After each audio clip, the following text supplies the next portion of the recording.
Hey friends, I'm Jessica from Pennsylvania. Please like and subscribe. I was born 2 minutes after my triplet sisters, Zoe and Dana. And even though we look alike, Zoe and Dana always made me feel different. They stuck together, wore the same outfits, and even had their own language, just so they could talk about me behind my back. Hosaka Gelago. Kosaka Gelago Mene. What is the deal with you two? You sound so dumb when you talk like a duck. No, we don't. You're just jealous because you're not part of our cool club. Whatever. They were right. I hated being the odd one out. I think my sisters were jealous because I was prettier, taller, and smarter. And when I turned 13, I landed my first modeling gig for an international teen magazine. And we just grew more distant. They begged mom and dad to get them into modeling too. And my parents went out on a limb to get Zoe to walk a fashion show. But she kept throwing tantrums. OMG. This color makes my eyes look small. Is this Diet Coke? No? Get lost then and get me one. This makeup artist looks like a homeless person. Get me a prettier one. It was so bad, they kicked her out and she never got a call back. I don't get it. We're dressed up better, obviously prettier, and yet somehow you get all these great gigs. Ugh, don't whine if you can't get what's mine. And I'll let you in on my secret, but you have to promise me never to tell mom. I walk on my arms 3 times a day, every day, for at least 50 minutes. That's ridiculous. We've never seen you do that. I won't do it in front of you, dummy. It's called a secret for a reason. Walking on hands helps me with my posture, and I walk better on the ramp. It was a lie, of course, but my sisters were so dumb. They tried doing everything, but couldn't even land a handstand. And one time, Zoe ended up falling and crashing right into Mom's $1,000 vase, smashing it into pieces. Mom was furious, and they both ended up getting their butts grounded, while I had the TV all to myself for a good 2 weeks. Absolute bliss. But after that day, they never trusted me, but I couldn't care less. Eventually, they gave up on their dream of ever becoming a model. As for me, I continued being the professional that I was, and I only got more famous. One day while working on an ad, I was a bit confused about my lines. It makes me look hot. Excuse me, this is supposed to be a winter wear commercial, right? The lines are all wrong. Let me see. I turned around and saw Peyton walking in my direction. He was modeling royalty with over 10 million followers on Instagram. I was doing this commercial with him? How did I miss the memo? Say it like this. I feel so hot when I'm wearing these, I can barely feel the cold. You try. I feel cold, hot. No, wait. I can get this right. It's okay. I have that effect on girls. I'm Peyton, by the way. I'm sure you've heard of me. Who hasn't? It's such an honor working with you.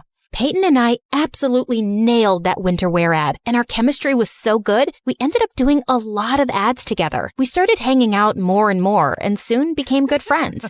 The more I got to know him, the closer to him I felt. You know, apart from good looks and almost perfect body, I also happen to be an amazing singer. Oh, how cool. I've always wanted to be a model, but do you want me to sing for you? Oh, yes. I'd love to. Before I could even finish my sentence, Peyton started singing, and it was so bad. I could feel my eardrums cry. But despite that horrible singing, when Peyton asked me out that evening, I happily said yes. And when my sisters found out, they burned with rage. Seriously? You think I won't know you're talking about me and Peyton? Guess your secret language doesn't make you cool enough to be with someone like him, so I'm just gonna ignore you. Ignore us all you want, but you can't ignore the fact that Peyton is too good for you, and you'll never be able to keep him happy. Say what you want. I'm late for my meeting with my super hot boyfriend. It felt so good to rub it in their faces. The next few weeks were bliss. The news about me and Peyton being an item skyrocketed our reputation, and everyone wanted to sign us up. Life was perfect until my agent booked us for a Christmas ad, and this time they wanted to use my whole family, including Zoe and Dana. I begged my agent not to go through with it, but she didn't give a rat's butt about it. The press is big on this, Jeff. If you guys crack this, people will run to get in line for your autographs. Come on, I'm sure your sisters are not that bad. They're horrible. But if this brings more work, then I'll try and give it a shot. I tried to make peace with it, but the next day when the photographers came, Zoe plopped her butt right next to Peyton, and I felt my insides explode. Every time Dana gave Zoe a look, Zoe whispered something in Peyton's ear, and they burst out laughing. What? What's so funny? Tell me too.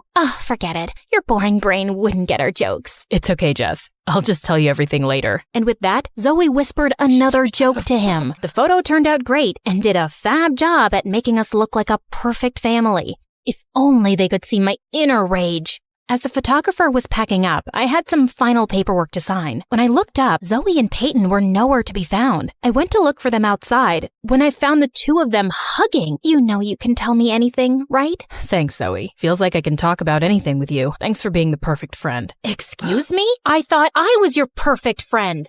Jess, that's not what I meant. Then what did you mean? Can you stop being so pushy? Jeez, poor Peyton is going through so much in life. Did you even know that he has a sensitive throat? He can't sing anymore. Oh, wow. Really?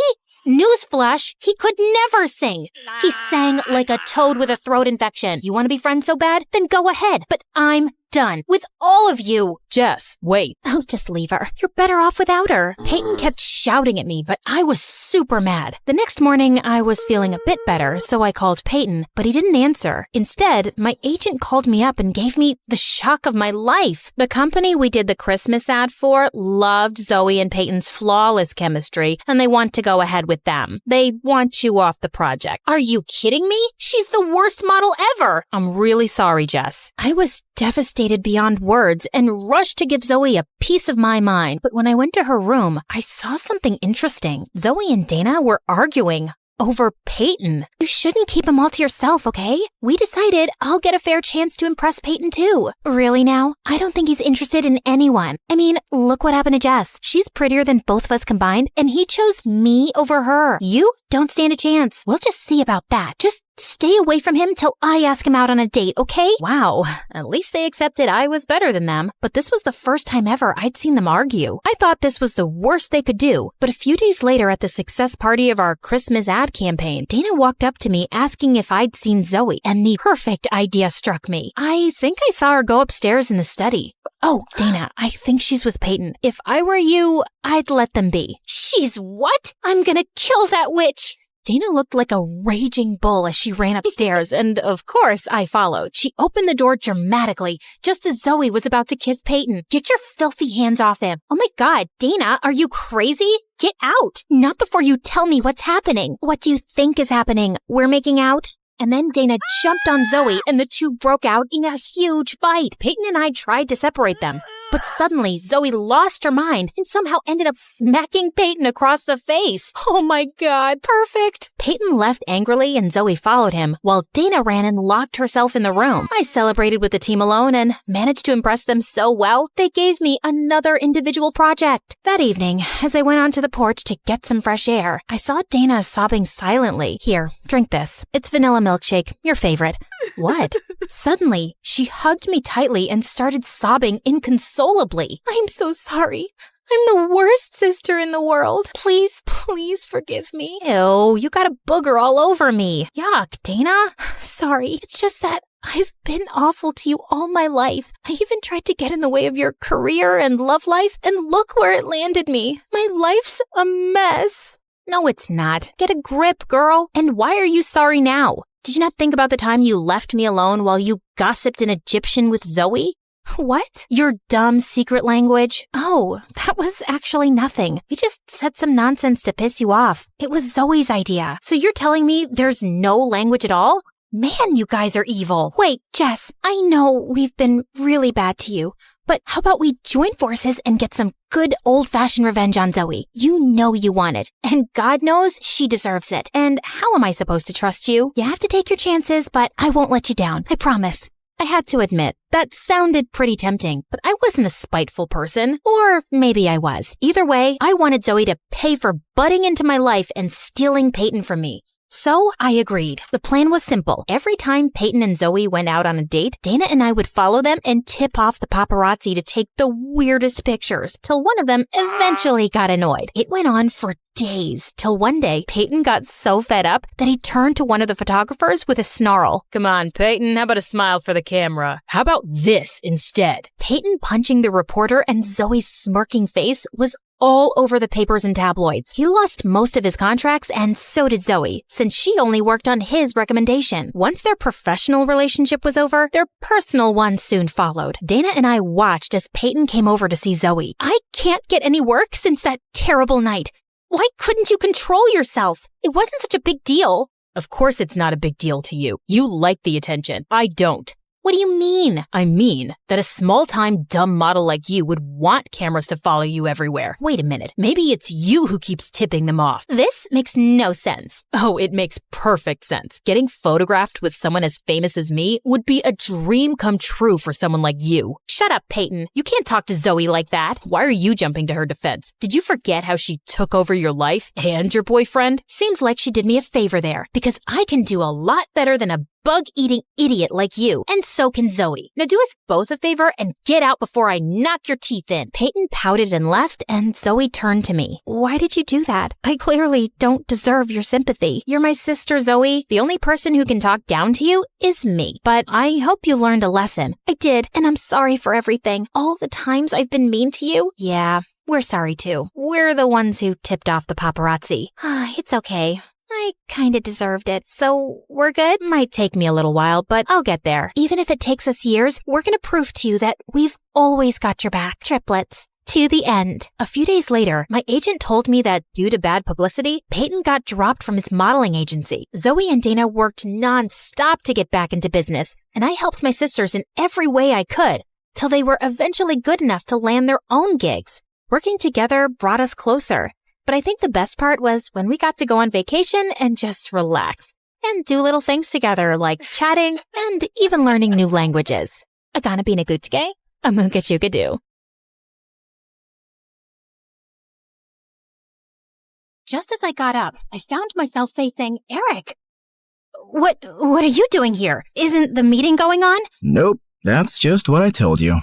I sent everyone home and was now waiting for you to steal the painting and run away with it. What? After the painting was stolen from the museum, the FBI contacted me to help them catch the guy they suspected was after it. Does the name Pierre Soufflé ring a bell? Nope, never heard of him. What a dumb name. They told me he would probably strike again. I really didn't suspect you until one of my brothers said something about you looking like a girl we once met in Connecticut, who had a twin. I just couldn't shake that off, and wondered if you were hiding something.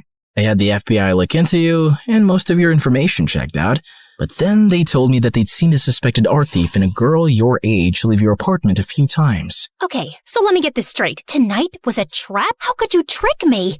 Hello? Should I get a mirror for you? You've been tricking me from the very start. That's different. Only if different means exactly the same. You'd really send me to jail? You'd really walk away with that painting? Eric, I have to do this. I don't have a choice. It's to protect everyone I love from Pierre. And I'm guessing that list doesn't include me, does it?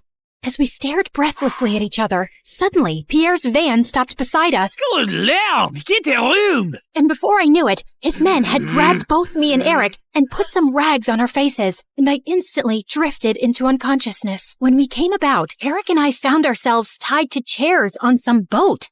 The sleeping beauties are awake just in time for me to say goodbye. You're not getting away with this. Oh, yes, I am. It's not like you are smart enough to call the police to your house when you caught Claire.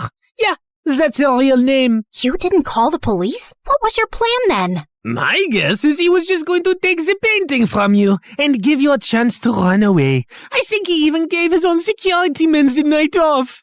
Why would you do that, Eric? Because he wasn't going to send the girly loves to prison. Duh. Eric sat there poker-faced as I glanced at him. Pierre, you got what you wanted. Now keep your end of the deal. Pay up and let us go. Your sister double-crossed me first, which landed you in this mess, remember? I think I'll do the same. Why is there water coming in the boat? Oh, that's because it's got oils everywhere. It's going to sink soon. You two should make up and forgive each other because life's too short to be angry. I mean, literally, your life is really short. I'd say about another 30 minutes. Adieu. So long. Farewell. And with that, Pierre and his goons left. There has to be some way out. Don't you know how to get out of such situations after all your years as a criminal? I'm a con woman. I don't know how to trick my way out of these ropes. Great. Then I'll just die here with you of all people. Who would you rather die with? Maybe that really pretty, extra smiley waitress at the restaurant you love so much? You know what? Let's just not talk. Fine by me. We sat silently for a few minutes as the water kept seeping in. I've never had boba tea. What? You know, a few years ago when everyone really got into boba tea, and I never had boba tea. I always thought I had time to drink boba tea, and now I'll never drink boba tea. It's nothing special. You didn't miss much. You really mean it? Nah, it's amazing. Who is stopping you from trying boba tea? No one? Oh, you're the worst. Let's go back to not talking. As we sat there in silence again, I slipped my fingers through Eric's. Eric, I'm so sorry for getting you into this. I really wish I'd never crossed your path. He pushed my hand away. For the first time today, I agree with you. Just then, the door burst open, and Meredith came running in. Thank God, Em. I knew you'd come for me. You could have told me too. I would have panicked less. Hi, Eric. Remember me? We kissed once. We'll talk more later. Gotta go now. Meredith cut through our ropes quickly, and we splashed through the water, climbed onto the paddle boat outside, and rowed back to shore. I had a feeling Pierre was up to no good. I followed his van to Eric's house and saw him take you two and bring you here. I had to wait for him to leave before I could rescue you, and that jerk left without giving us a dime. We have to get that painting back. He can't get away with it. What is so special about that stupid painting? Why is it for $10 million? Apparently, it's worth much more. My grandmother bought it at some auction a few years ago, but I don't think she ever knew its real worth. The FBI told me that painting has hidden codes all over it. Sensitive government secrets and coordinates of underground facilities, and Pierre wants to sell those secrets to the highest bidder. Jeez. Trust stupid men to make everything so complicated. Who put codes in a painting? Who wants them now? What is wrong with everybody? All I ever wanted from life was to go to Bora Bora, and now we have no money. If you girls know anything about where he's going, help me catch him. I'll tell the FBI you were helping me all along, and you'll go scot-free. Free but poor? Should I offer you a reward for helping me get back a painting you stole from me? That would be polite, yeah. Meredith, do you have any idea where Pierre's going? Yeah. I've bugged everything that man owns. His phone, his coat, his shoes, that painting. I know where he's going. Oh, by the way, Mom wants us to come home. She says she has something important to tell us. And yeah, her memory is back, and she's very angry we made her marry Arthur. What? More about that later. Eric immediately got in touch with his FBI contacts, who picked us up from our spot and followed Meredith's trackers on Pierre. He was headed for a train at the Grand Central Station, and seconds before he was about to get onto his ride, he was surrounded by officers. Don't manhandle me, you orangutans! My outfit costs more than your yearly salary! I rue the day I ever laid eyes on you two! I'll make sure I take you down with me! I'm taking all your coats, Pierre. They fit me perfectly, you tiny mafia boss. Get used to an orange jumpsuit, cause you'll be wearing that for a long time. As the FBI officers took him away, I turned to Eric with a worried face. He'll give them information against us. You've helped recover a really important painting and capture a criminal the FBI has been trying to nail for ages. I promise, I won't let you get into any trouble. Thank you. We stood there in awkward silence. Okay, this is super uncomfortable. Do you guys need privacy to talk or something? I'll grab us some hot dogs. Do you want relish or mustard or... No, actually, I think we're done here. I have to go. Good luck and goodbye, Claire. Goodbye, Eric. Meredith and I took the next flight to Connecticut to see Mom back at her old house, and I was really happy to see her with her memory back. And then, Mom shocked us with her whole story. Many years ago, I was a government scientist in Russia, working on top-secret technology, and our team later wanted to sell it to an enemy country. I refused to do that, and destroyed the technology, and after that I had to go on the run, because I knew those traitors would come after me. I had a boyfriend, and he recently found out I was pregnant, so I never told him about you girls and just escaped. I settled in America, and took on the identity of a helpless mom living in the suburbs.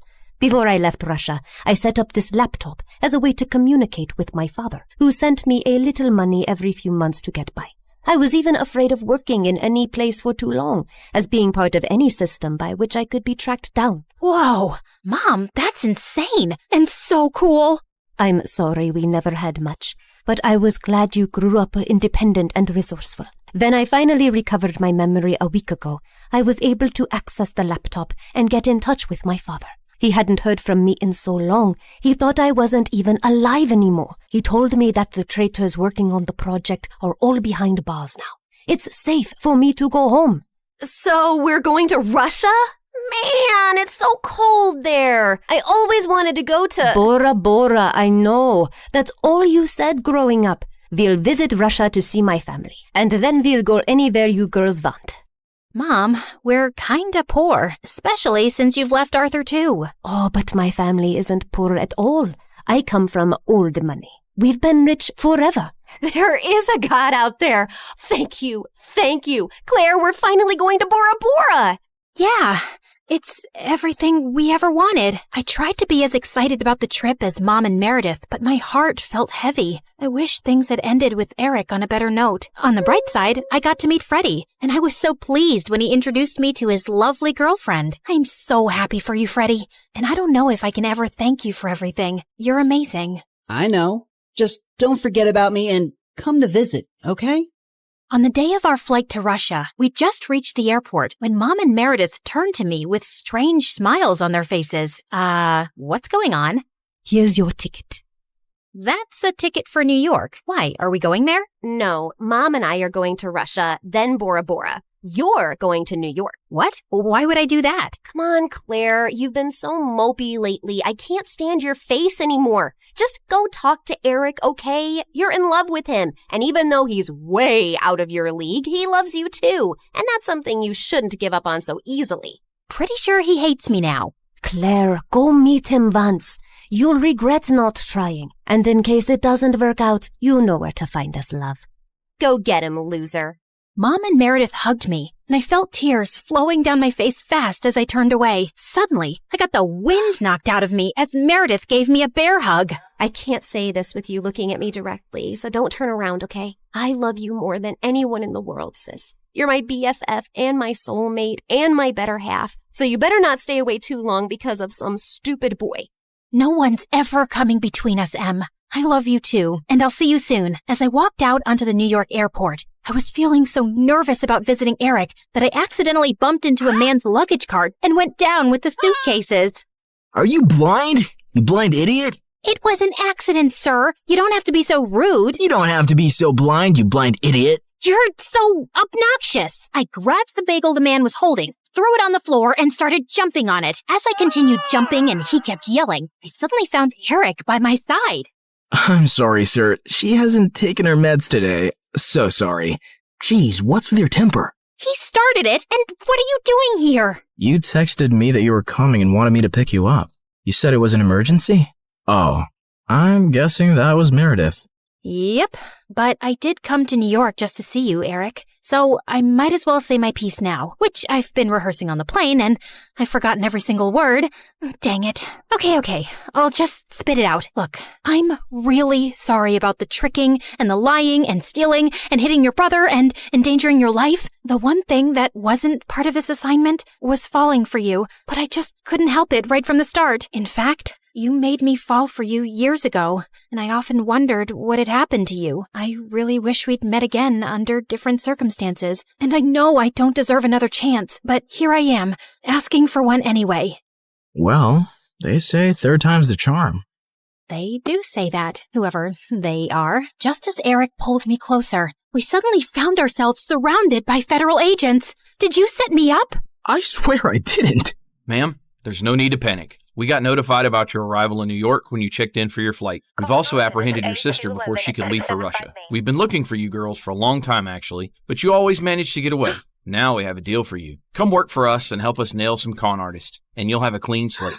Are you offering me a job? Yes, and a really well-paying one. The only catch is that you two will have to serve 6 months jail time first. We have to do that as a formality. No, officer, there has to be another way. Eric, wait, it's okay. I think I need to do this actually. Maybe we got away for too long without any consequences. If this gives me a chance to start over fresh, I'm willing to do it. What about Meredith? Oh, she's gonna be pissed, but she'll do it for me. So, will you come see me in prison? It's a date. How many weeks has it been here already? It's just been 2 days. Oh, God. I was so close to Bora Bora. And you're so ugly and orange. How am I supposed to look at you for 6 months? I think you're actually happy we're getting to spend more time together. You know, since I'm your BFF and soulmate and better half. That was so cheesy. Ow!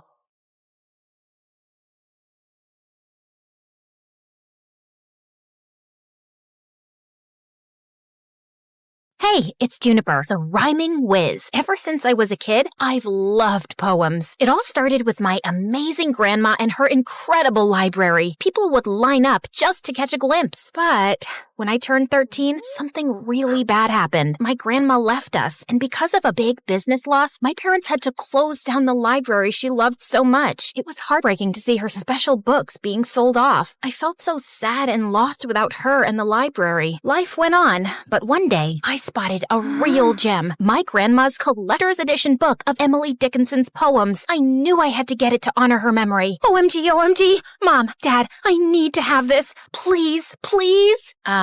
It's pretty expensive. I know you want this because it once belonged to your grandma, but honey, we can't afford this. And you're just 16. Do something fun, like some TikTok dances. Isn't poetry like watching grass grow? I knew Mom and Dad would never understand my love for poetry, so I decided to take matters into my own hands. I took every job I could, from mowing lawns like a boss to delivering newspapers. I was working hard. One day, while I was sweating like crazy, Mrs. Peterson, our neighbor, approached me with an offer I just couldn't refuse, to babysit her toddler son, Tim. But I was a bit unsure. While Tim was as cute as a button, his older brother Jim was a handful. We were in the same class, and that dude had a special talent for getting into sticky situations with his failed magic tricks. But beggars can't be choosers, so I accepted the job. So there I was, babysitting like a pro, changing Tim's diapers and trying to keep Jim out of trouble. And one day, Jim called for help, all tangled up in chains while attempting a magic trick. I helped him out of the tangled mess, all the while laughing my heart out.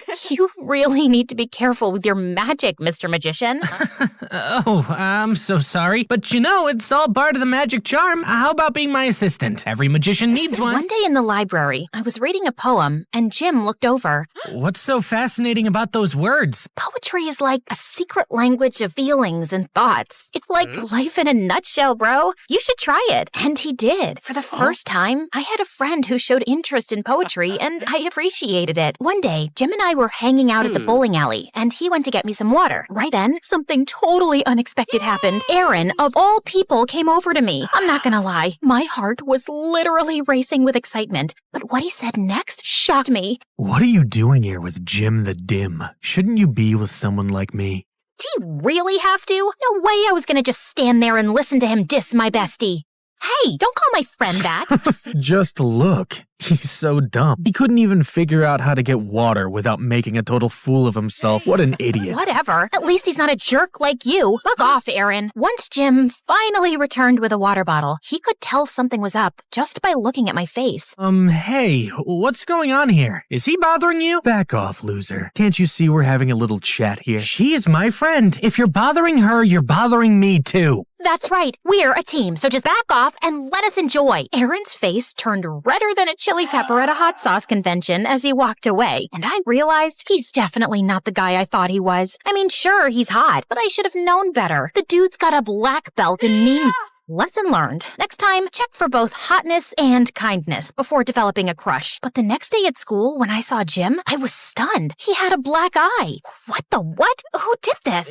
It's nothing. I fell from... Don't you dare give me that fell from the stairs. Spill the beans. What happened? I got into a fight with Aaron. He did that? Oh, I am so gonna teach that jerk a lesson. Saying that, I ran to the parking lot where I knew Aaron always hung out with his goonies, and the moment I saw him, I threw a punch at him that left him stunned. You'll regret this, Juniper. I'll make you pay. How? By hitting a girl? You're worse than I thought you were, Aaron. Back off, Jim. It's between Juniper and me now. So, Junie, you think you're tough? Yes, she is. Want to see how tough she is? Let's settle this with a rap battle. Yeah, I know you've been preparing for it. So, Aaron, are you up for the challenge? 'Cause Juniper destroyed you here, and she's gonna destroy you there, too. Bet I will. I'm not afraid of you, Aaron. We'll see about that. But just so you know, if I win, you'll have to go on a date with me. No way. Oh, you will. And if I lose, I promise I'll apologize to Jim in front of the entire school. Fair deal, right? Bring it on. As Aaron walked away with his friends, reality hit me hard. I had just agreed to a rap battle with Aaron, and if I lost, I'd have to go on a date with him. While I would have been thrilled about the idea before, now that I knew Aaron was a jerk, I had zero interest. Jim, I don't know if I can do this. Juniper, you don't have to do this if you don't want to. But think about it. The cash prize is a whopping $5,000. We can split it. You can finally get those poetry books you've been dreaming of, and well, I can perhaps get that PlayStation 5. My mom's been denying me forever. His words sparked a glimmer of hope within me. Maybe, just maybe, I could pull this off. All right, let's do this. And so, we went all in, writing and rehearsing like crazy. Aaron and his crew seemed just as determined, and we saw them often practicing at the nearby park every day after school. One rainy afternoon, as I was on my way home, I was about to slip in a puddle, but Aaron caught me just in time. Careful there. I didn't need you to rescue me. Even though I didn't want to, we both ended up finding shelter under a small roof. And there, I felt a bit uneasy. It was a tight space, and we had to stand close, making the situation all the more awkward. I never thought I'd be stuck in the rain with my archenemy's BFF. I don't know why you think he's your enemy. Jim's an amazing guy. It's you who's a grump all the time. Just like everyone else. You also probably think I'm just a jerk. Duh. You think you've got it all figured out, huh? Well, I've got it figured out that a tough guy act you put on, it's to keep others away. You know, you don't have to be a meanie all the time. Whatever. It's just that things at home aren't good. Everything feels like a mess. Well, everyone has problems, Aaron. I guess it's time you realize that and perhaps show people the goodness in you. You're weird. You know that? Takes one to know one, I guess. As Aaron and I kept talking, I realized he wasn't so bad after all. Once the rain finally eased up, we both went our separate ways, but I couldn't help but feel a newfound understanding for Aaron. As the days passed, I saw a new side of Aaron, and it amazed me. One time, I spotted him helping a stray dog find its way home, and another time, he even shared his lunch money with a classmate in need. One day, I noticed Aaron leaving school in a hurry, forgetting his phone. I chased after him on my bicycle and found him at a hospital, sitting in a room and crying. Hey, Aaron. What are you doing here? You left your phone at school. Is everything okay? You seem upset. It's none of your business. This is my mom. She's been in a coma for a long time. I come here every day to see her. Oh my God, I had no idea. I hope things get better for you. Yeah, thanks. From that day on, I saw Aaron in a totally new light, and when I told Jim about how Aaron's mom was sick, without revealing the part that I spoke to him, he just rolled his eyes. That guy's a phony. Don't believe everything you hear, Juniper. Jim hated Aaron, but I guess I had started to have feelings for him. One day, at lunchtime when Jim wasn't around, Aaron approached me. Hey, Juniper. Want to catch a movie together? Barbie's playing. I heard it's hilarious. Sure. Why not? But just as friends, right? But Barbie? Are you sure? Absolutely. I know you'll love it. If you love it, I'm sure I'll love it. I'm talking too much. See ya. Day of the movie arrived, and I had come up with a plan to watch Barbie with Aaron without Jim knowing. I told Jim I was feeling sick and needed to rest, which wasn't entirely a lie because I felt butterflies in my stomach at the thought of spending time with Aaron. At the cinema, Aaron and I laughed our hearts out at the silly scenes in Barbie.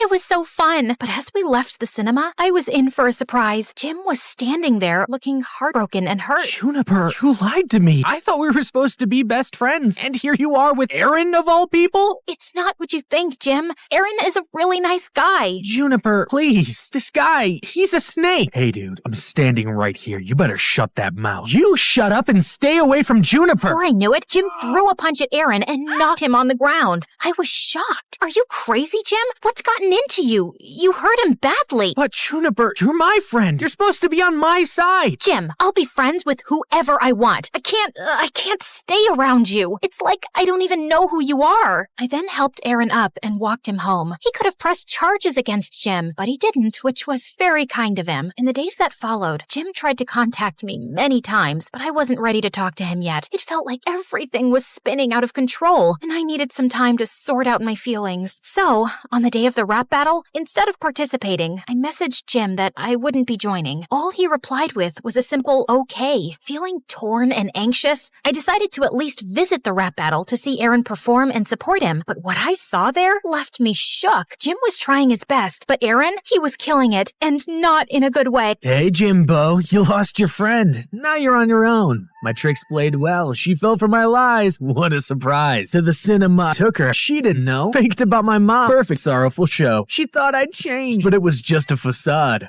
Remember that call? I tipped you off. So odd. To gain her sympathy, I took a punch so tough. Now she's on my hook. My power to show it's enough. My emotions went wild as I heard Aaron's hurtful words. Seeing Jim's pained expression, it hit me hard. He was right about Aaron's tricks. It all clicked. He had done the whole nice guy act to distract me from the rap battle. He messed with the wrong girl. Without even thinking, I jumped on the stage next to Jim. Jim, my buddy, you know I got your back through thick and thin. We never lack. Fake friends leave, but we stand tall. Bonds unbreakable, never gonna fall. They're just haters, but we're the real deal, and that's all. As for you, Aaron, you're a fake, always playing games. Lies, manipulation, it's all the same. Emily Dickinson said, tell the truth, but tell it slant. But your lies won't fool me. They won't enchant. With Jim, I stand firm. Your tricks won't grant. Hearing this, Jim jumped up and down and hugged me tight. I knew you'd come. I had to. Now come on, let's win this thing. Jim and I were doing amazing. We were spitting verses in the mic like we were on fire. In the end, it was us against Aaron and his gang, and I decided to bring my A game and finish him once and for all. But before I could speak, Jim took the mic and left me totally blown. You call my friend naive, but let me retort. She's like a rainbow, shining bright, never short. Like twinkle, twinkle, little star, she'll reach for the sky while you're stuck in the dark, telling lie after lie. Life's a journey, not a devious scheme. In the little engine that could, she follows her dream. She'll rise and shine while you're left in the dark. With no true friends, no real spark. The rap battle ended. Jim dropped the mic, leaving Aaron speechless. OMG, how did you do that? Learned from you, Juniper. In the end, we totally nailed it and won the cash prize. As Aaron tried to get off the stage, I quickly called out his name. Hey, Aaron, remember the deal? Apologize to Jim in front of everyone. Come on, yeah, come back on stage. Aaron's face turned red as a tomato, and like a kid who was punished, he took the mic and apologized to Jim. Now that was a mic drop. Once we left the venue, Jim took me straight to the bookshop where my grandma's book was. Get that poetry book you've always wanted. But it's not just my money. We both won. You get part 2. No, I wanted to win just for you, Juniper. OMG, you're the best friend ever, Jim. Remember, true friends got your back, no matter what. Fake people and lies can't break real friendship. Trust your buddies.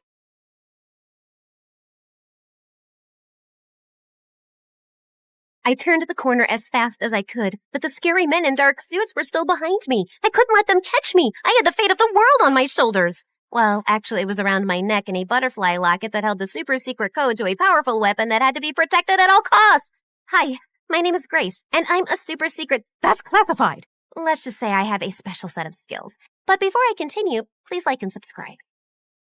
I darted into the subway and raced down the stairs just as the train slid into the station. The men were right behind me, yelling for me to stop.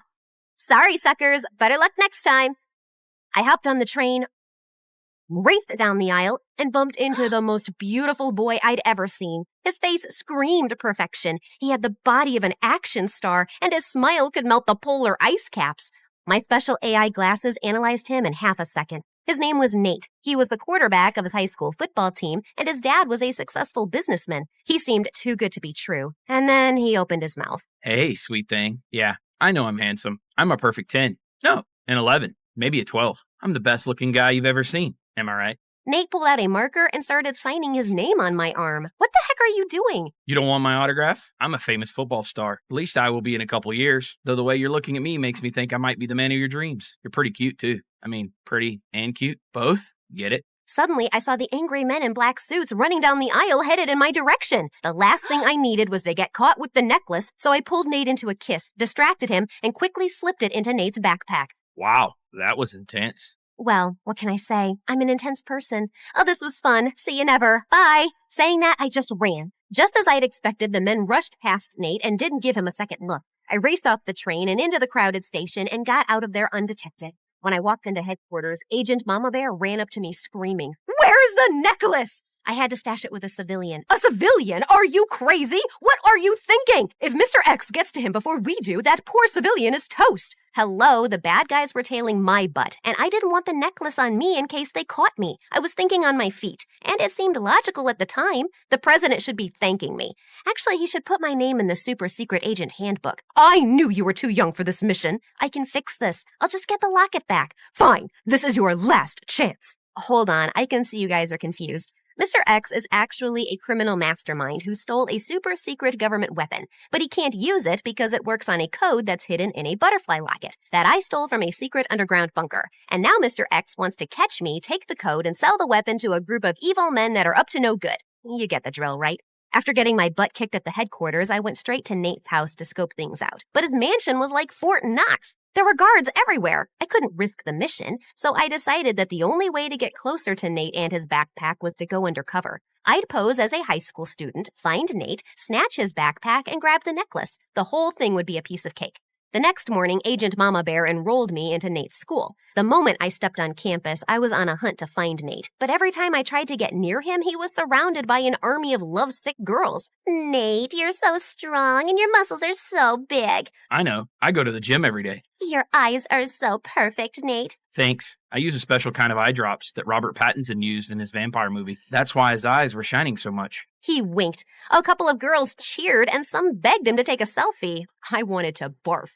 A couple of hours later, I saw Nate alone at his locker. He had his backpack on, but it was zipped shut. So I crept over like a cat burglar and reached for the zipper. Just as I was about to open it, Nate turned around. Our faces were inches apart. He looked at me with his dreamy brown eyes, and I swear I heard angels singing. Then some kid ran by and bumped into me. I lost my balance, fell forward, and suddenly my lips were on Nate's. And then we were kissing. You really can't seem to get enough of me, do you? That was a mistake. I have to run. Not so soon. I'm not letting you get away this time. How about you be my girlfriend? We can kiss all the time, and you can stop playing this game. I don't have time for games. You have something of mine and I need it back. Did I steal your heart? Well, baby, you stole mine too. Enough of this. You're wasting my time. Just as I was about to snatch his backpack and grab the locket, this rich girl named Pam walked up with her minions and 2 burly bodyguards. She was the spoiled daughter of a rich politician. Pam shoved past me so hard I almost lost my balance. Hey, jerk, you pushed me. That's what I mostly do with garbage. Is this street rat bothering you, Nate? If she is, I can tell my guards to send her away. She's not a street rat. She's a nice girl. We met on the subway. The subway? Yeah, it's this thing underground. People use it for transportation. It's been around for over 100 years. Duh, I know that. It's just disgusting.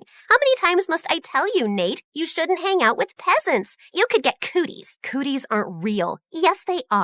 My cousin got them, and she was in the hospital for a week. Nate, let's go. I'm allergic to poor people. If I stay near that girl any longer, I'll get a rash. Pam grabbed Nate's arm and whisked him away. Nate looked back at me and winked. After that, every time I tried to talk to Nate, Pam showed up and acted like a maniac. I saw Nate outside at lunch, but when I approached him, Pam started screaming and threw herself on the ground to get his attention. Nate, help! Monster ants are eating me alive! Of course, Nate fell for her act. He rushed to her side, picked her up, and held her in his arms like she was an overgrown baby. She was beyond annoying.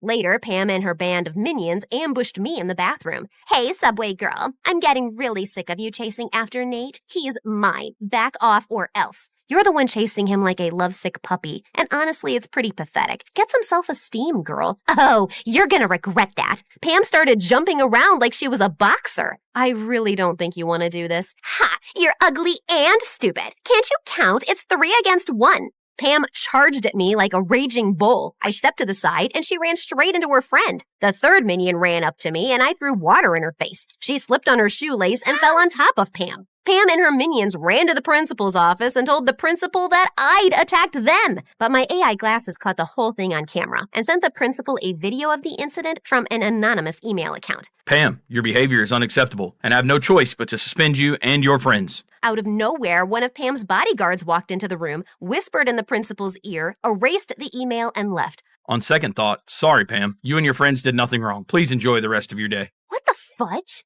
Then the principal sent me to detention. And by the time I got out, the school day was over and I couldn't find Nate anywhere. God, I needed that necklace desperately. I checked his social media and saw that he was out partying at Pam's mansion, at a nightclub, and raced around the city in a limousine. Pam's bodyguards were stuck to them like glue, and her driver was guarding Nate's backpack like a hawk. I couldn't go near it without raising an alarm. It was almost 3 o'clock in the morning when Pam's driver dropped Nate off at home. I was so tired from following them around all night that I could barely keep my eyes open. I parked my car to rest my eyes, but I must have drifted off to sleep because when I woke up, it was morning and Agent Mama Bear was glaring at me from the passenger seat. I thought you were working. Ah! Here you go. As fresh as a daisy. I was working. I just dozed off. We don't have time for naps. You can't let Mr. X get that locket before you do. Anyway, I've got some fresh information. Agent Mama Bear told me that Nate's dad was holding a fundraiser at his house tonight. The mission was for me to enter Nate's house dressed as a maid, grab the locket, and leave. And Agent Mama Bear was my backup.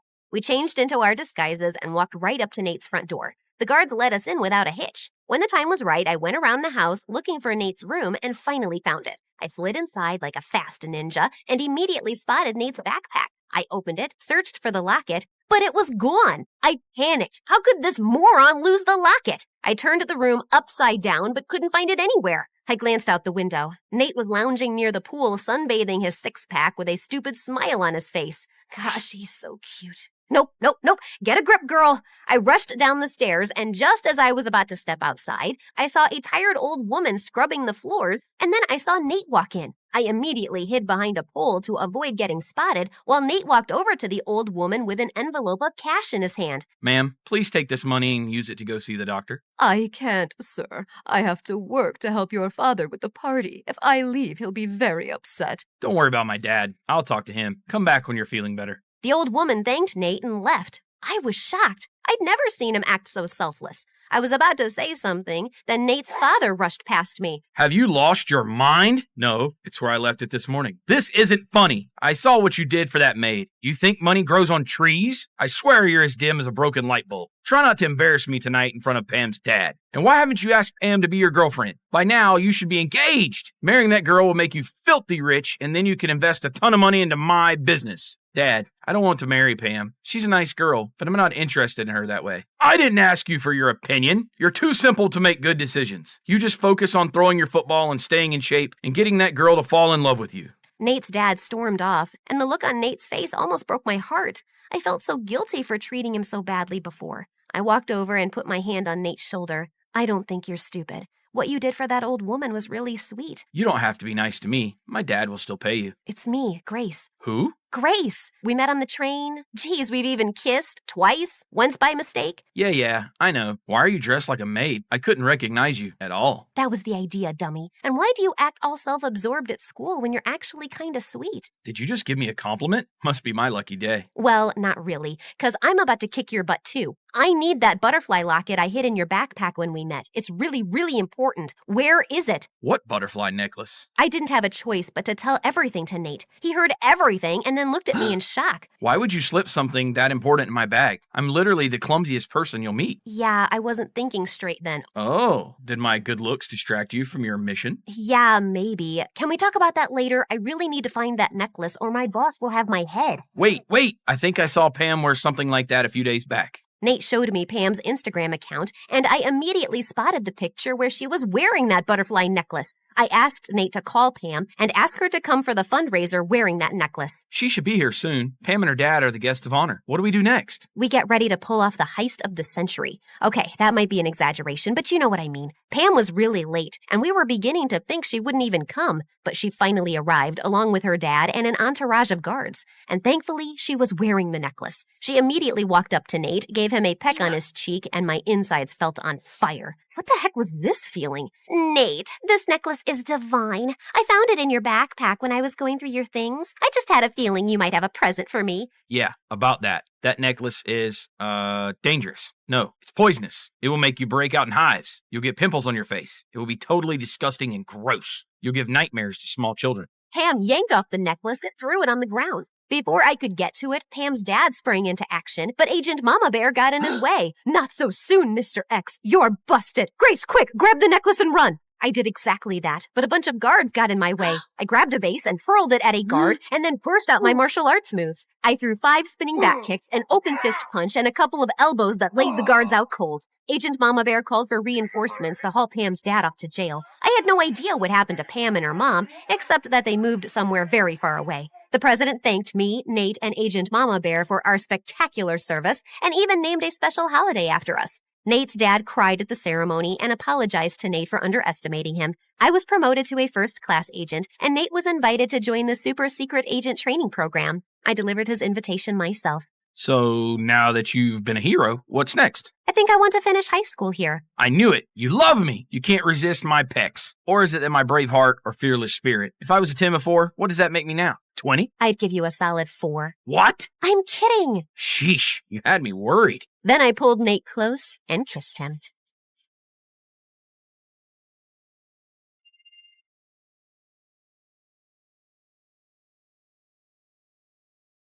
My thumbs flew over the controller at lightning speed as I battled my coworker Andy while everyone else cheered from the sides.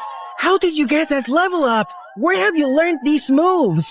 From the deep, dark corners of the internet, my friend, and I'm about to own your butt. With that, I unleashed my final secret move and blew up the enemy. You're a loser, I'm a winner, your mama's buying me chicken dinner. Suddenly, there was pin drop silence, and I turned around to face the Dragon Store Manager, aka Andy's mom. You have 10 seconds to clear up this mess and get back to your jobs. Or you're on fire!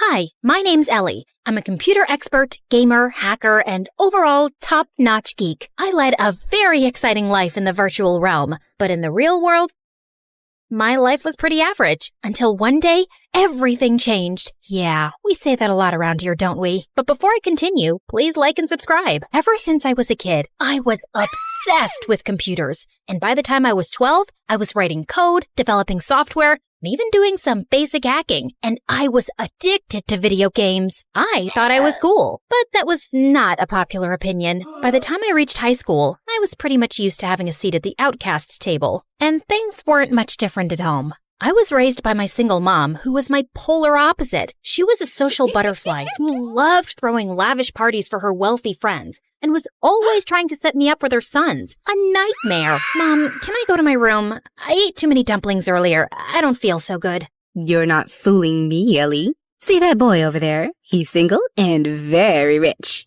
Go talk to him. That boy played football at my school, and he was surrounded by some popular girls. And I walked over. Hi, oh God, save yourselves.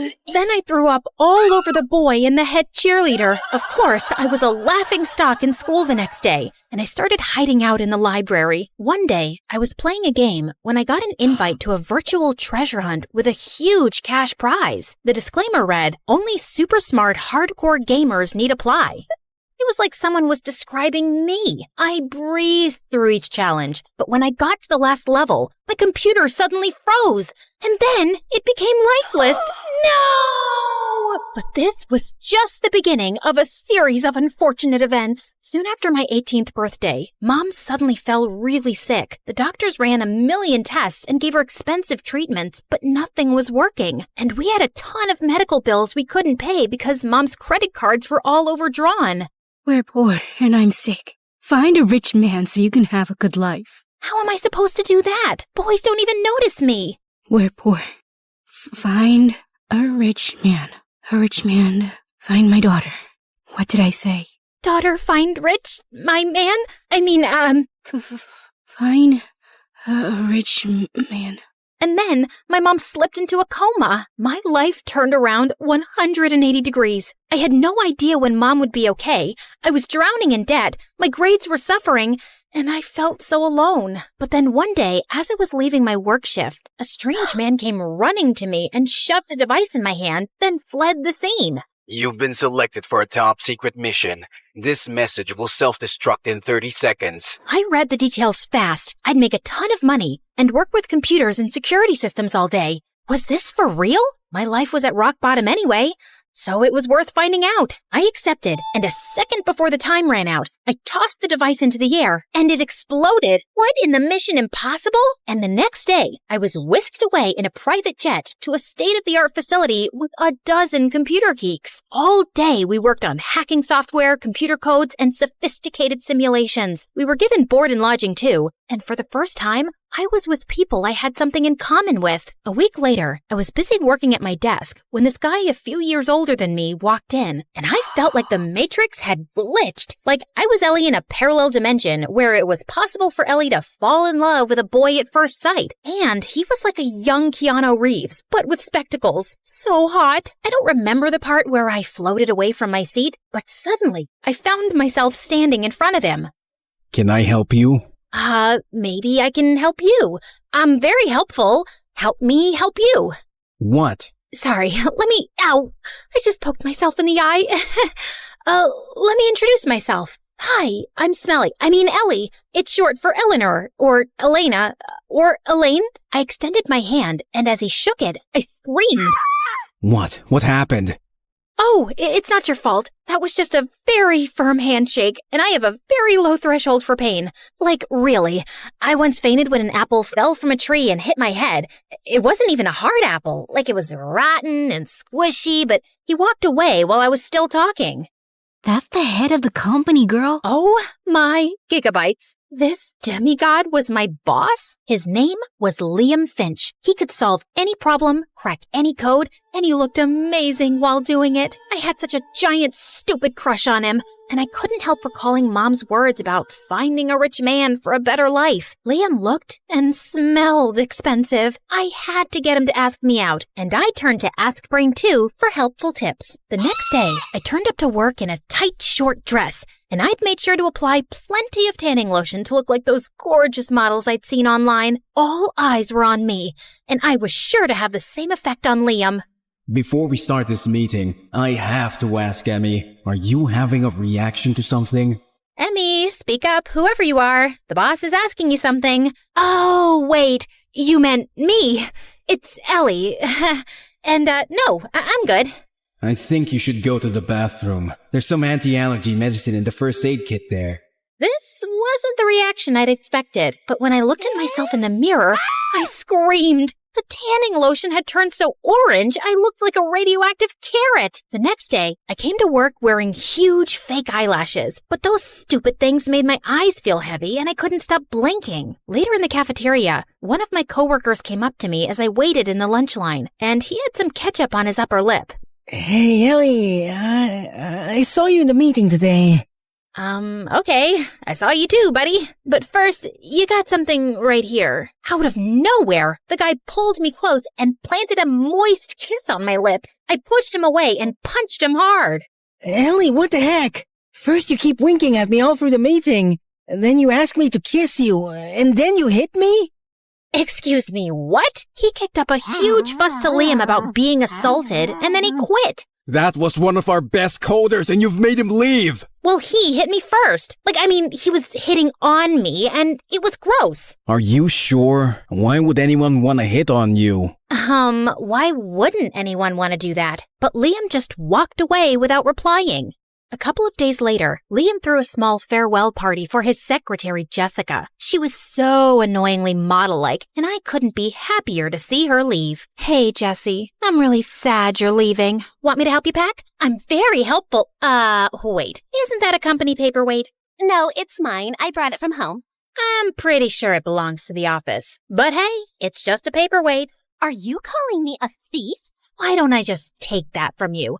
We won't mention this to anyone. Give it back to me, you witch! It's not yours, Jessie! You're robbing the boss blind! As we both pulled at the paperweight, I suddenly lost my balance and let go, and it went flying straight into Jessica's perfect fake nose. Emmy, what's the matter with you? Do you think I care if my secretary takes a useless paperweight from the office? I was just trying to do the right thing, sir. The right thing would be to stop injuring my employees. The next morning, I gave myself a pep talk in the staff room before work. Okay, the last few days have been bad, Ellie. But today's a new day to show everyone what a cool, brilliant chick you are. You got this, girl. Now show yourself some self-love. I kissed my reflection, but when I opened my eyes, I was horrified to see Liam standing behind me. Can you please keep things professional and practice your make-out skills in private? Which, I might add, need a substantial amount of work. Jeez. What? No, that's not what it was. Oh, God. This was almost as bad as the day Mom went into a coma. The next day, while I was busy coding, I couldn't help thinking about my make-out skills. I turned to my trusty advisor, Google, but when I opened up the first link, some kind of virus popped up on everyone's screens. Your system is under attack and will be immediately destroyed. Goodbye. And then every screen went blank. There was a wave of shocked silence across the room. Who the heck opened an insecure link? I felt about as small as an ant. I am so sorry, Liam. It was a small error of judgment. Small error? Your small error may have catastrophic consequences for our national security. Sorry, what? I thought this was a private security company. I recruited people I believed I could train to be the very best. Because every code we write and every firewall we construct has massive importance. But you've caused a major breach, and now I have to fix your mess. And I was clearly wrong about you. You don't belong here. Pack your things. You're going home tomorrow morning. And it's not Liam.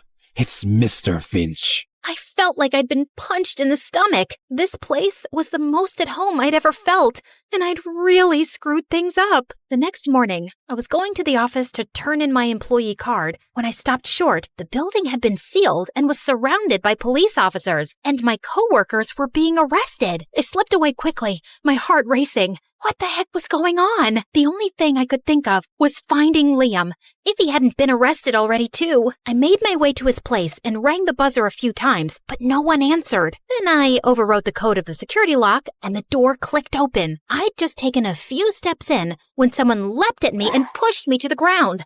And I found Liam on top of me with a chopstick. Emmy, how did you get in?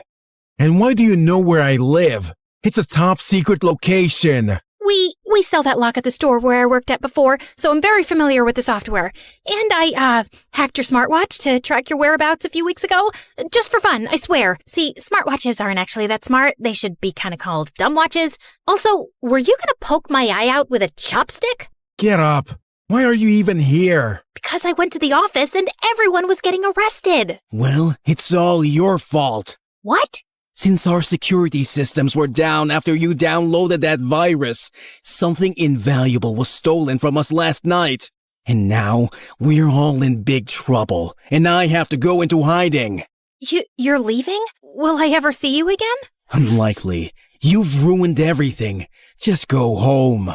Look, Mr. Finch, this is ridiculous. There are plenty of problems in your security system that I've been studying for the past few weeks, and someone would have figured those out sooner or later anyway. So stop blaming me, and please tell me what's going on. Also, why is it so hard for a genius like you to remember that my name is Ellie? Liam looked surprised at my outburst, and just as he was about to speak, we heard cars screeching outside.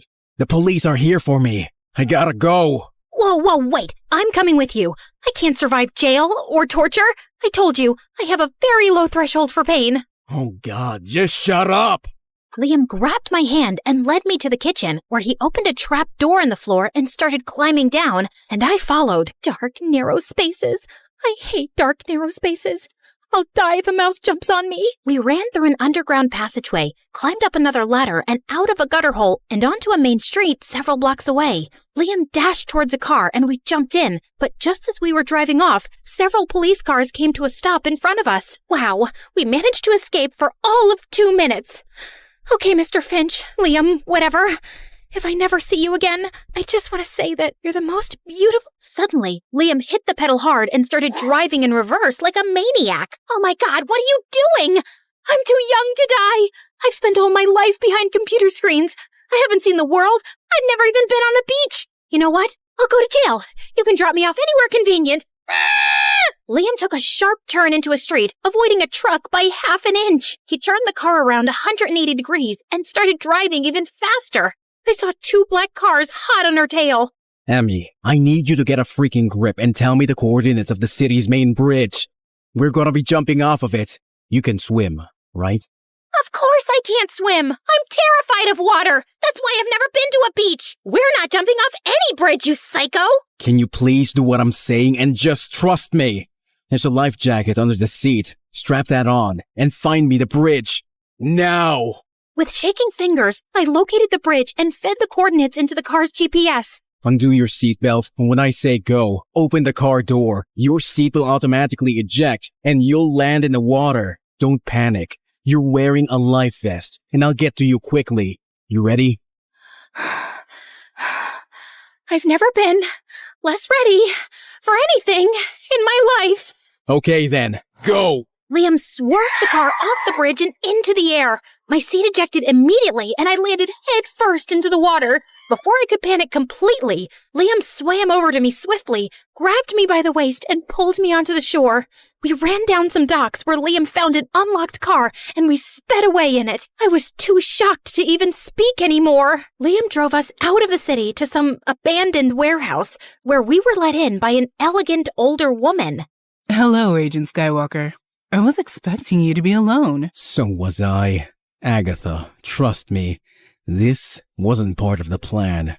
All right, I've had enough. Can you tell me what's going on, Agent Skywalker? Liam finally told me that he was a CIA agent who had been assigned the task of recruiting a special security team to protect the government databases and national secrets. But there's another CIA agent who has gone rogue, and yesterday, she broke into our facility and stole the key to a new weapon the government's developing.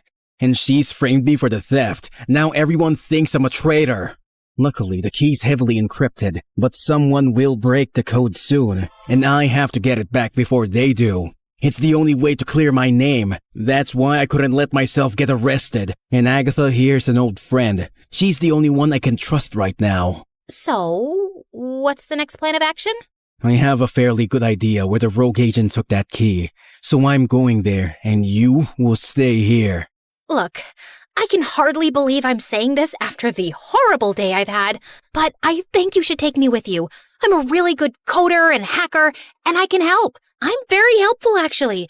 I just haven't had a chance to... Okay, then, let's go. What, now? I thought you'd offer me some food first, and I wouldn't mind a nap. Now! Wait, Agent Skywalker, aren't you forgetting something? What? You know, the thing. Agatha, I really don't have time for riddles, so just say it. Okay, you're forgetting your lucky underwear from your Star Wars collection, the one you always wear before an important mission. I looked at Liam's face and burst out laughing. Lucky underwear? Oh my god. Oh geez, I think I peed my pants. Oops, I really did. Can I get some underwear too, please? According to Liam, the key was in a highly secure facility inside a toothpaste factory. The only way we could get in was to wear employee uniforms and hide in the back of one of the company trucks taking some supplies inside. Dark, confined spaces. I hate dark, confined spaces.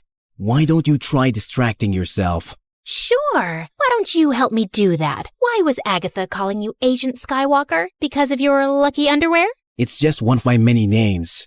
Is Liam your real name? No. So what is your real name? I'm obviously not gonna tell you. Okay then, do you tell your girlfriends your real name? Depends. I haven't dated in a while, especially after what happened with the last one. Why? What happened? None of your business. Let me guess. She couldn't put up with your cold heart anymore? Or she found out you're lying about your identity and thought you're a cheater. Oh no, wait, I've got it. Some enemy of yours killed her. Liam went quiet and my heart suddenly sank. Oh my god, no! She really died? I couldn't save her, Ellie. I'm sorry, Liam. I'm so sorry. That's so tragic. And it also explains why you're a cold-hearted robot now. I mean, this kind of stuff changes a person. Jeez, why are you so gullible? I'm a CIA agent. I'm trained to convincingly lie about anything. That was a joke? Dude, that's just mean. Well, if you still want a sob story, she did betray me. My ex is the rogue agent, and she's the one who's stolen the key and framed me. Are you happy now? Oh, wow. That's a lot. So how do you feel about it? Like, I just want you to be quiet now. I silently processed everything I'd just heard, but after a few minutes, I started feeling anxious again. I wish I was special, so very special, but I'm a creep, I'm a weirdo. What am I doing here? I don't belong here. Please stop. You're sucking up the limited oxygen in here. You're not the boss of me. Well, you were, but then you fired me, remember? And since you won't talk to me, I'm gonna sing. How you gonna make me shut up, huh? I can think of at least one way. Suddenly, Liam moved closer and put his hands on my face. Oh my God, was he about to kiss me? Just then, the truck jolted to a halt and Liam pushed me away. Rude! We quietly slipped out and made our way to the entrance. We scanned the fake IDs Agatha had given us, and we were inside the building. Liam had the building's blueprints, and he led the way to the surveillance room. We peeked inside to see a security guard observing the screens, and Liam quietly crept up to him. Just then, my nose started itching like crazy, and I tried desperately not to sneeze. The guard turned around, and Liam punched him hard in the face, then stabbed him with a tranquilizer. Why do you look like you're gonna be sick? I've only put him to sleep. Oh, I know. I'm just terrified of needles. I think I told you, I have... Yeah, a very low threshold for pain, I remember. Okay, we gotta check all the rooms in this place. There's gotta be a team working hard to decode that key. We scanned all the screens, but it seemed like there was hardly anyone in the building. Just then, I spotted an empty room with only a glass case in the center. Liam, do you think the key's in that vault? Yeah, it looks like it. Listen, Ellie, I need you to hack into their system and find out whatever you can about the security measures in that vault. I'm gonna be by the door to keep an eye out. You got it. I was totally lost in my work when suddenly my eyes flitted to one of the screens. Liam, what did you say your ex-girlfriend looked like? I don't think I said anything. Would you say she's a skinny supermodel type with lovely blonde hair, a perfect jawline, and very, very long legs? Yeah? Why? Well, if we don't scram out of here in the next 3 minutes, I think you're about to be reunited with your ex. She's coming this way. Liam grabbed my hand and we ran out and down the corridor like crazy. Suddenly, security alarms started blaring all over the building. I guess she found the unconscious guard in the surveillance room. Ellie, why have you stopped running? I'm so out of breath. I'm a computer person on my butt all day. Not used to running. Suddenly, Liam swept me up like a sack of potatoes, flung me over his shoulder, and started running again. All the entrances were being sealed, and Liam managed to get through the last one seconds before it slammed shut. We went rolling onto the ground, then got up quickly and sprinted as some guards chased us. As soon as we got outside the gates, a car screeched to a stop in front of us. Get in! Hurry! Yet another narrow escape. Was the mission successful? Far from it. We didn't manage to get the information we needed to break into the vault where the key's being kept.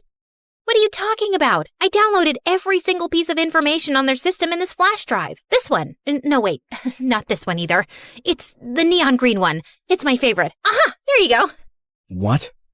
Oh my God, Ellie. You're amazing. He pulled me into a hug, and I was so startled that I didn't even hug him back. I wanted to kick myself for this wasted opportunity. And when we got back to the safe house, I crashed onto my bed like a malfunctioned hard drive. I was exhausted, but I kept having nightmares, and at some point, I woke up in a cold sweat. Just then, I screamed to see a dark shadow hovering over me, and I punched it hard. Ow! Liam, what are you doing here? You were shouting in your sleep. I was just checking on you. Aw, you came to see if I was okay? Well, that's too much to hope for. I already know you're unhinged. Jeez, I think you've broken my nose. What, with these jelly arms? Come on, don't be a baby. A baby could punch harder than me. I'm not being a baby. Ugh. Since you're finally up, let me show you what we found from that information you got.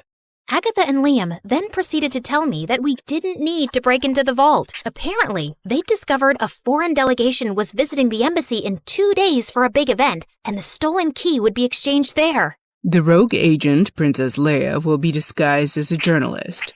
She will be secretly handing it over to this undercover foreign. Whoa, hold on. Your ex-girlfriend's code name is Princess Leia? Oh, now I get why you're Agent Skywalker.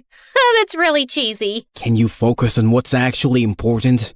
Leia might recognize you, Liam, even in disguise. I can get you in the building as the kitchen staff. But we need to send someone else in as a guest, preferably a pretty harmless-looking girl who can get close enough to the arms dealer to find out when the exchange is happening. I'm not sure I can. Wait, Ellie, you're a girl. Gee, thanks for finally noticing. She's not a trained agent. It's too dangerous. Yeah, man, stop putting me in danger. You'll just be like any other guest at the event, and I'll be close by and constantly in touch with you. Please, Ellie, this is my last chance before the key leaves the country. Okay, fine. You can act like a cute, flirty girl, right? I'm used to my mother throwing me at rich guys, so yeah, I have some practice. You should be prepared for anything. You know, once I was working the field, I had to kiss a mafia boss to distract him. It brought down his whole operation. She's not very good in that department, Agatha. I've seen her practicing in a mirror. That's not what I was doing. Look, I'm a pretty good kisser, okay? Well, it's an important skill any undercover agent should have. So, prove it. Prove it? How? You could just kiss me. Duh. What, like right now? Is that really necessary? Maybe she just finds you ugly, Agent Skywalker. I didn't say that. I mean, who would find him ugly? He's very good looking. That's just a fact. Like, I'm sure even a lesbian would find him attractive. Then it's just your bad kissing skills stopping you, I guess. Let's hope you don't need to use them. You know what, man? Just shut up. I suddenly grabbed Liam and kissed him hard. He kissed me back, and my brain exploded with fireworks. Well, that was not half bad. It was good. Great, even. Yeah, she'll be fine. I'm gonna get some more coffee. I'm proud of you, kid. 2 days later, as I was getting ready for the event, I felt sick with anxiety. Just then, someone knocked gently, and Liam walked in. Wow, you clean up nice. I mean, your dress is pretty. I think I'm gonna barf all over it soon. Don't be so nervous. I won't let anything happen to you.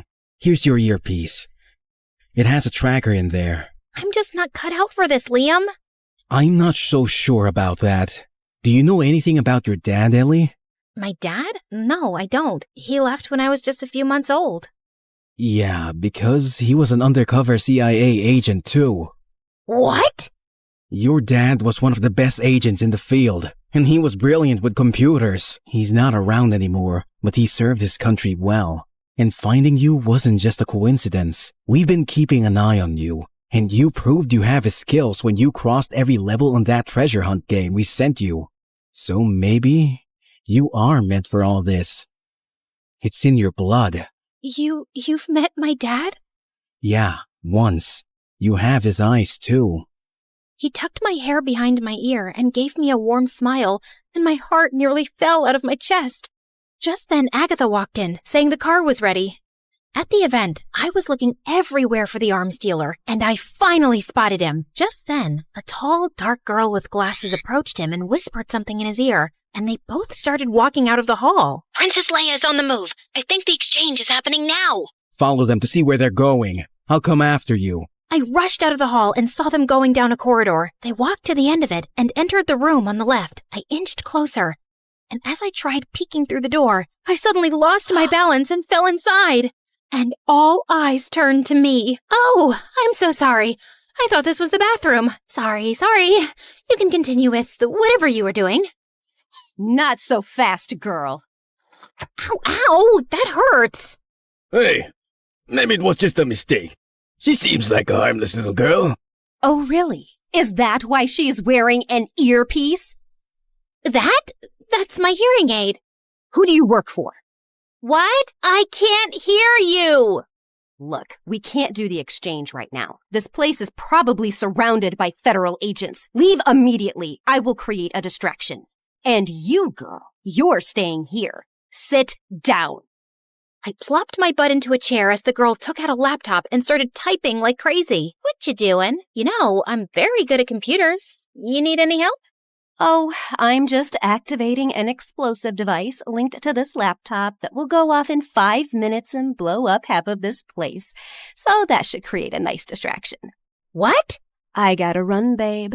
It was nice meeting you. Ciao. She then ran out of the room and locked it from outside. Oh my God! I stood frozen in panic, staring at the screen, seeing my life flash before my eyes. But then somehow, I managed to muster some courage. Okay. Calm down, Ellie. It's just a laptop. Any software can be overwritten. Anything can be decoded. You can do this. You got this, girl.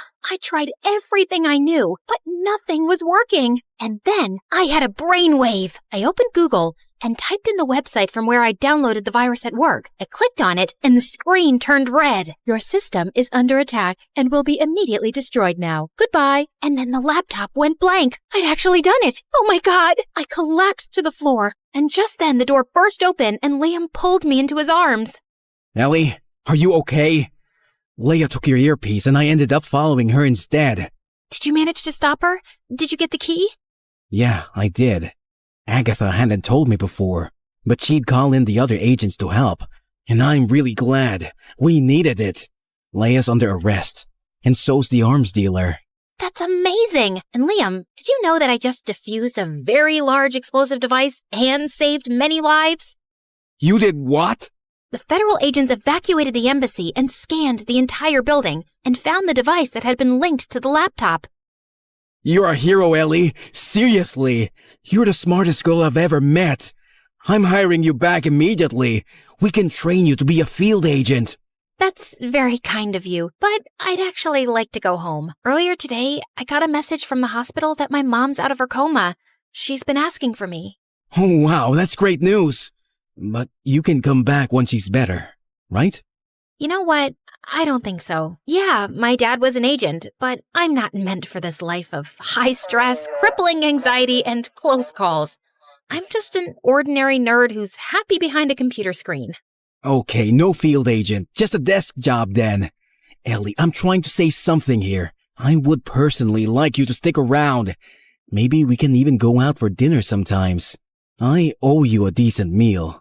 Look, Liam, it's not exactly a secret that I've had a giant crush on you since we met. But the truth is, I don't have a crush on the real you because I don't know the real you, and I probably never will. I mean, what's your real name? Liam just looked at me silently. Yeah, I thought so. But I get it. You're meant for this life, and it suits you. But it's not for me. Just one thing. Can I take this dress with me?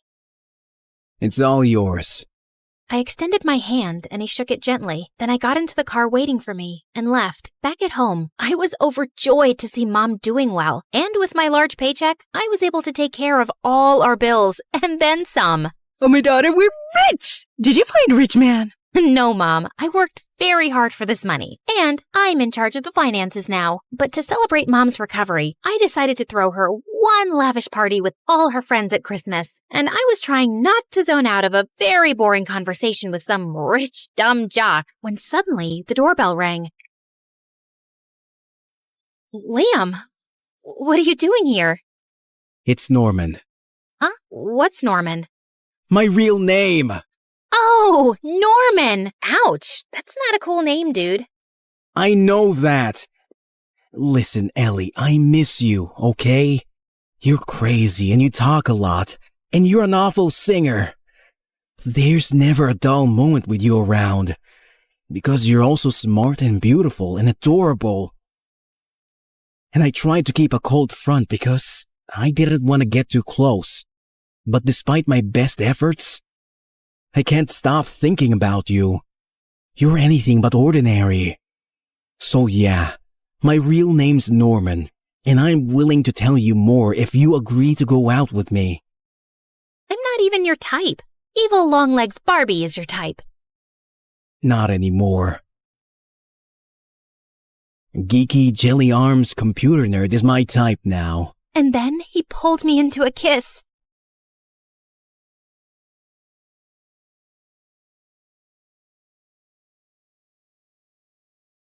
Does this mean you're like my boyfriend now? I like the sound of that. Can I tell my mom you're rich? I am rich. Like, really rich. Perfect. Mom, I found a rich man.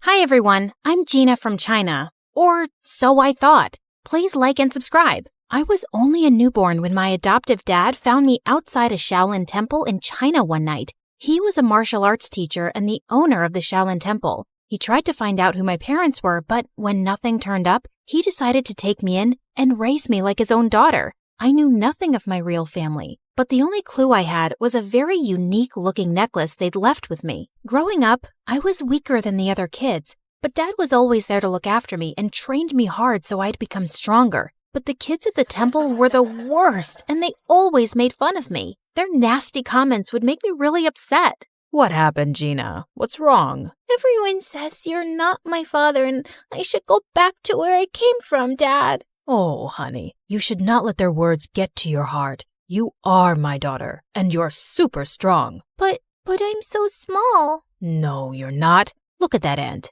It may seem small, but see how she's lifting a sugar cube? The same way, your strength should come from your mind and not your body alone. Dad's words always encouraged me, and I started focusing on myself. By the time I turned 8, I had a sudden growth spurt, and suddenly I was taller than most kids my age. With time, even my martial arts skills improved a lot, and I started winning many competitions. But the kids at the temple would feel jealous and try to mess with me all the time. This went on until I was 17, and then one day, something weird happened. I was in the market when I crashed into someone, and all my groceries fell to the floor.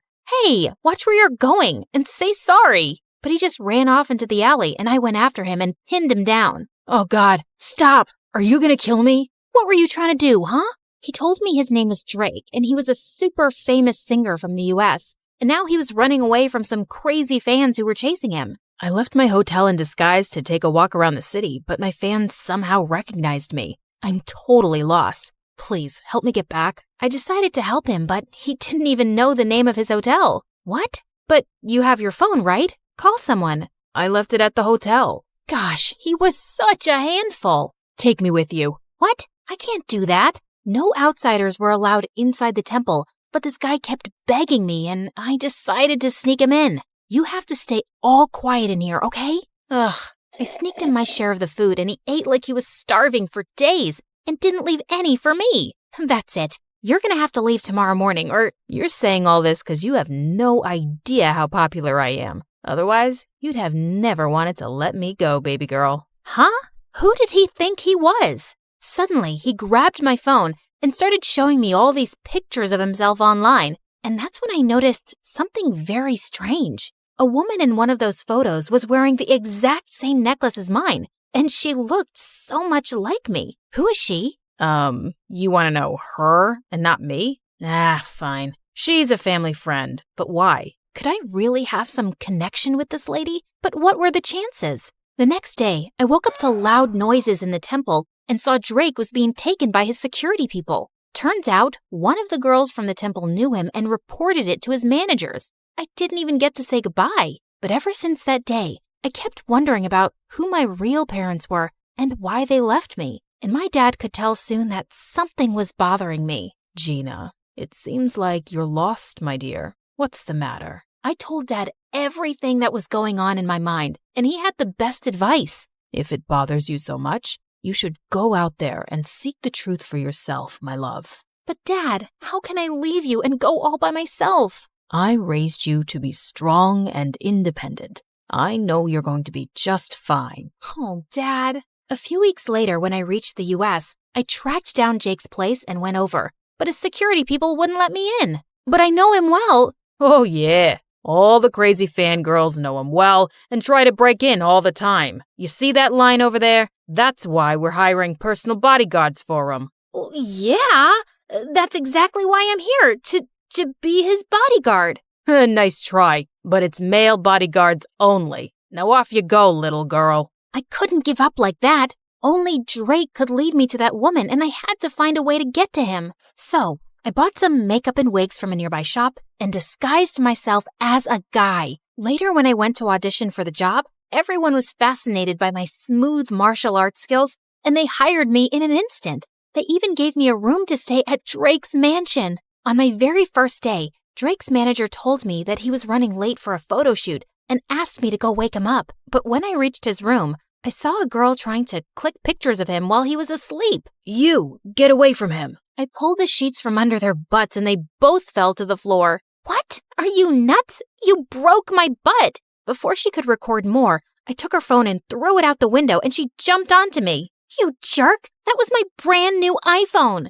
Seconds later, Drake separated us and told me that she was his girlfriend. Then why was she clicking your pictures like that? Turns out, Drake's girlfriend, Blythe, was a social media star, and all she did was post pictures with Drake for popularity. She stuck to him like chewing gum and wouldn't give me any time to be alone with him. Even when we'd step out, she'd join us and give me death stares. Why do you keep following me all the time? Ma'am, I'm Drake Sir's bodyguard, and it's my job to protect him. That's enough, Blythe. He's just doing his job, so cut it. But she wouldn't miss a chance to mess with me. There was a fan signing event for Drake soon, and Blythe was live streaming when she tried to make me fall and humiliate me in front of Drake and the crowd. But I moved aside just in time, and she ended up bumping into one of the fans and falling face flat.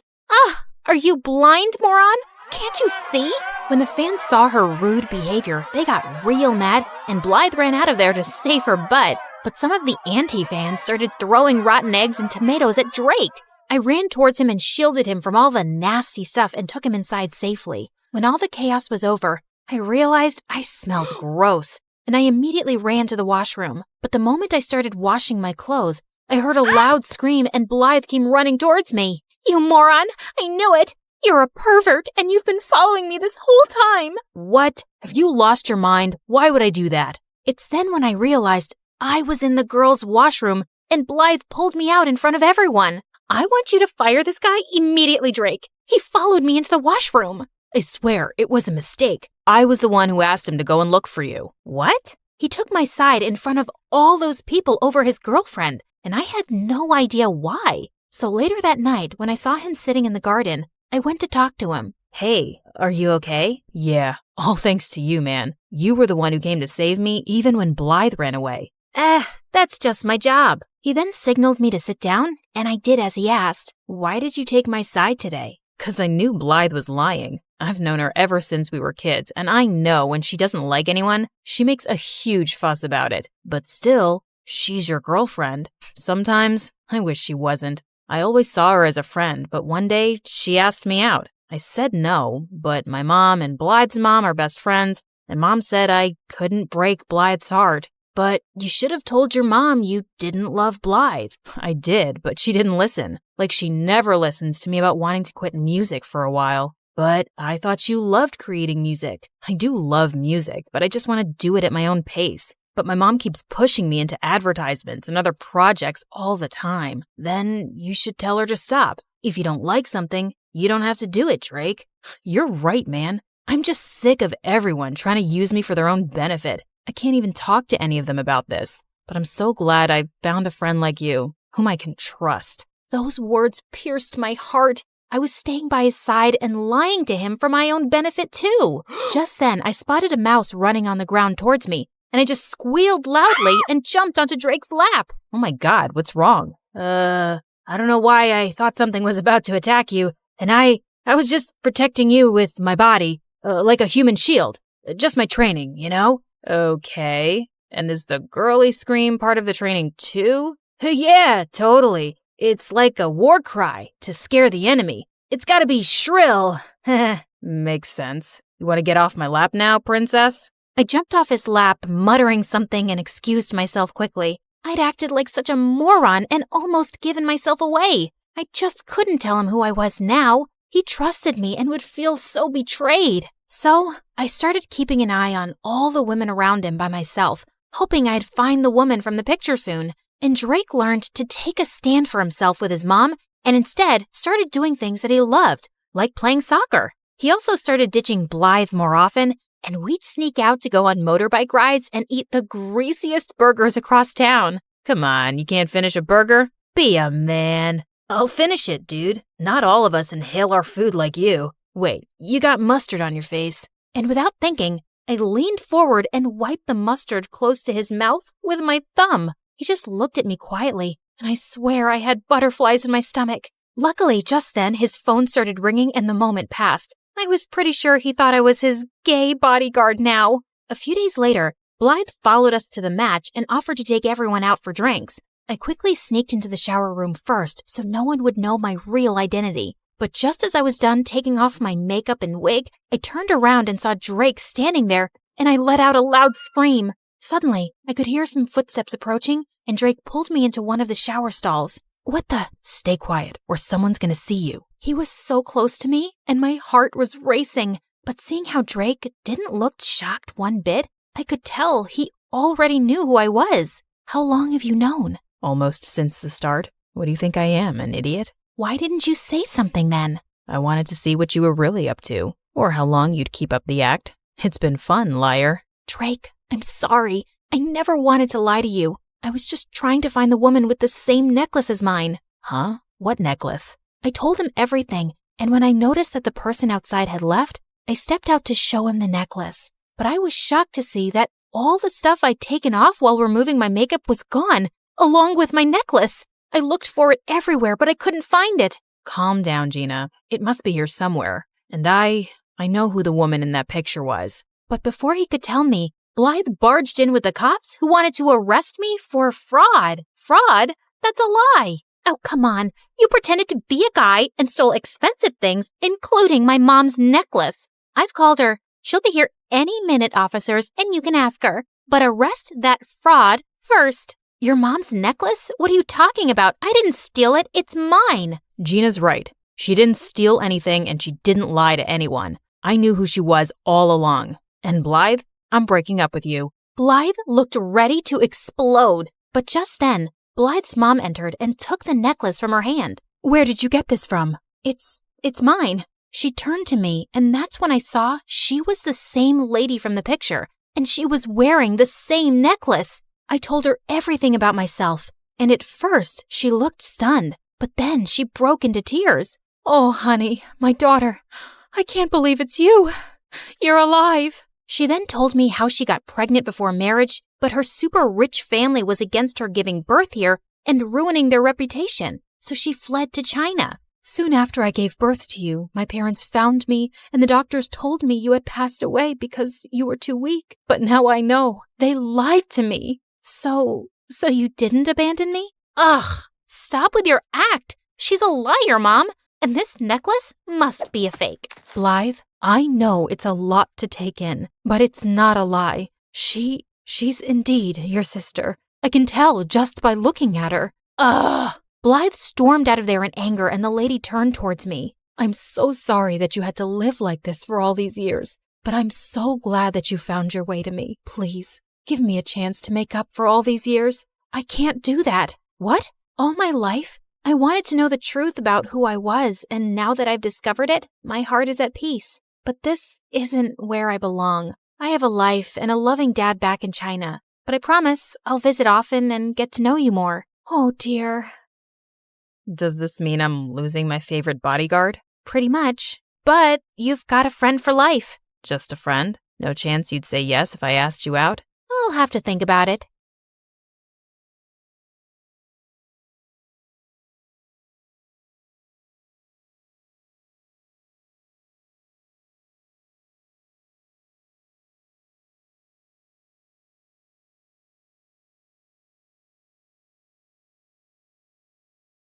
Bonjour, my name is Andrea from Paris. Please like and...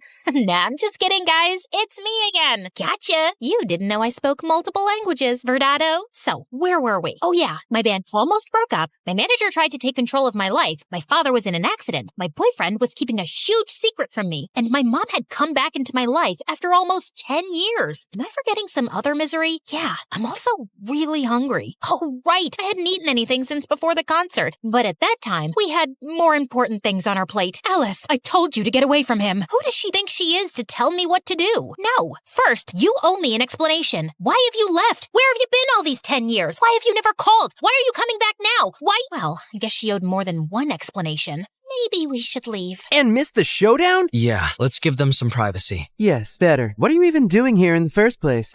We'll wait outside. No, nobody leaves. And you better start talking before we start improvising a bad cop, good cop scene. And no, Luke, you can't be the good cop. But Alice, no excuses. Just spill the beans. My mom took a seat and a deep breath, then remained in silence for a few minutes. I couldn't wait to know the truth. I was impatient, nervous, stressed, and hungry too. But most of all, I was tired. Then she started talking about her life, blah, blah, blah, some really revealing stuff and other things, and then the end.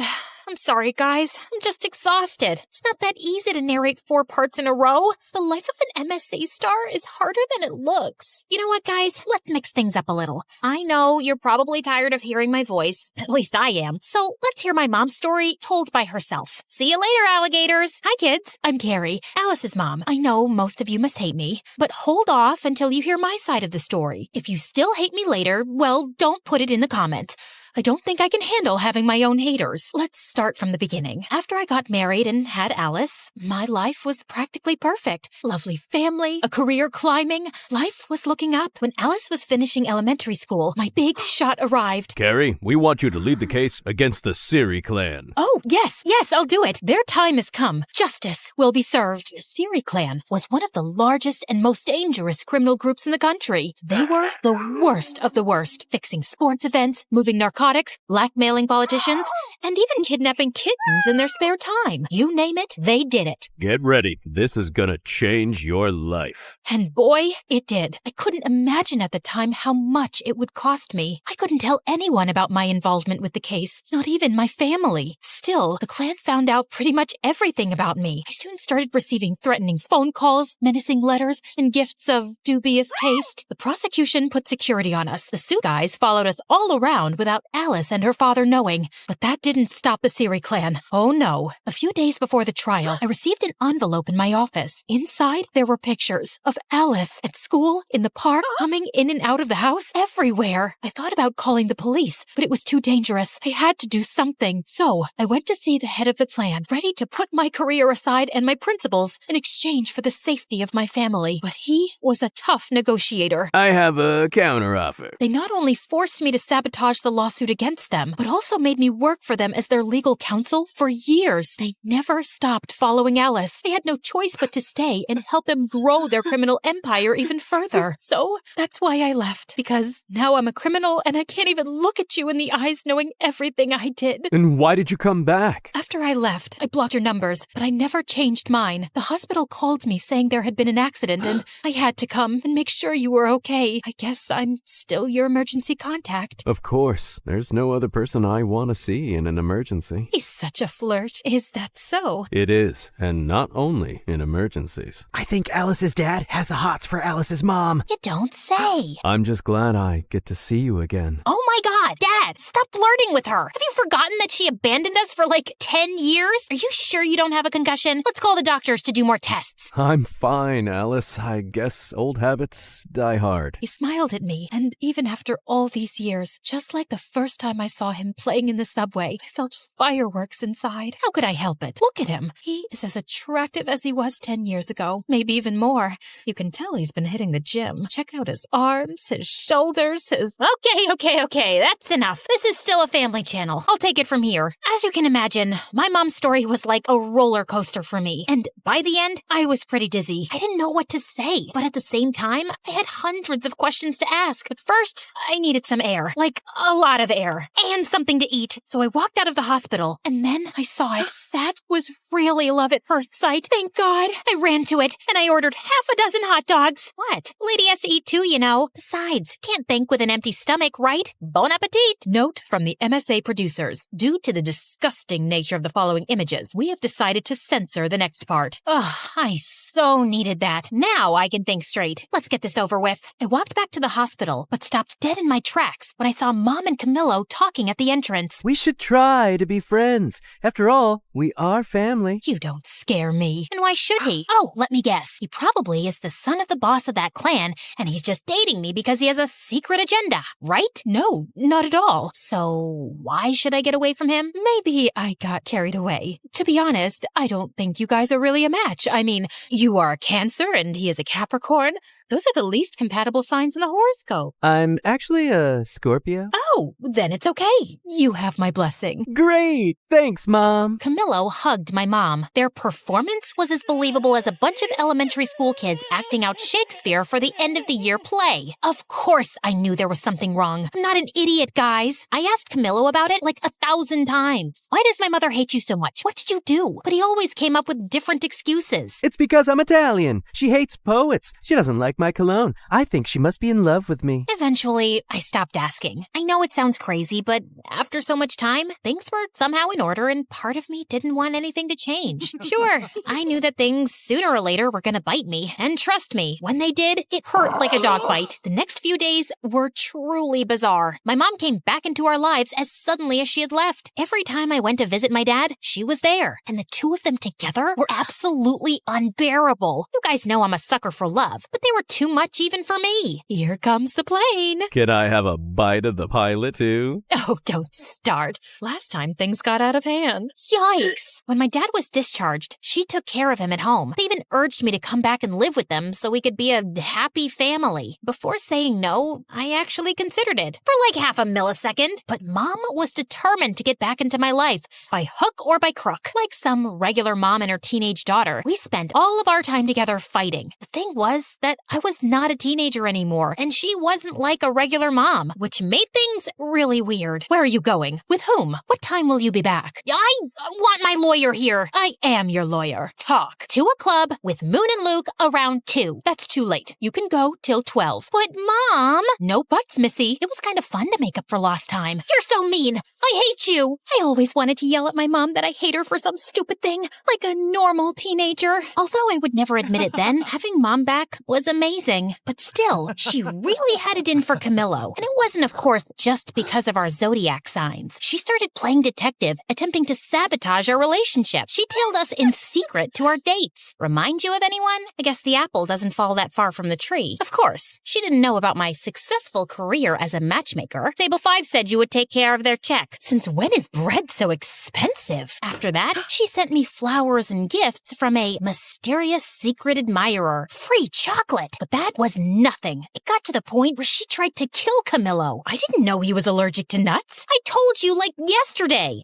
It must have slipped my mind. Then she went all in and planned a blind date for me and Kwan, who was a few days away from returning to Korea. I had to admit that it was a beautiful date, and Kwan looked so attractive. But I had a boyfriend and he had a girlfriend. I'm so sorry my mom put you up to this. Don't worry. It's always nice to spend some time with you. Won't your girlfriend mind? I don't have a girlfriend anymore. She left me. She said my heart was still entangled with something here. And what is that something here? I think you already know. Kwan smiled at me, and I blushed so much that I could have become a stunt double for Poe. You know, the red Teletubby. Change the subject, Alice. This could get out of hand. I don't know what my mom has against Camillo. She hates his guts with a passion, but he didn't do anything. I think you should trust your mom. I know you two have a complicated history, but she must be doing this for a very good reason, and you can't keep ignoring it. At first, I thought Kwan was only saying this because he was jealous, but then I started to think he had a point. Turns out, his words were absolutely right on target. When I got home that same night, I did what I promised I would never do. I went through my boyfriend's computer. Guys, this is me not setting a good example. Don't follow my lead on this one. Remember how I said things would come back to bite me in the butt? Well,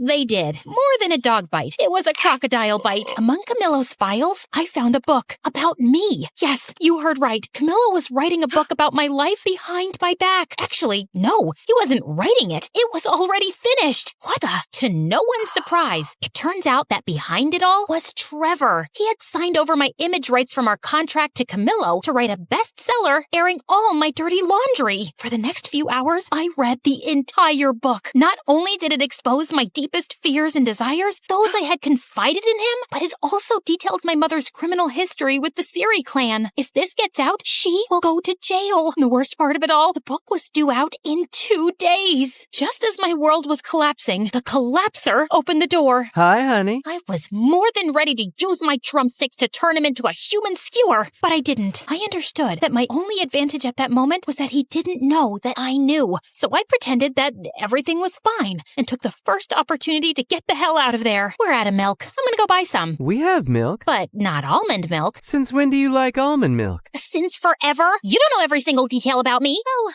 maybe I lost it for a moment. Once I escaped from there, I met with my mother. She confessed to me that she knew about Camillo's book. A few weeks ago, my boss told me that someone was snooping about my past and the trial. They thought they were the prosecutors, but when I saw the photo, I recognized Camillo immediately. I'd seen him in every photo and interview of you two. You follow my career? Of course I do. I'm your biggest fan. My mom found out he was writing a book, but when she tried to warn me, he threatened to reveal another big secret. My mother was betraying the clan. She was preparing a case with the prosecution, taking advantage of her inside knowledge to bring down the Siri clan once and for all. If that came out, not only would the case collapse, but we would be in grave danger. The release of the book would have the same result. So we soon regrouped with my dad, Moon, Luke, and Quan to shut down the release of my unauthorized biography. That's a sentence I never thought I'd say. We split up and went to different districts to buy all the copies of the book that were ready to circulate. Yeah, we spent a lot of money on books. In the meantime, my mom managed to get a legal order to stop the printing of new copies, arguing that they did not have my authorization. Amazingly, we managed to stop the book from coming out. We gathered all the copies and made a huge campfire. Not great for the environment, I know. Again, don't follow my lead on this one, guys. Anyone want a marshmallow? You're still leaving tomorrow? Maybe you can stick around for a bit. I'd love to, but I have to go home. But you should visit me. Maybe I will. Sadly, our victory was short-lived. Feeling defeated, Trevor and Camillo leaked the book virtually, and it soon went viral. What ensued was absolute chaos. My name became a trending topic, and the news went crazy with my mother's criminal story. Soon, reporters were swarming my house and my parents' house looking for a comment. My phone literally exploded from the number of calls and messages it received. To make matters worse, Camillo went on TV to present the book, badmouth me, and reveal that my mom was a double agent for the government. You will pay for this. From that moment on, we became the #1 target of the Siri clan. Things were completely out of hand, and for the first time, I feared for my life and the safety of the people around me. I had to do something, but I didn't know what. Alice, there's no time for discussions. Get in the car. We have to go to the witness protection program now. We are in danger. I can't do it, Mom. You two go. Alice, this isn't up for discussion. No, it's not, Dad. I'm sorry. I ran between the cars until I lost them. It's not that I didn't want to go with them, but I was a public figure. The reporters and paparazzi would be after me like hounds. I knew that if I went with them, I would put them in even more danger. I needed to go somewhere where no one knew me. Oh, that's it. Quan,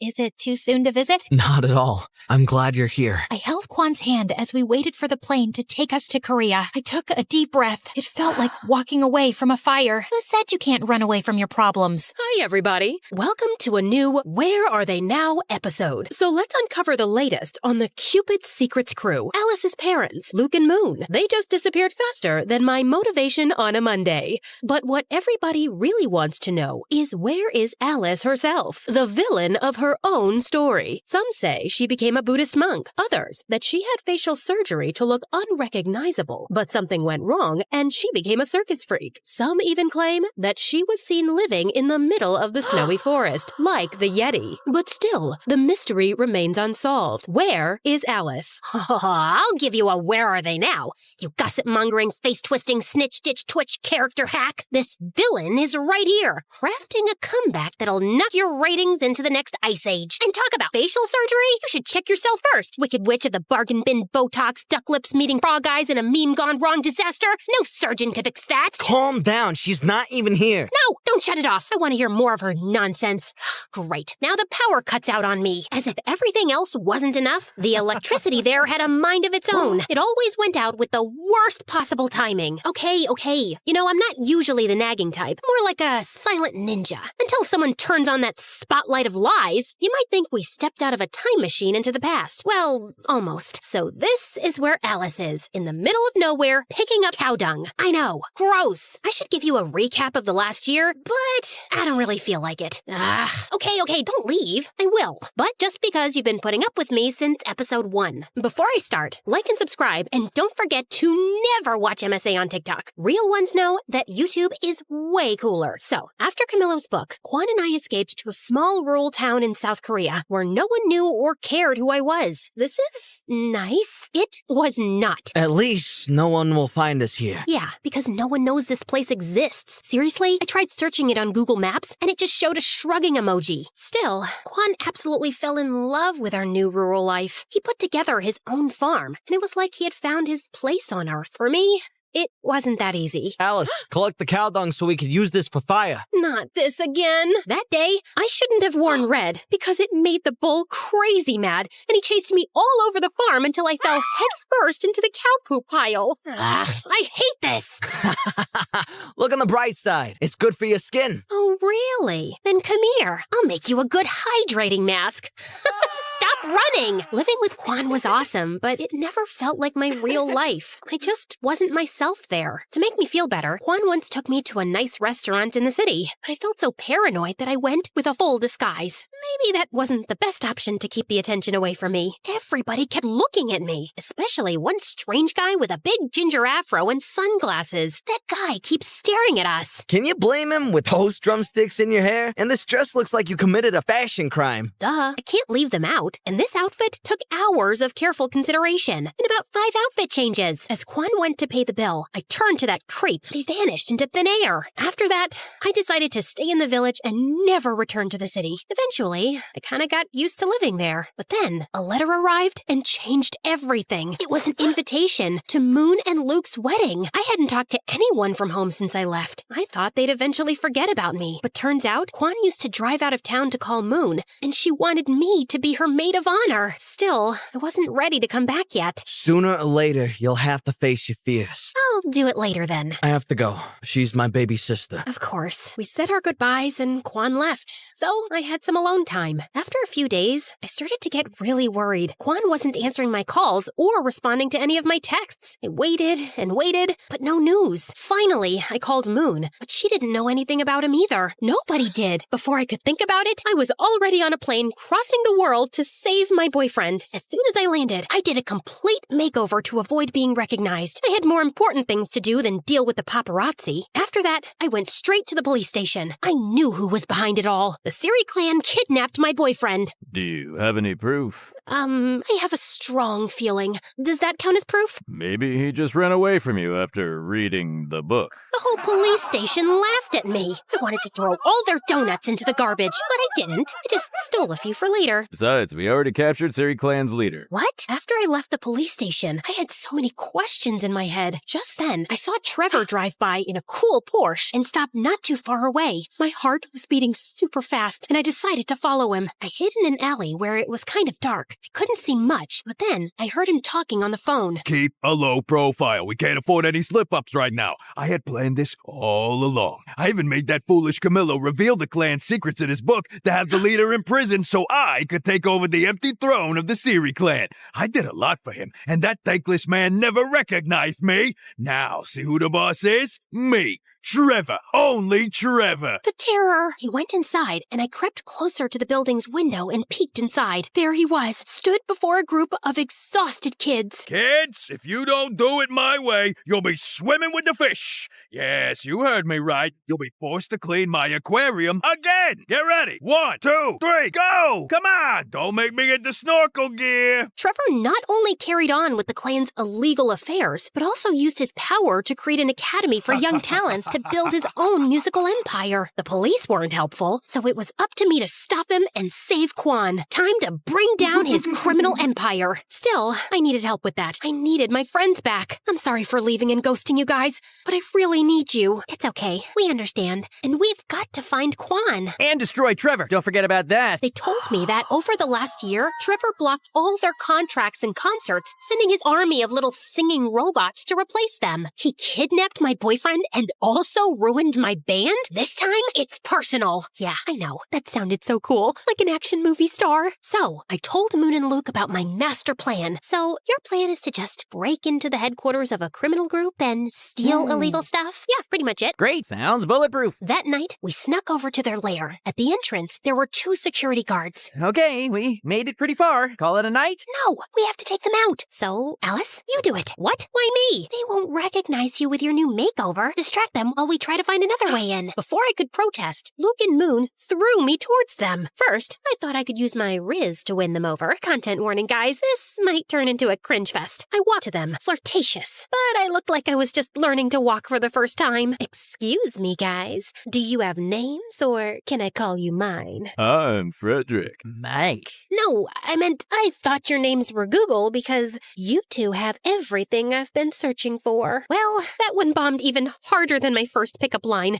I need to work on my flirting game. In a desperate distraction attempt, I twisted swiftly, aiming for a masterstroke. Fate intervened. My wig slipped off. Uh-oh. You! So, time for plan B. What was plan B again? Stop her! They jumped on me, but at that exact moment, their radio started playing my favorite song. I went full John Wick mode for real. I grabbed the 2 drumsticks that I always carry around and turned them into lethal weapons. Oh, I forgot to mention that during my time in Korea, I became a black belt in Taekwondo. Silly me. After beating up those 2, I tried to find Moon and Luke, but I got to Trevor's office. I turned it inside out, but found nothing about Kwan. I was about to give up when I came across something mind-blowing. A manuscript from Camillo, Cupid's Secrets Part 2. A sequel to my story. Yeah, my head exploded. Quite literally. It detailed with amazing precision my life in that little town in Korea. Every little part of it. How the heck did he know all this? Then, as James Bond's villains, they appeared. Oh, look who's here. So good to see you, babe. I love your new style, but ew, you smell like cow poop. Trevor and Camillo were at the door of the studio. I lunged at them. You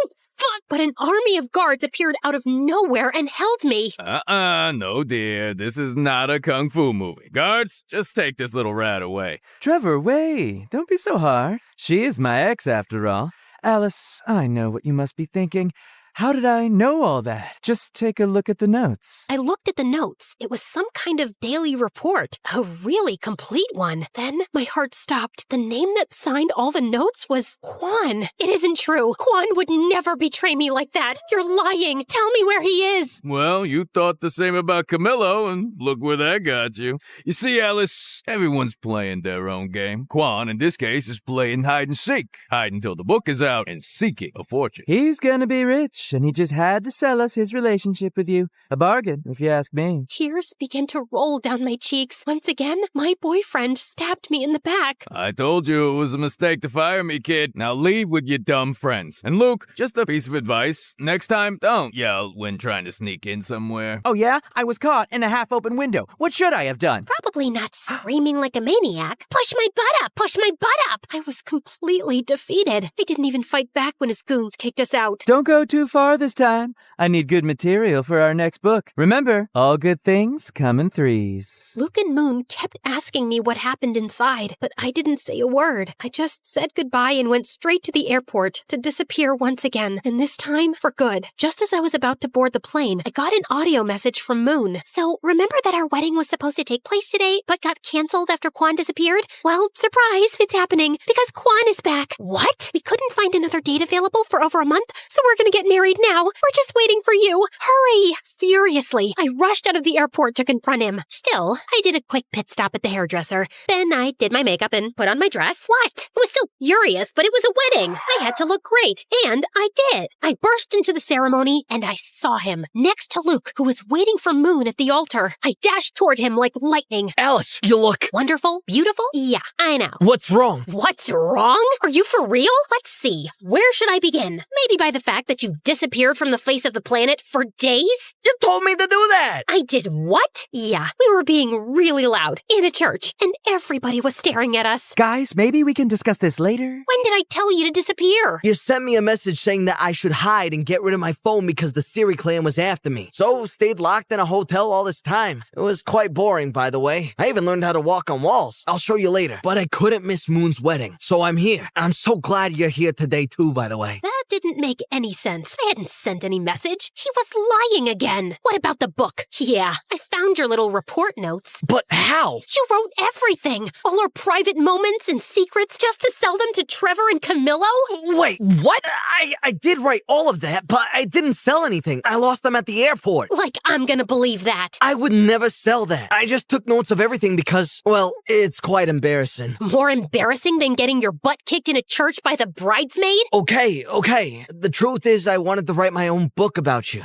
To show the world how nice and cute and wonderful you truly are. Yeah, this is the part where you go, aww. Still, at that moment, I was confused and shocked. I didn't want to believe him, but when I looked into his eyes, I saw that he was telling the truth. I felt so embarrassed. But then I saw him hiding among the rest of the guests. That weird-looking ginger afro guy that used to spy on us in Korea. Stop that guy! He ran, and I chased after him. Just when he was about to escape, Moon appeared, rocking her wedding dress and blocking his way. He turned around, and I hit him with a crazy taekwondo kick that sent his afro and glasses flying. He was Camillo. He had followed us to Korea to spy on us, and when he found out about Kwan's notes, he stole them from him at the airport. As if that wasn't enough, he and Trevor sent the message pretending to be me and telling Kwan to hide. Why the heck are you here? I needed to see the showdown.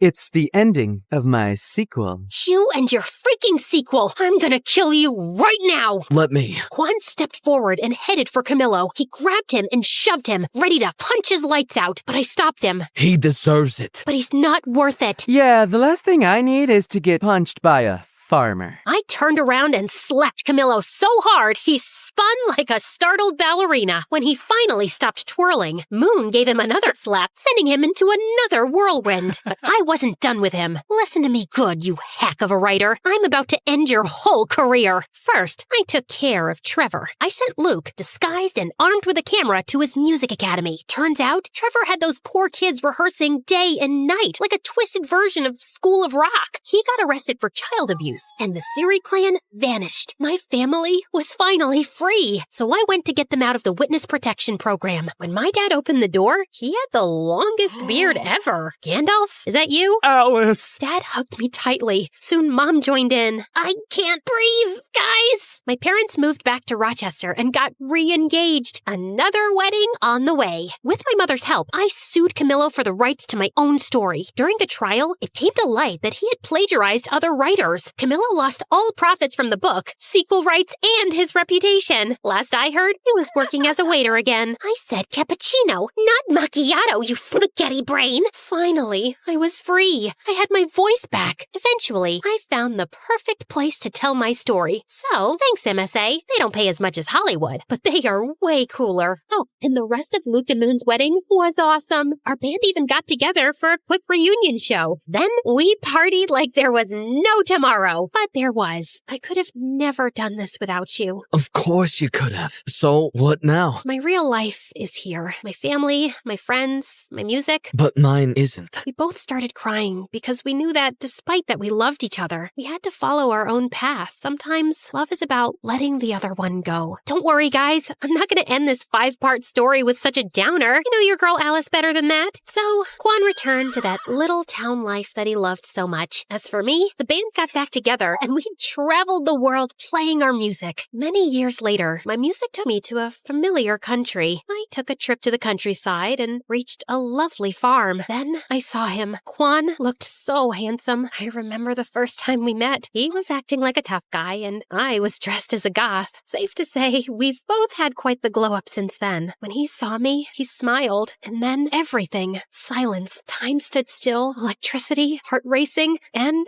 of course, the famous fireworks. I ran to him, and that was it, guys. The end of my crazy and long journey. I guess love always finds its way in the end.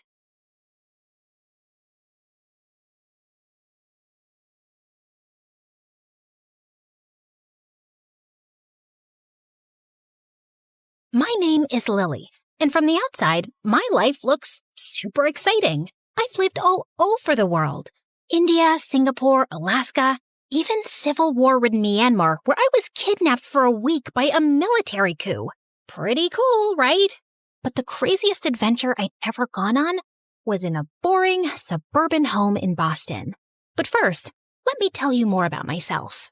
My parents were investigative journalists, and they went wherever the story was. Corrupt government, church cult, mysterious disease outbreak, serial dog napper.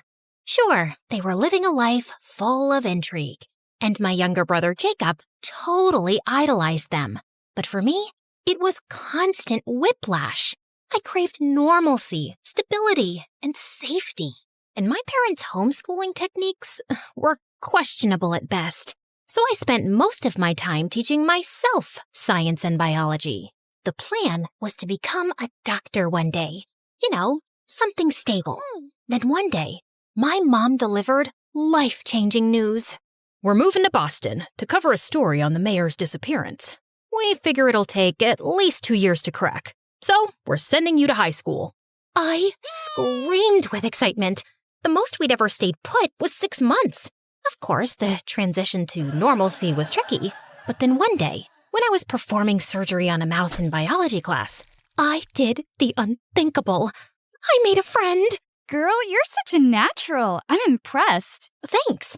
I want to start my own doctoring practice one day. Hole up in one place, find some loyal patients, and really be there for them, you know? That's beautiful. Oh, can you take a look at this mysterious fungus on my foot? Just kidding. But hey, you want to hit up the mall after this? Suze was the best. Funny, smart, loyal. We got super close in no time. And then, exciting news. We solved the mayor's disappearance. Turned out, he faked his own death. So we're moving to Hawaii to cover the illegal capturing of the Hawaiian monk seal. What? No, I love it here. I finally feel like I have a life. You said 2 years. Sorry, honey, but we're just too darn good at our jobs. Well, I'm not going. I've spent 16 years being carted around like a chihuahua in your purse. I'm not just an accessory to take with you whenever you want to pick up and leave.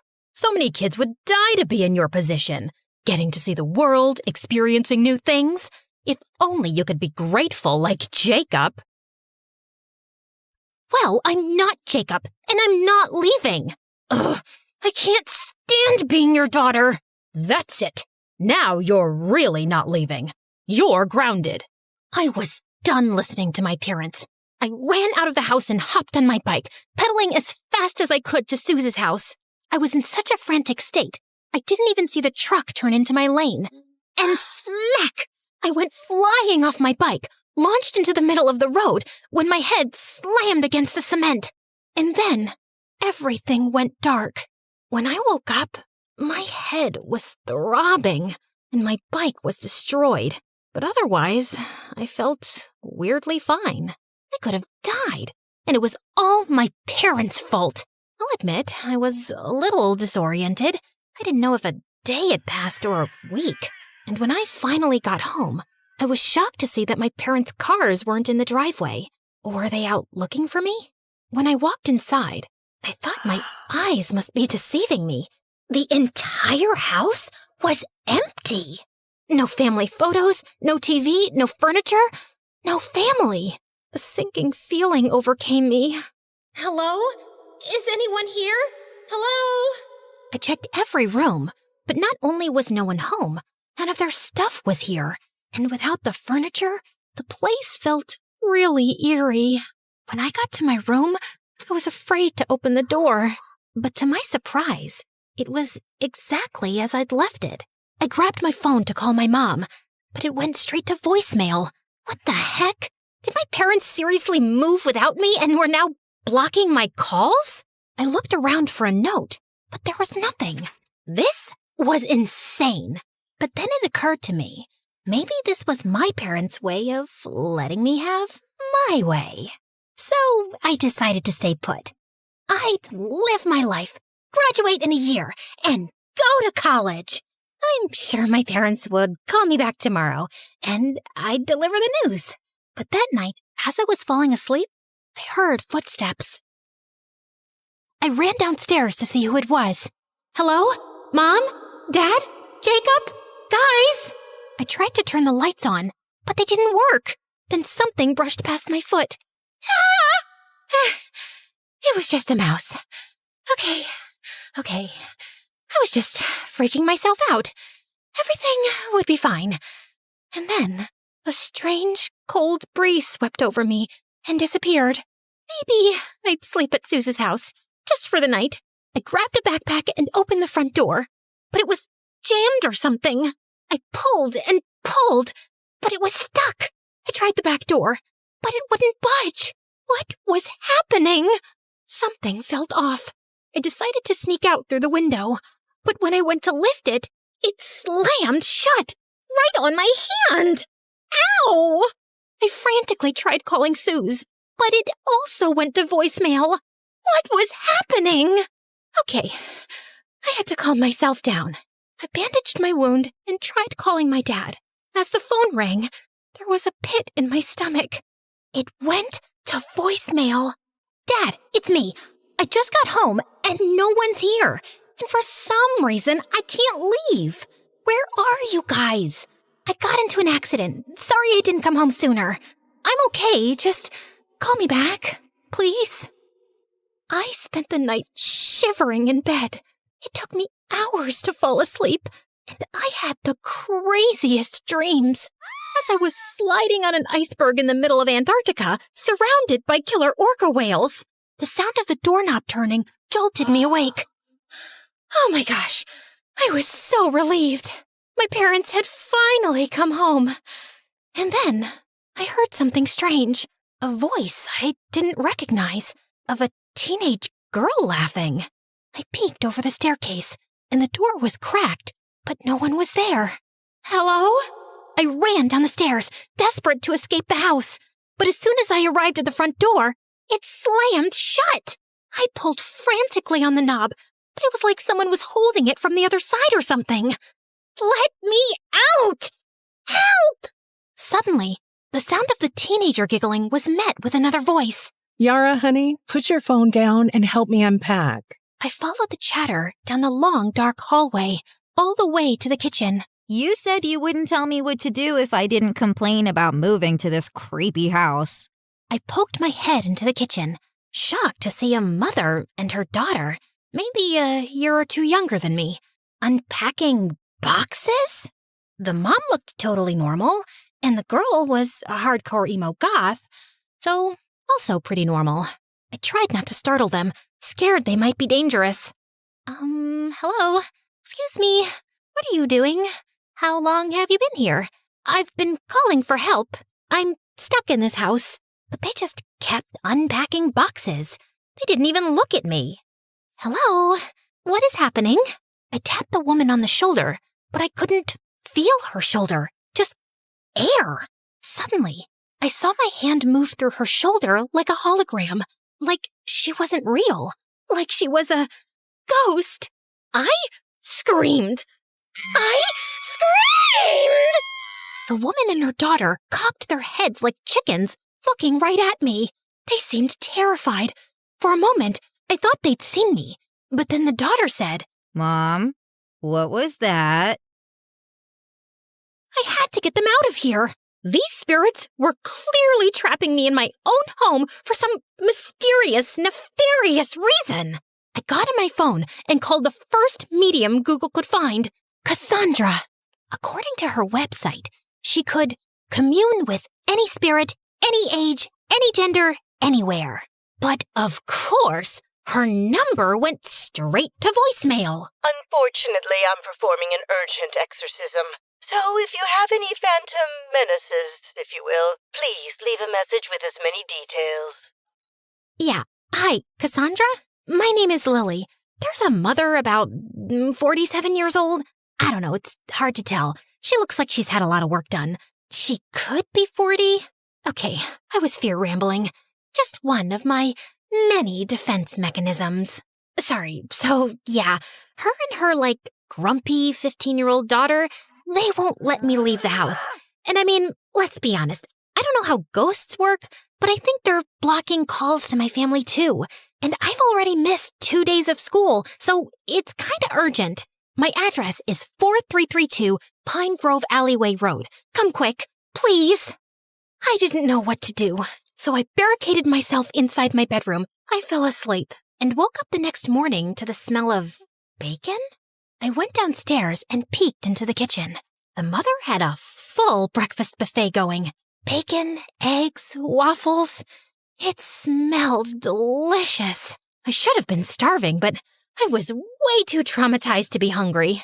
Mom, what is the largest organ in the human body? Then I saw the daughter was doing biology homework at the kitchen table. Was this normal ghost behavior? Mom, what's the answer? I don't know. I'm a future bed and breakfast owner, not a scientist. The lungs? Yeah, that's right. Wrong. It's the skin, obviously. I saw the girl filling it in on her paper, and for some reason screamed, "It's the skin!" But she couldn't hear me. So I wrote it on a Post-it in big red ink and slid it in front of her. She slid back in her chair, almost toppling over. Did she see the note? Who are you? Why are you in our house? Honey, stop with the hysteria. Mom, you're not supposed to call women hysterical, especially your own daughter. There's an evil being here. I can feel it, and I'm not going to be around when it enacts its vengeance. Whoa, whoa, whoa. Who was she calling an evil being? She had it totally twisted. She ran towards the door, making a run for it. Hey, don't you leave this house. But was met instead with a super tall, slender woman wearing a robe, carrying a Dan's Donuts tote bag with a bunch of supplies. This was... Hi, name's Cassandra. Someone called in for a phantom cleanse. Oh, thank God. What the heck? How could we both hear Cassandra? Cassandra looked at the three of us. It was unclear who she was looking at since she was wearing sunglasses. Give me a second. I need to talk to the spirit. It's reaching out. Desperately. Thank you. Cassandra approached me, standing inches away from my face. She took her sunglasses off, and her eyes shot open, like she was activated. What is your purpose here? I called you. I have ghosts. You probably can't see them, but they're standing right behind you. Oh, darling. Oh, sweet dear. No, you are the ghost. What? Then how are you talking to me? Because I'm a medium, and you are in between. Wait, are you sure? How do I know you're not a ghost pretending to be a medium? And you answered my call. Only a human would be able to call you? She called. Cassandra pointed to the 15-year-old girl cowering behind her mom, watching this strange lady seemingly speak to me, a ghost. No. There's no way. I was fine after the accident. I can't be... In a coma. You're in a coma. Cassandra showed me the news article on her phone. Apparently, the bicycle accident left me in a coma. And my body is just hanging out in a hospital bed in Hawaii. So, is this like a figment of my coma dream, or... No, this is real, sweetie. Your presence is haunting these lovely ladies. The daughter was just standing behind Cassandra, mouth hanging open in disbelief, while her mother was squeezing her daughter's shoulder like it was a stress ball. You okay, Mom? I told you. Yep. Okay, don't blame me. Jeez, the news is bad enough. Honey, in a way, you are to blame. Because you're clinging to a space you won't let go of. Think of this place like emotional limbo. You're not dead, but you're not living either. And until you let go, you'll be trapped here. She turned to the terrified, lovely ladies and presented her credit card swiper. And for a second, I could have sworn she was holding a paper that said, "Like and subscribe to MSA." Nope, made that up. She didn't have that. Seriously? Please, like and subscribe to MSA. Time to pay. So, is she gonna leave? I want to. Tell me how. But Cassandra was already out the door. Luckily, she left it propped open. I tried running outside, but the door slammed right in my face. Oh my God, was that the ghost? Mom, maybe it's a sign. You're scared. I'm not happy. It would be the perfect time to bail on your bed and breakfast dreams and move back to where Dad is and where my old life used to be. Just saying. Honey, no. We're not gonna let one ghost ruin our dreams. I've got bigger fish to fry. Believe me. Mom, stop calling your dreams ours. Woof. I didn't want any of this mother-daughter drama. I just wanted to leave and be back in my body.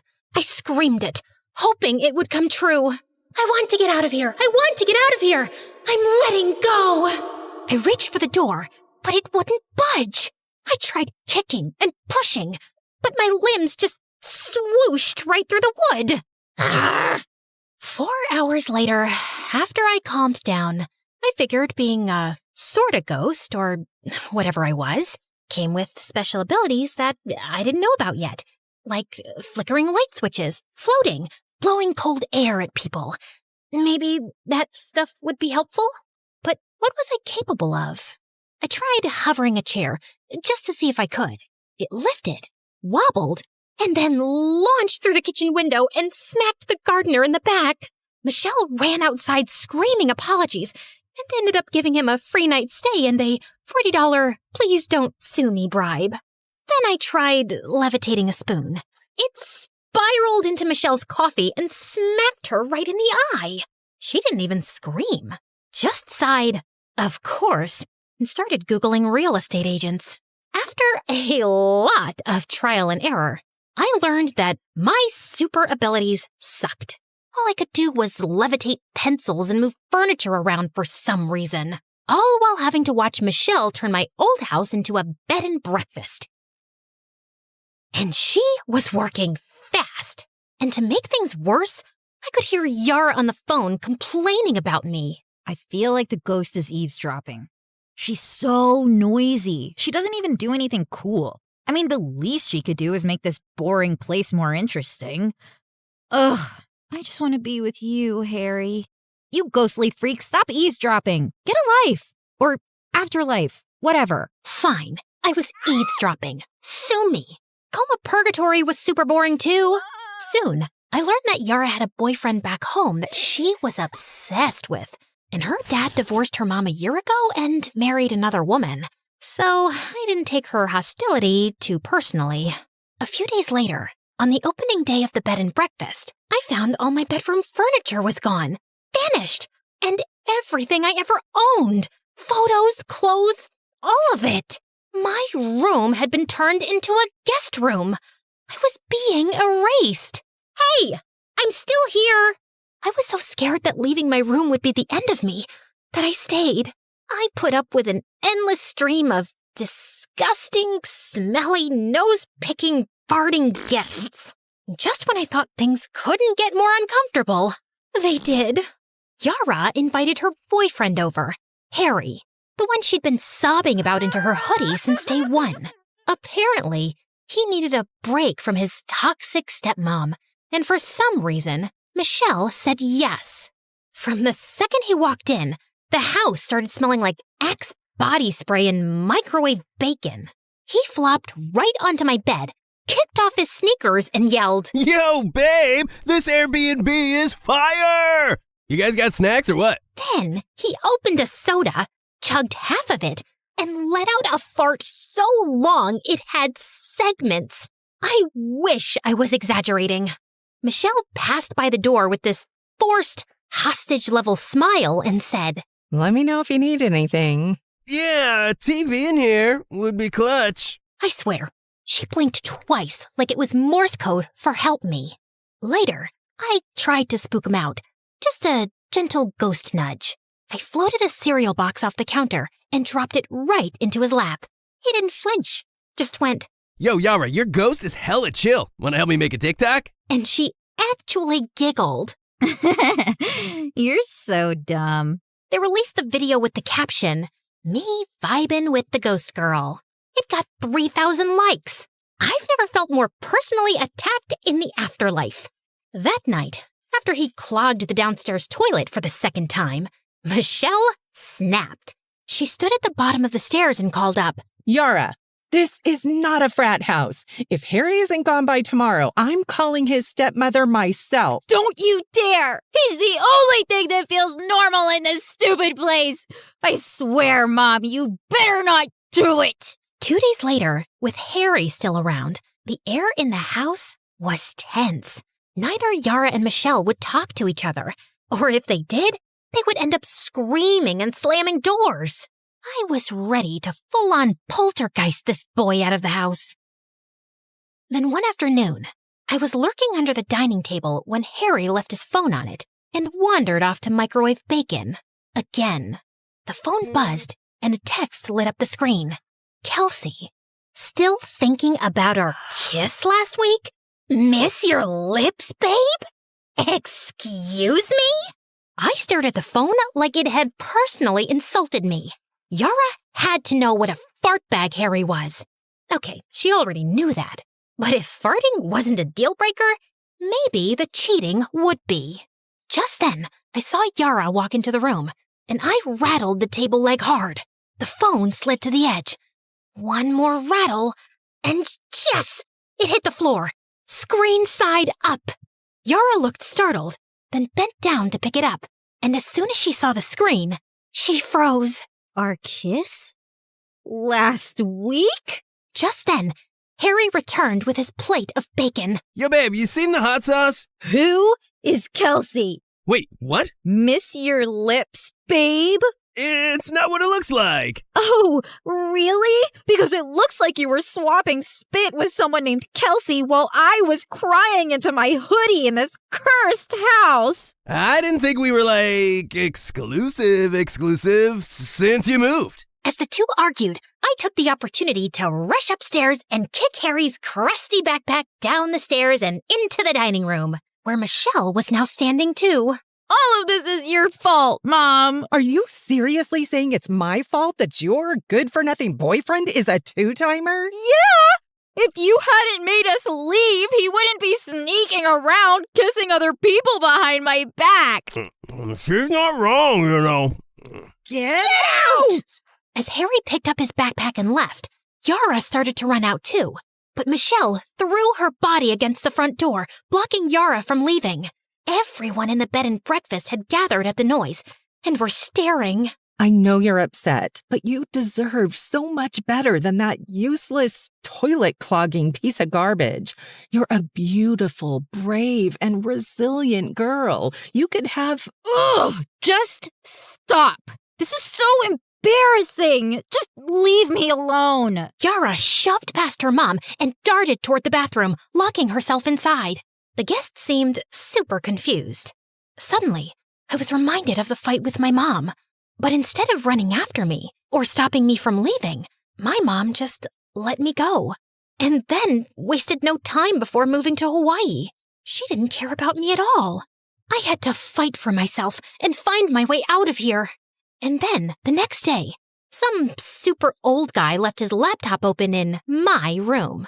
I had an idea. I focused on levitating a pencil over the keyboard, typing my name into the search bar, key by key. Maybe I could at least find out what the status of my body was.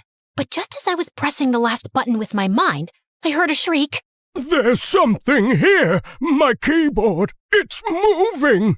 I jolted, startled, and fell out of the swivel chair, launching it to the other side of the room. The chair just tried to attack me! There's a ghost! All of the guests ran over to see the commotion. I tried tiptoeing away, but tripped and knocked into the lamp, toppling it over, the light bulb shattering. Suddenly, all the guests were screaming and running. It was like a scene out of a horror movie, but I was the horror. Wait, don't go! I wasn't trying to be spooky, I swear! But then I saw an out. I leapt onto the old man's back, trying to hitch a ride out the door. He must have felt my presence or something. The spirit is clinging to me! Get her off! Get her off! As soon as he was out the door, I was blown back by an imaginary gust of wind, thrust into the living room, toppling into the coffee table. Yara poked her head out of the bathroom. Oh, wow. Finally some action here. Yara, stay in the bathroom. Okay, Spirit, come at me. What do you want? I just wanted to leave, but how could I tell her? I picked up a pencil and began writing on the wall. Oh my God. Whoa. Cool. I wrote, I'm sorry. I mean no harm. I'm just stuck. I dropped the pencil and then started pushing the furniture back to where it belonged. Michelle and Yara watched me, stunned. I think she's been trying to leave, Mom. Help her. Suddenly, Michelle collapsed to her knees. She started breaking down, crying. I don't know how. And now the business is ruined. Yara, I'm sorry I moved us here. It's just the divorce was hard on you, I know, but it was devastating for me too. I was with Dad for 20 years. I was heartbroken. I was so focused on running to something new, something that would make me happy. I didn't consider you. Maybe the ghost is a sign that I haven't been seeing you. If you want to move back, we can move back. Yara came out of the bathroom and grabbed her mom's hand. Mom, no. Believe it or not, I like seeing you happy. I don't want to take that away from you. Plus, things are finally getting interesting. Mom, it's okay to be heartbroken. But I'm the parent. Exactly. And that means I know where I got my strength from. Michelle gave her daughter a huge hug. Somehow, my presence had brought them together. And watching them hug made me feel so alone. I went back to my room and laid on the bed crying. Yep, apparently ghosts can cry. The next morning, I noticed something on the computer. The search result from earlier. I levitated a pencil and sneakily clicked on one of the links. It was an article about me, about how my parents had poured all their resources and energy into doing a story on brain activity during comas. Apparently, there was a procedure that could save me, but it was only because of the greed of the healthcare industry that it wasn't public knowledge. My parents even sold the house to fund the investigation. I walked down the stairs to see the front door was propped open. I saw Yara and her mom laughing as they added the word haunted in front of the bed and breakfast. Then it occurred to me, if Yara could forgive her mom, maybe I could forgive mine. Beep, beep, beep. She's awake! Honey, come here! I was so disoriented, but I could see my mom in front of me, tears streaming down her face, clutching my hand in hers. Mom, is this real? Her teardrops landed on my hand. It definitely felt real. Oh my goodness, Lily. I am so sorry we put ourselves before you. You and Jacob are everything. It's my fault for driving you away. I'll never forgive myself. Mom, it's not your fault. You're great at what you do. And if you weren't, I'd never have woken up. But we didn't even do the operation. You just woke up all on your own. Maybe Cassandra was onto something. It wasn't the house I had to leave behind. It was my anger. Mom, Dad, you were just chasing your own happiness. You deserve that too. I'd rather have parents with a passion for life, especially after witnessing just how easily it can be taken away. I love you guys. Your forgiveness means everything. And I promise you'll like Hawaii. We can stay as long as you want. Actually, I have another idea. My parents agreed to pay for me to stay at the bed and breakfast until I graduated high school. Suze was over the moon to have me back. And when I confessed to Yara that I was the spirit, we became fast friends. I told her she could probably take down the haunted sign now. But she said, "No way! Business is booming because of it. Turns out a lot of people are obsessed with ghosts." Turns out I didn't need to leave the house to finally be seen. I just had to stop running from it. And yeah, my craziest adventure? Not Myanmar, not the monk seal. It was becoming the ghost in my own house and finding my way back to life.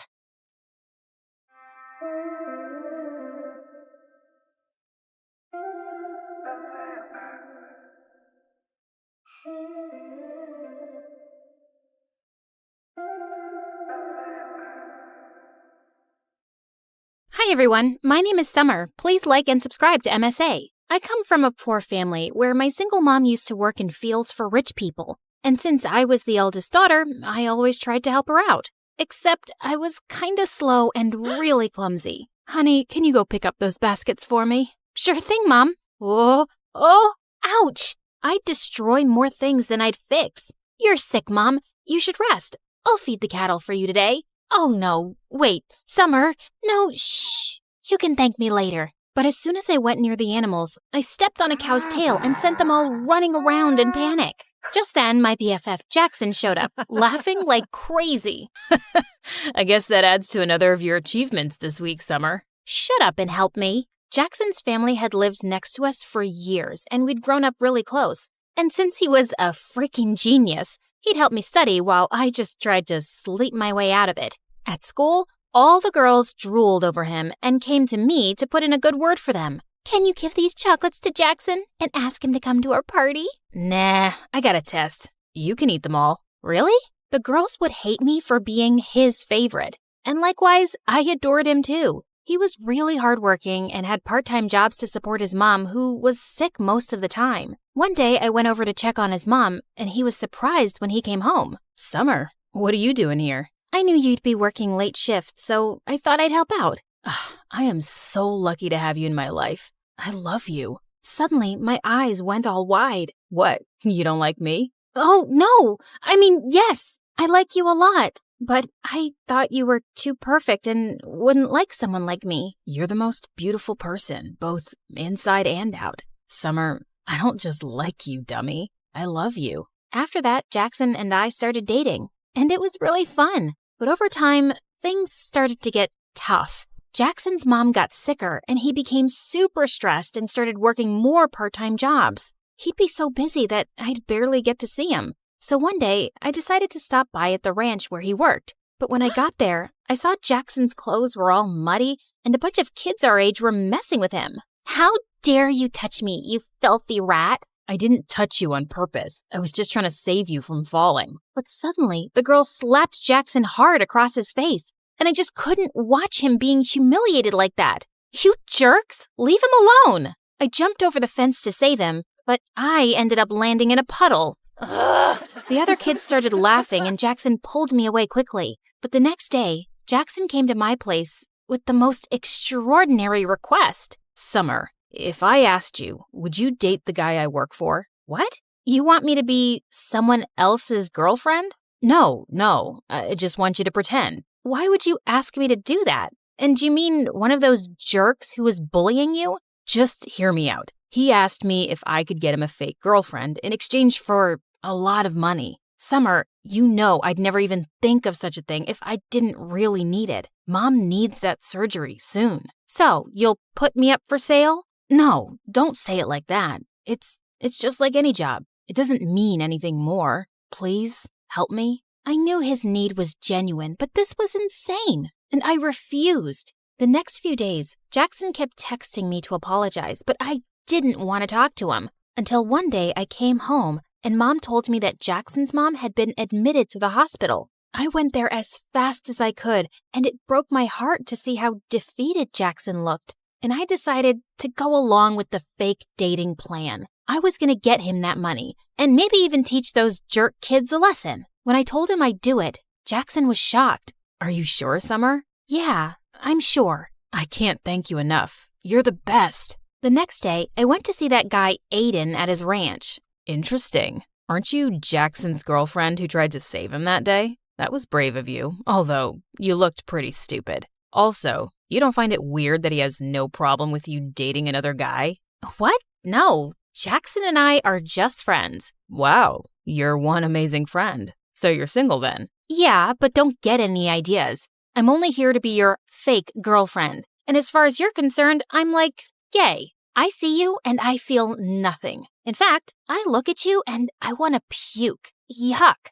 Oh, really? How are you going to be a convincing fake girlfriend for me then? 'Cause I'm a top-class actress and I've played major roles in school plays. I played Juliet once, and in the end, I laid so still, some people actually thought I'd died. Pretending to be your girlfriend will be a piece of cake. Why do you need one, though? Is it hard to find someone to actually like you? None of your business, girl. And I might regret this deeply, but you're hired. He told me he was going to enroll me into his school, and we had to make everyone believe that we were super in love. But I wasn't going to make this easy for him, especially after the way he and that girl had treated Jackson. I was going to be the most annoying girlfriend ever. On the first day, I put on a hideous outfit to embarrass him. God, who is that clown with you, Aiden? What is she even wearing? Ew, she smells like cattle. But my plan failed because Aiden shut everyone up and told them I was his girlfriend, with pride.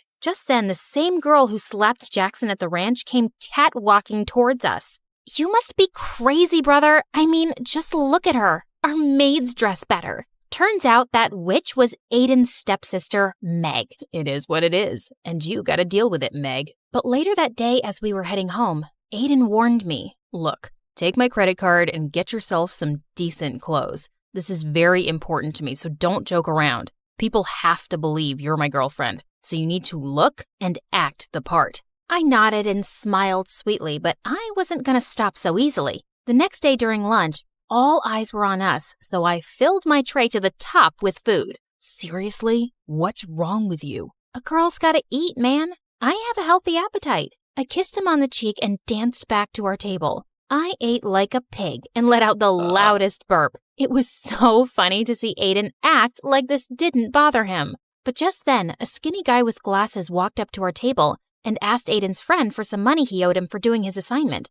You want money? Here you go. And he threw some of his loose change at the poor guy's face. I suddenly lost my temper and flung my orange juice at him. What the heck? Aiden, control this ill-mannered girl you got from some jungle. Aiden suddenly leapt up and grabbed that guy's collar, but the rest of them quickly separated them and the jerk stormed off, fuming. But then Aiden pulled me away angrily. Ah, stop! What are you doing? What is wrong with you, huh? Why are you acting like this? Those people are my friends. They're jerks, and so are you. But I already knew that. And I hate rich, entitled brats like you. And I hate poverty. And I hate that I have to pretend to be your girlfriend and— Oh, shut up. I don't care about your whole poverty speech. You agreed to do a job, and whether you like it or not, you'll act like my girlfriend who's dying to make me happy. And I know you're doing this because your friend's mom is sick, and the treatment is super expensive. It's nothing he can afford, even if he works his butt off for the next 5 to 6 years.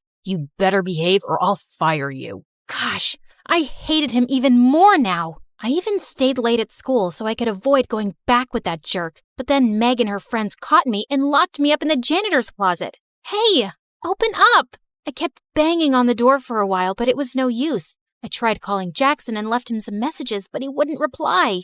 And then suddenly, the door flew open, and I was so startled that I lost my balance and fell to the ground, hurting my ankle.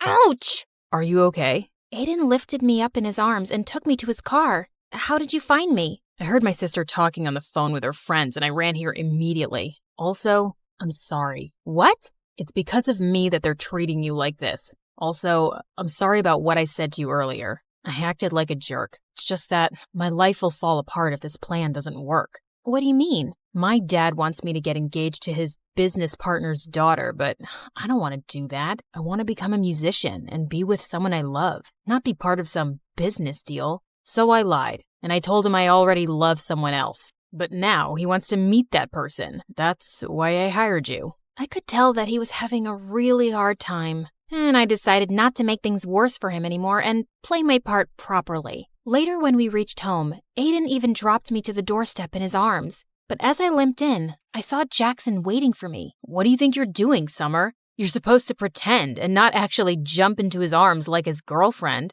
Huh? I hurt my ankle and he just helped me. You could have just walked. What? I'm doing all of this because of you in the first place, and you're being so— Okay.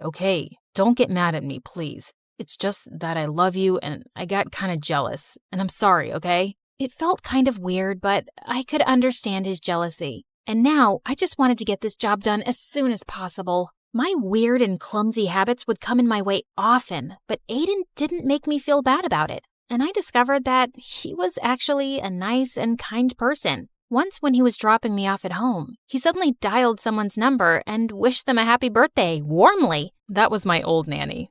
I adored her when I was a kid, and we've stayed in touch. That was actually really sweet. I couldn't remember the last time I'd even called my favorite aunt on her birthday. And it was things like this that made me warm up to him. And we slowly became good friends. A few days later, it was my birthday, but Aiden told me he had a party at his place and wanted to introduce me to his parents. When he picked me up that evening, I saw him in a suit looking so handsome.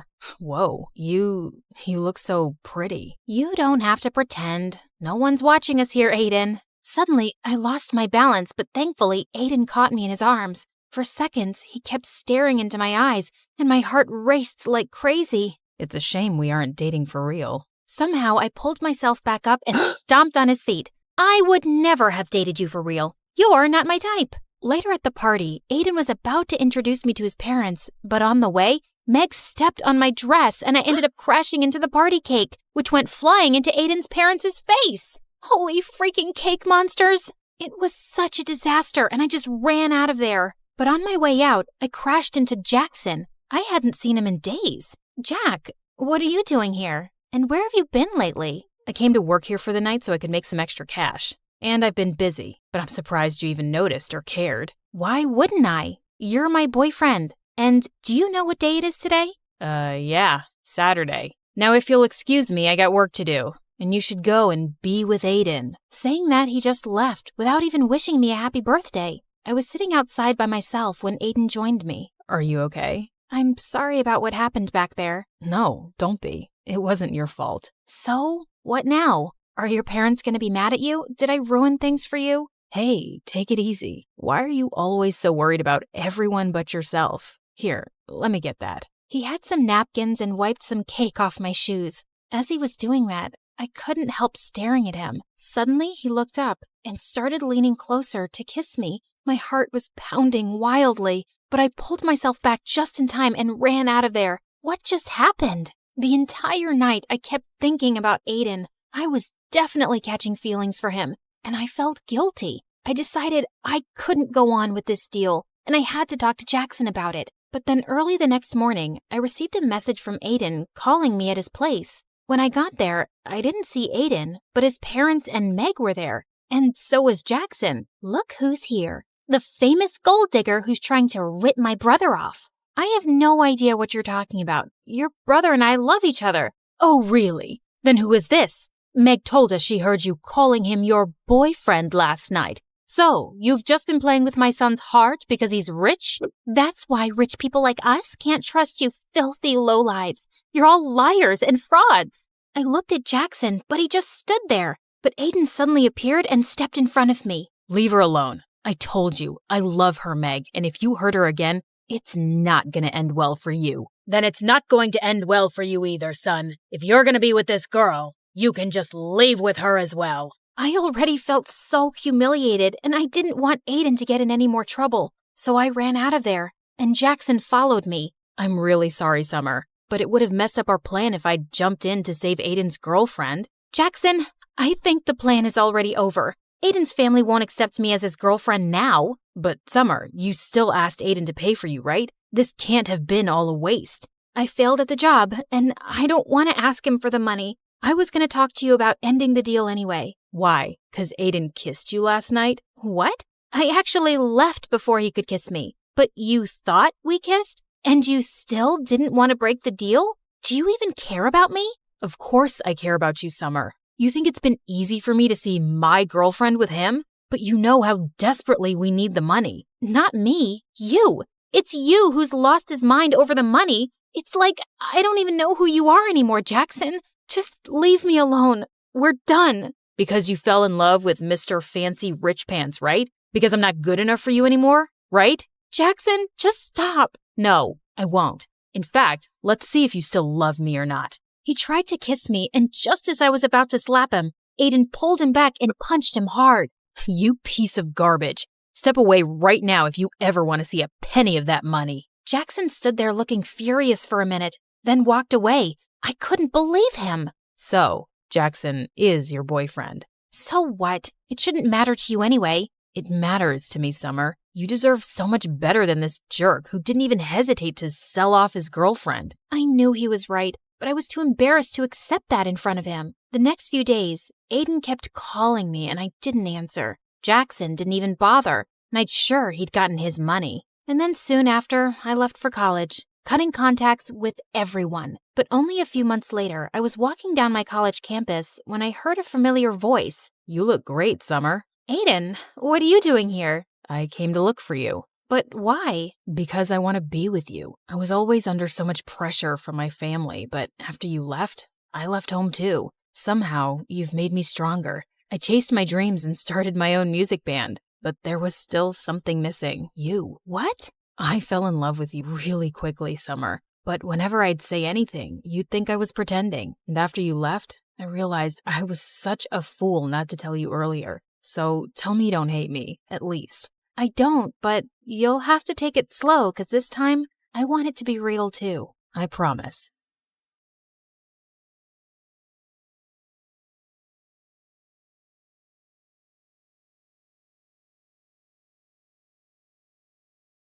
Hi, I'm Jules from Arizona, and I have the most opposite parents ever. But that's not why I'm telling you this story. If you want to know more, please like and subscribe to MSA. My mom was a lawyer who worked long hours for a multinational company, and Dad was a broke, stay-at-home artist with a wild imagination. He'd spend hours telling me stories about random superheroes, which Mom thought was a waste of time. On my 10th birthday, Dad threw me a huge superhero party, and everyone was asked to dress in costumes. We've got a costume for you, too. Ugh, really? Wonder Woman? The guests are gonna be here soon. I can't wear this junk. But Mom, I stayed up all night to pick that outfit for you. Well then, sweetie, you obviously need to make better choices in life, which you won't if you continue sticking with your dad. What's the matter with you? It's her birthday. Why can't you loosen up a bit? And why can't you be like an adult? Ugh, I'm so tired of this. I need a break. With that, Mom simply tossed the costume aside and left. As time went by, I became more like Dad. I loved art and painting. Life was good, except when I turned 16, Mom asked Dad for a divorce. He tried convincing her otherwise, but she was set. Since Dad was struggling to find a job, Mom won full custody, and I had to move with her to a new city. Mom tried her best, but she had no idea how to take care of me. Eventually, she found a new boyfriend, a bigger house, and a new cook, and that was the end of her efforts. I started school soon, and on my first day, even though the kids were cool, I just wanted to be left alone. So I went to the school garden and had taken out my sketchbook when this girl in a chicken costume flew past me and hid behind a huge tree. And soon after, a group of girls followed. Have you seen a headless chicken running around here somewhere?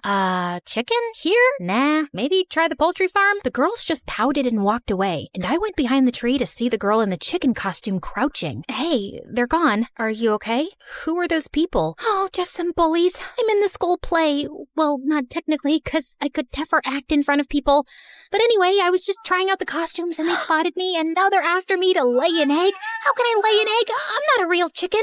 I'm Maggie, by the way. Jules, and I think your costume is cool. My dad and I dressed up as superheroes all the time. Maggie and I were quick to become friends. She was a bit introverted and hardly spoke to anyone in school, but when we were alone, Maggie was a totally different person. She would dance, sing, and had some of the best jokes to crack. It was fun to be around her, and with time, Maggie and I got closer. When we turned 17, I started getting a lot of attention from boys, but every time someone asked me out, Maggie would talk me out of it. Heck no, he applies too much gel on his eyebrows. Such a loser. I think his eyebrows are just naturally thick. Nope, he smells like horse poop, but he's so cute. Yeah, so? You deserve better. I didn't think much of it at the time. Maggie was only looking out for me, but then this new guy Charlie joined our school, and boy, was he a stunner. Charlie and I hit it off instantly and bonded over our love for art. We started hanging out, and when he asked me out, it was an easy yes for me. On our first date, Charlie decided to take me to this really fancy place downtown, and I was more than excited. We were having the best time when suddenly Maggie popped up out of nowhere. Oh, hey guys, what a surprise! What are you doing here? I was just here to get their snail croissant. Oh, they're the best in town. Anyway, now that I'm here, maybe I should just join you guys for dinner. That's of course if Charlie doesn't mind. You know, right? Perfect. You know, Charlie, I never thought Jules would find anyone. Not after she found out she farts when she's nervous. I do what? It's okay, babe. There's nothing to be ashamed of. We all have our ups and downs. You have more than what a normal person does.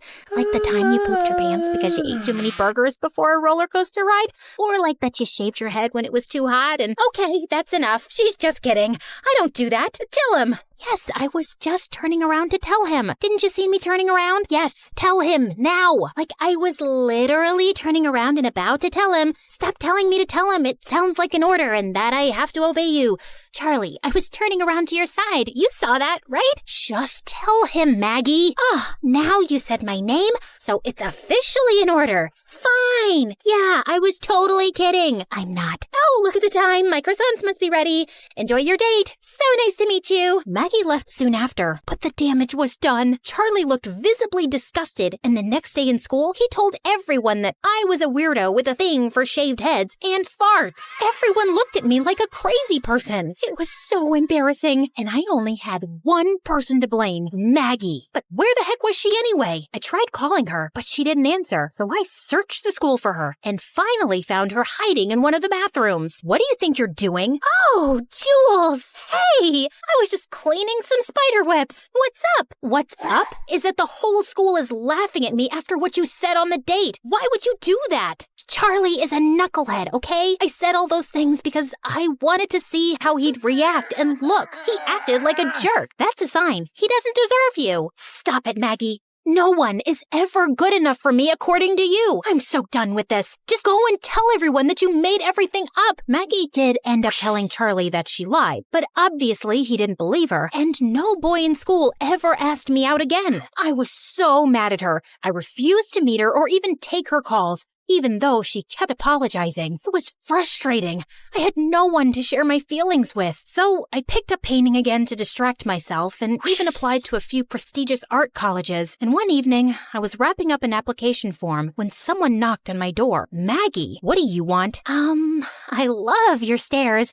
They're powerful and impressive and a step above the rest. Are you seriously gonna sulk all your life? I said I'm sorry. No, you didn't. Okay, then I'm saying it now. I'm sorry, Jules. I went a bit overboard, but honestly, I was just looking out for you. Can we start fresh? Pretty please? We're best friends. I'll think about it, but you better behave yourself. I promise. And Maggie stayed true to her word. A week later, I got accepted to one of the best colleges in the city, and Maggie volunteered to help me set up my room. We were almost done when this gorgeous girl walked in. Where do you think you're going? To my room? Wait, are you my new roommate? Nope, that'd be me. Oh, thank God. I thought I'd have to spend the next 2 years with this weirdo. I'm Alice, by the way. Jules. And I'm Maggie. Good to know. Alice was the professor's daughter and was hands down the prettiest girl I'd ever seen. Apart from being a great artist, she was also the lead singer in one of the college bands, and one night she asked me if I wanted to join her at one of her performances. We got to talking, and Alice was really charming, fun, and intelligent. I loved being around Alice, except Maggie kept demanding me to hang out with her. We should catch the new Avengers movie. I kinda saw it last night with Alice. What about an MSA video marathon then? We haven't done one of those in a while. I don't think so. Alice and I have this project to work on, and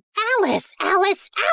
I am tired of listening to her name. You just met the girl, and I like her. She's my friend. Sounds like more than friends to me. I didn't know what Maggie meant by that, but a few days later, I was at one of Alice's shows when Maggie walked in. You didn't tell me you were coming. Well, since you won't hang out with me, thought I'd come to you. Why? Are you not happy? Before I could say another word, the performance started, and as always, Alice blew my mind. Watching her on stage was always amazing, but something in my heart jumped when she blew a kiss at me while singing. Ew, that was so cringe. Stop blushing like a moron, Jules. And what's the whole hype about this Alice? She literally sings like a pregnant horse. I could do so much better than that. And with that, Maggie went on stage and pulled the plugs, and the crowd went silent. What do you think you're doing? Saving people from your horrible voice? Give that back. Alice tried to snatch the plug from Maggie's hand, but Maggie pushed her. Then Alice got up and she pulled Maggie's hair, and the two of them got into a huge fight. Before I could butt in, Alice shoved Maggie, and she tripped over something and ended up falling off the stage, unconscious. Alice and I took her to the hospital where the doctors told us she had a broken arm.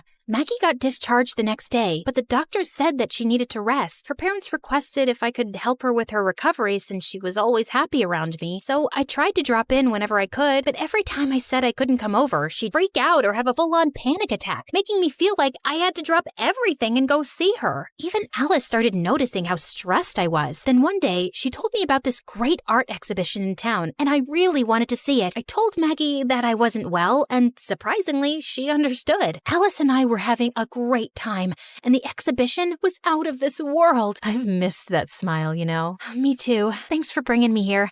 I don't remember the last time I felt so happy. Stick with me, and you'll always be happy. Alice brushed a strand of hair away from my face, and I felt my insides explode. She came closer, like she was about to kiss me, when suddenly someone screamed my name. I turned around to see Maggie staring at us furiously. So that's why you couldn't come over, huh? Because you wanted some time away from your girlfriend? I thought you were sick, so I brought you chicken soup. But then I saw this dumb art fair invite, and I knew you tricked me. You didn't leave me a choice. I'm sick of babysitting you. I have my own life too, and it doesn't revolve around you. So it revolves around Alice? I've seen how you two look at each other, and it's not just friendship. That's none of your business. Stay out of this, you witch. Enough. You can't talk to Alice like that. So you'll take her side over mine? With that, Maggie started crying like a banshee. She picked up expensive art pieces and started smashing them to the ground, one by one. I tried to stop her, but she ran around like a mad person before security finally caught up to her. The police were called, and Maggie and I were immediately taken in for questioning. Our parents were called, and it was a huge mess. Mom dropped me back off at my college, where Alice was already waiting for me. Are you okay? Look, Jules, you need to cut that girl loose. She's clearly obsessed with you. I don't know what's gotten into her. I mean, she's always been weird, but she's not a bad person. Then why did she spread that rumor about you in school? I had a friend who went to the same school as you and did some digging. They told me how she said something about you farting. Wait a minute. You asked around about me? Why? Because I wanted to know more about this stupid friend of yours. Then you should have asked me. Don't go sneaking around like that. I'm sorry. I just wanted to make sure you were okay. You should know better and stay away from someone so toxic. She's not wrong, Jules. Sometimes it's okay to let go in order to stay happy. As painful as my separation with your dad was, it ended up being a blessing because we're so much happier. Just be selfish for once and choose your own happiness. Oh my God. You all need to stop telling me what to do.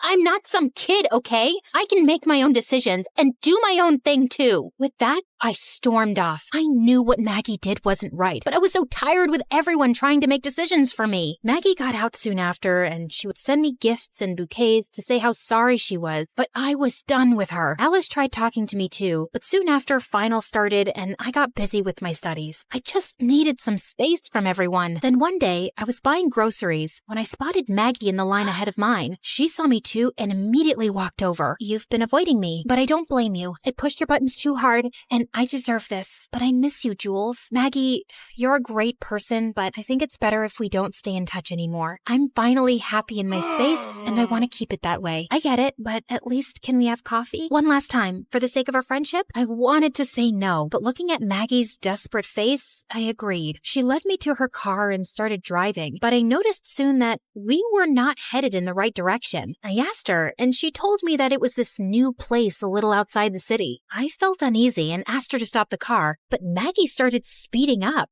What the heck are you doing? You'll get us killed. You said you were my bestie forever, and then you dumped me for that stupid Alice. I loved you, Jules, you know that? What? Yes, I loved you, but you told me you were into guys. That's why we couldn't be together. I kept begging Maggie to slow down, but she just wouldn't listen. Panicked, I tried to take the wheel from her hand, but the car slid off the road and hit a tree. Within seconds, a crowd gathered around us and helped me and Maggie out. Thankfully, we weren't injured. Jules, I'm so sorry. Are you hurt? Get away from me, you freak! Don't you dare touch me! 15 minutes later, both our parents arrived. Maggie's parents apologized and begged me not to press charges, even though I really wanted to. Mom took me home, and this time, I decided to cut Maggie off for good. I got a restraining order from the court, and after that day, I never saw Maggie again. I went to therapy and started feeling a lot better. A few days later, Alice asked me to meet. We sat on the hood of her car watching the sunset. So, I've been thinking about you, and I feel like we have a spark. No, it was just a firefly. Really? Such a pity. Yeah, I know. These sparks are getting out of hands lately. Maybe we can set them on fire? We grinned at each other, knowing exactly what was going to happen next.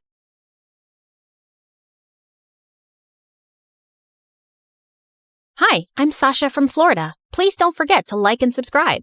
My mom always told me that when I was born, I came like a ray of sunshine in their lives. My parents were struggling financially and were the poorest in their families, but I was a special kid. They could tell from the start that I was super bright and I could read and count when I was only 3.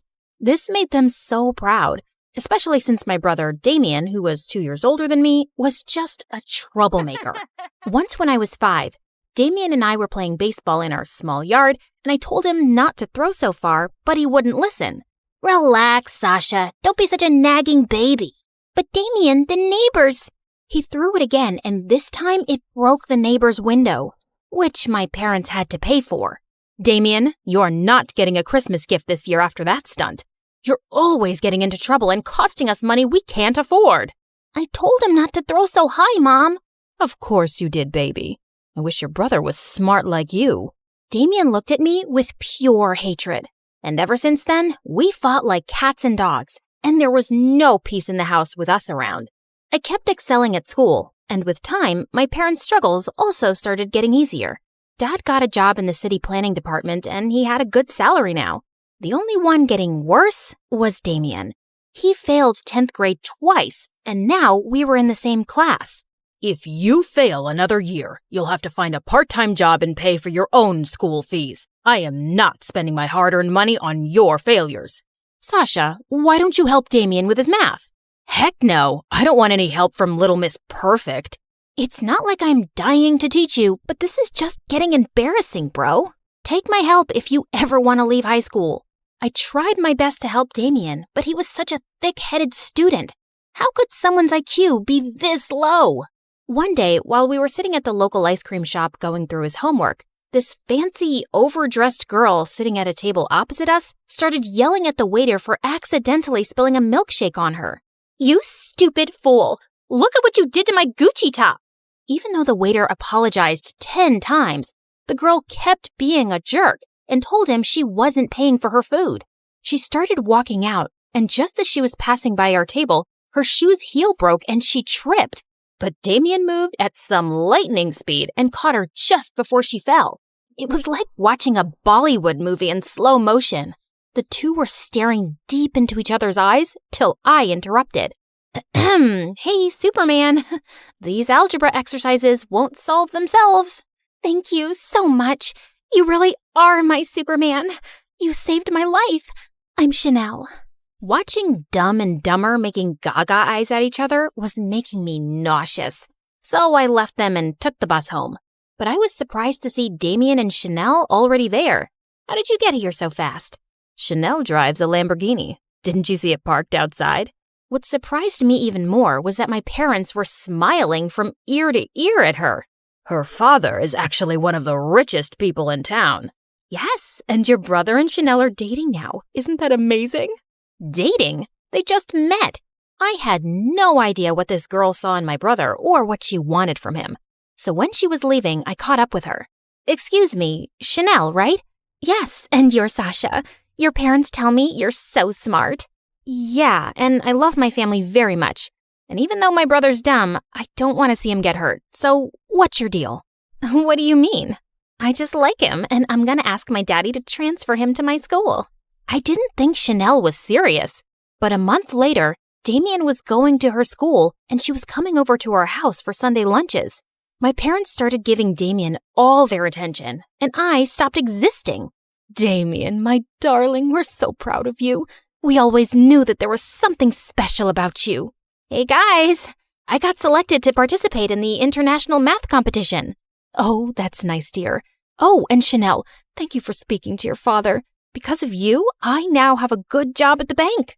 But Mom, you don't even have any banking qualifications. Who needs qualifications when you know people in high places? My house was turning into a fake zone, and everything was about Chanel and Damien now. I wasn't used to this at all. When I was in 11th grade, Chanel invited us to her mansion for her birthday party. We were welcomed warmly by her mother, but her father was forever on a phone call. While my family were busy mingling with the rich, I found a quiet place on a balcony. Just then, this tall Superman-type guy appeared beside me, and I immediately felt nervous. The view is beautiful from here. I'm Clinton, by the way. I haven't seen you at any of Chanel's parties before. I'm her boyfriend's sister, not really a close friend. How are you related? Oh, I'm her ex-boyfriend. Why would you come to her party? Her father and I are very close, and he still wants me and his daughter back together. What? But she's with my brother. Chanel's father has helped me and my family a lot, so I'd do anything to help him out. Like, break up my brother and Chanel? Is that what her dad wants? And you'd do it? That's just crazy. They've been together for a year now, and they're in love. That's what you think. Sasha, what are you doing here with this jerk? He's obsessed with Chanel and keeps asking me to break up with her because he wants her back. You are such a fool. I'm just trying to help you, dude. Damien lunged forward to punch Clinton, who pushed him away roughly to defend himself. Just then, Damien tripped on a rug and landed hard on the floor. Damien! He was unconscious, and we quickly called an ambulance. While my parents and I sat in the hospital waiting room, I went to get some water when I found Chanel in Clinton's arms. You lying, cheating snake! My brother's seriously hurt, and you're here playing makeup with your stupid ex. You can't talk to me like that, Sasha. Oh, drop the act, you witch. Sasha, why are you making such a commotion? Because your son is in the hospital, and it's all because of this stupid girl you adore. Just then, I spotted Grandma's pearl necklace around Chanel's neck. Hey, what are you doing with that necklace? It was a gift from your mother. Mom, why would you give her that? You always said it was mine. Sasha, please calm down. Chanel has done so much for our family since she came into our lives. You need to be more thankful. Chanel is fooling all of you. She is not who she seems. Enough of your jealousy. Not everything is about you, Sasha. After my dad said that, I suddenly lost it and pulled the pearls off Chanel's neck, sending them flying everywhere. I ran away before my blind, foolish family could say more. When I went to see Damien later, he did not look great. You bruised like a peach, bro. But I'm glad you're awake. Where's Chanel? Listen, there's something I need to tell. I'm right here, Damien. Oh, you had me really scared, babe. Damien, don't trust anything she says. Just hear me out first. Sasha, just mind your business, okay? Chanel is the love of my life. Now please, get out. I saw that I was just wasting my time with my family, so I stopped talking to everyone and minded my own business. But a week later, everything came crashing down. Damien came home looking devastated because Chanel had broken up with him without any explanation. And when Mom returned, she said she'd also lost her banking job. I should have listened to you, Sasha. Chanel just threw me away like a toy she got bored of. And now, I'm back to being nothing. But you were never nothing, Damien. Yes, I was. I was always a disappointment next to you. But once I started dating Chanel, they finally noticed me. I was worth something. It was true. I'd enjoyed all their attention without ever thinking about how he felt. And for the first time, I hugged him. Just then, Dad appeared, looking frantic. Chanel is a bigger traitor than we could have imagined. She stole some important work documents from my study, which prove that our entire neighborhood was built on some illegal land decades ago. Her father has those documents now, and he's planning to demolish the whole neighborhood to set up his factory here. Son, I think this is why she was dating you all along. And now we'll lose our house, and I'll definitely lose my job. I couldn't believe how far Chanel had gone to deceive us all. And I had to do something.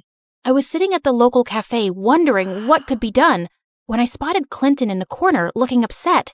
Why do you look like you've been crying? Aren't you back with Chanel? No, I'm not. That day at the hospital, I was only hugging her because she was really upset about your brother. Whose heart she broke, by the way. Upset my butt. She totally used him. You don't know everything. It's all because of her dad. Anyway, I told him I didn't want to get back with Chanel because I don't love her, and he fired me from his company. Well, I'm sorry to hear that, but right now I have to figure out how to save our entire neighborhood from getting bulldozed by Chanel's dad. I know how you can stop him. Look, I still don't really trust you, but I'm listening. Clinton told me that Chanel's father had some important documents in his safe at home, which proved he'd committed fraud to steal people's lands. I still have the access card to his home office, and the whole family goes to the golf course every Saturday morning. That's when we can get in. If we expose him, he'll be ruined. I was very nervous about this whole plan, but a lot of people were about to lose their homes, so I had to try. When the day arrived, we managed to get into his office and get the documents from the safe when suddenly Chanel walked in. What are you doing here? Chanel, I should call the police. I was scared out of my wits, but suddenly she took my hand. But I won't. My dad's been using me for his dirty business all this time, and I'm sick of it. I don't want anyone to lose their homes.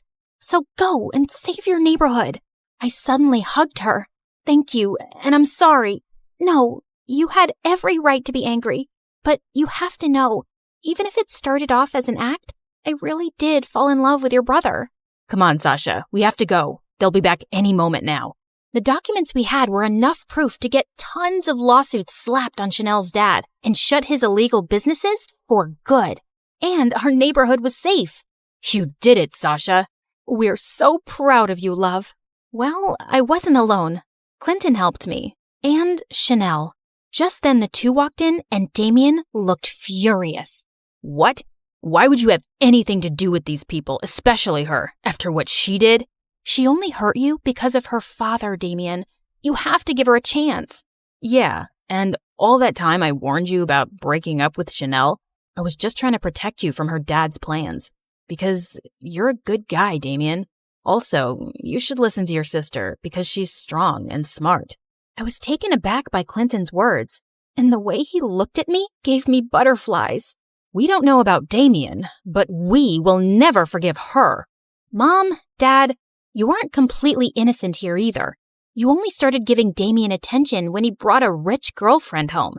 And you accepted all kinds of favors from Chanel, even though you didn't deserve them. Let's just all forgive each other and start over, okay? We left Damien and Chanel to talk things over, and I was certain things would be right between them because they truly loved each other. We make a good team, don't we? I guess you could say that. We should, team up more often. Okay. I'll contact you next time there's another neighborhood that needs to be saved. Or how about you try to understand what I'm saying and realize I'm asking you out? Yeah, I understood that the first time. And sure, why not?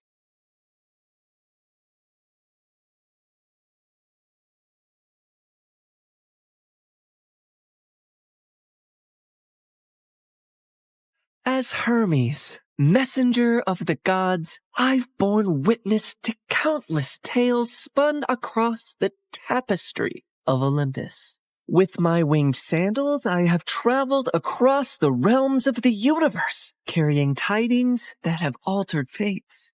Among these tales, one that stands out in my mind is the story of Persephone and how a twist in her fate affects every mortal until eternity. You see, Demeter is the goddess of harvest, and she could turn the earth green with her touch. She made countless flowers bloom and coaxed bountiful crops from the soil. With her presiding over the planet, no living creature ever went hungry. She took great joy in her role, but her heart belonged entirely to her daughter Persephone, the Maiden of Spring.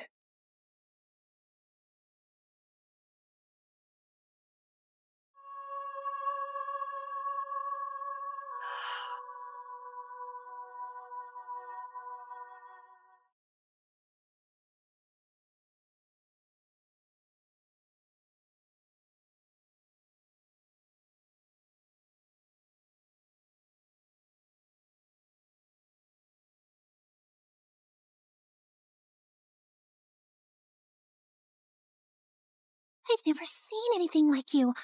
Are there more of you nearby? Little princess, I know of a field where the flowers bloom as far as the eye can see. I can take you there if you want. Oh, really? Oh, that would be a sight to behold. Then come with me, sweet child.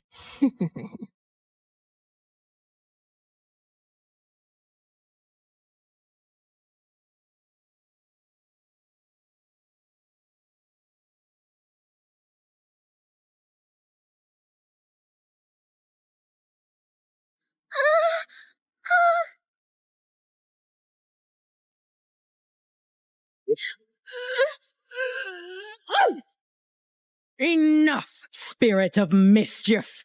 I have given you plenty of chances to change, but it seems all you want to be is a troublemaker.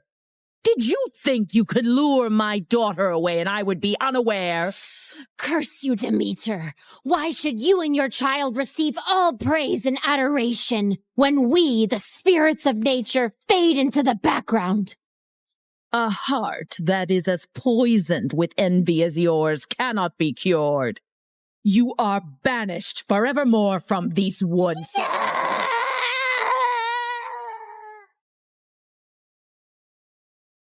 Did you forget that you are not allowed to venture into the forest alone? I'm so sorry, Mother.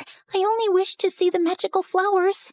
And you shall see many wonders, my child, but always within the safety of my reach. The world holds great beauty, but also grave danger. Come now, it's almost dawn. Let us go out into the meadows and make our own magical flowers bloom. That sounds perfect, Mother.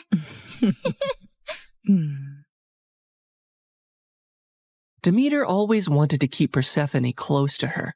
But as her daughter grew older, she turned into a beautiful young goddess who attracted the attention of many young suitors. Anytime a god smitten by Persephone's beauty sought her hand in marriage, Demeter sternly turned them away. I cannot marry her off, Hecate. She is too delicate for the harsh world outside. Huh? These gods who come after her, they only see her beauty, not her gentle soul. They cannot care for her as I do. Demeter, you must be mindful of what Persephone wants too, or she might grow to resent her cage. A cage? Is that what you would call it?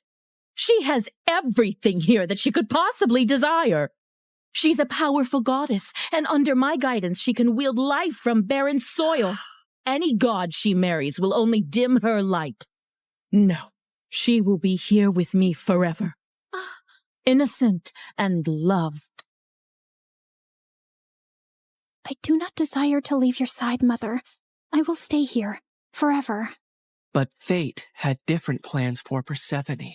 On a rare trip to Earth's surface, the Lord of the Underworld, Hades, was wandering through a grove of trees when his gaze fell upon a scene that held him transfixed.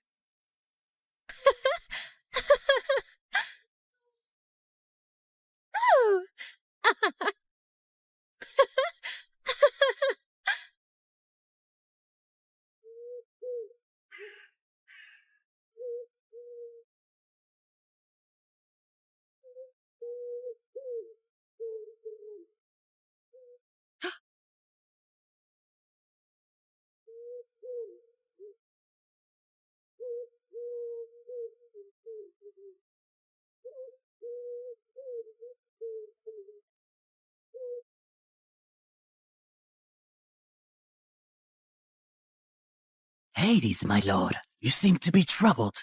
What weighs on your soul?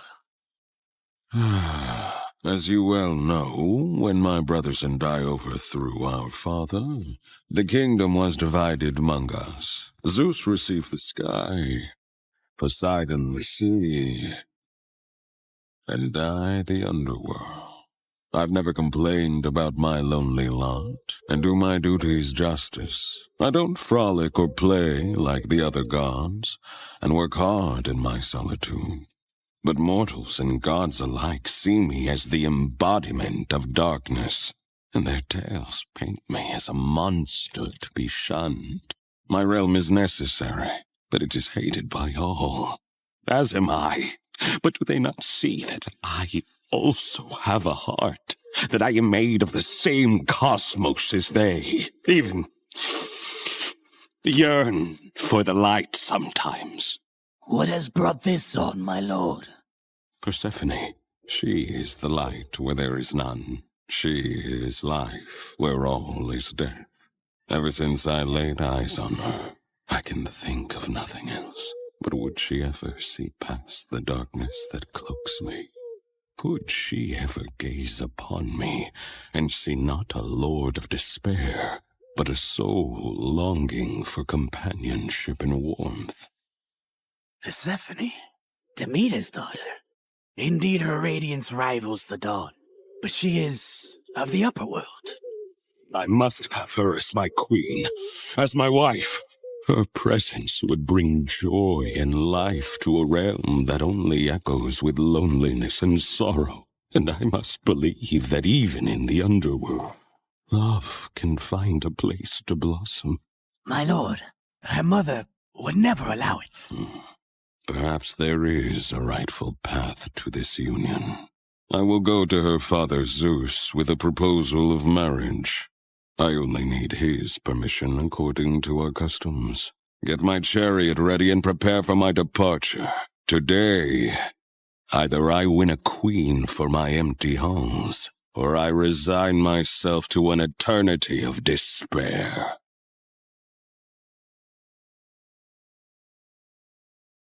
The next day, when Persephone had wandered far from her companions in a field and was kneeling down to admire Narcissus, suddenly the earth beneath her shook.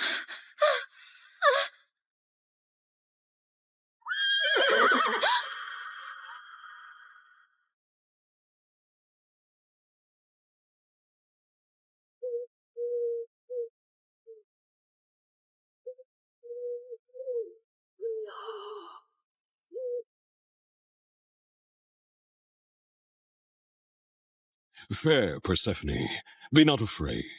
I am Hades, lord of the underworld.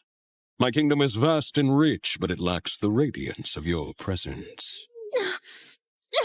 Unhand me! Come with me and rule by my side in the shadows where eternity lies. Let me go.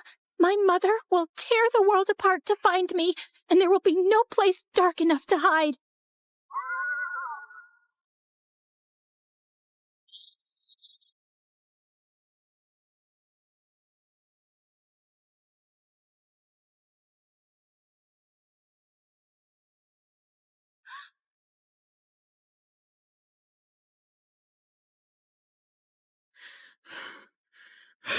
Where is Persephone? Something has happened to her. I can feel it. Leave everything and search for her, now!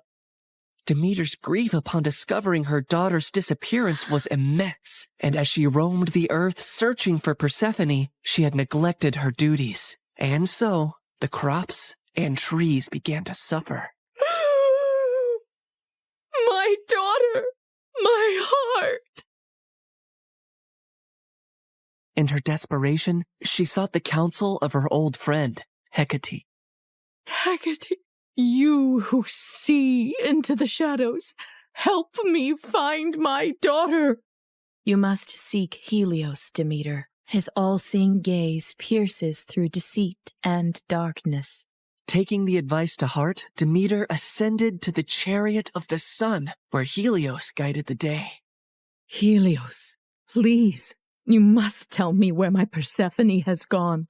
You see everything from your throne. Surely you must know. I can't bear this pain any longer. Helios the sun god had indeed seen everything that fateful day, but had chosen not to interfere. However, he was moved by Demeter's grief. Demeter, your daughter has been taken by Hades to the underworld. He desires her as his queen. That cannot be. My daughter, queen of that cold, dead realm? I won't allow it. Perhaps it is not as dire as you fear. Persephone's grace could bring life even to the underworld. Also, he is one of the most powerful, wealthiest gods in the universe, and she would rule by his side. Is that so terrible? This is an outrage! How dare he take my daughter? Did Zeus know about this too? Zeus allowed it. In her fury, Demeter descended back to earth. Return my daughter to me, or I will let the earth perish in my sorrow. I will let this world turn into ice and ash. I will plunge it into eternal winter. Meanwhile, in the underworld, Persephone wept in despair and lashed out at Hades any time he tried to speak to her. To rule the underworld by your side? I want nothing to do with you. You've stolen me away from the sun, from my mother. I understand your anger, Persephone. I only hope, with time, you will see me and my world differently. Until then, I will respect your wishes. As enraged and heartbroken as Persephone was, she eventually got tired of her despair and ventured out of her chambers to observe Hades and her new home.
I built this for you, to remind you of the surface and to give you a place of peace.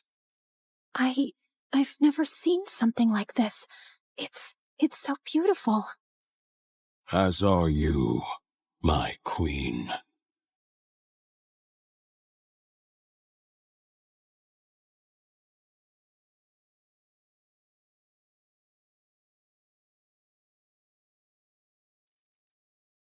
Each realm has its supreme ruler, Persephone. But here, you and I will rule together as equals. You will never be beneath me, but always near me. Meanwhile, on the surface, Demeter's grief and rage was a storm that screamed across the lands. Where she walked, earth cracked, rivers ceased their babble, and crops withered to dust under her shadow. As she withdrew her blessings from the world, famine began to spread far and wide. The cries of suffering mortals eventually reached the ears of Zeus on high Olympus, who could no longer ignore the matter. So he convened a meeting of the gods. Demeter's wrath endangers all. We must find a solution that honors both her demands and the laws of gods. If my daughter wishes to leave the underworld, let her return to me, or I shall never again let the earth bear fruit. Very well, Demeter. If Persephone wishes to return, she shall, if she chooses to stay with Hades. So be it.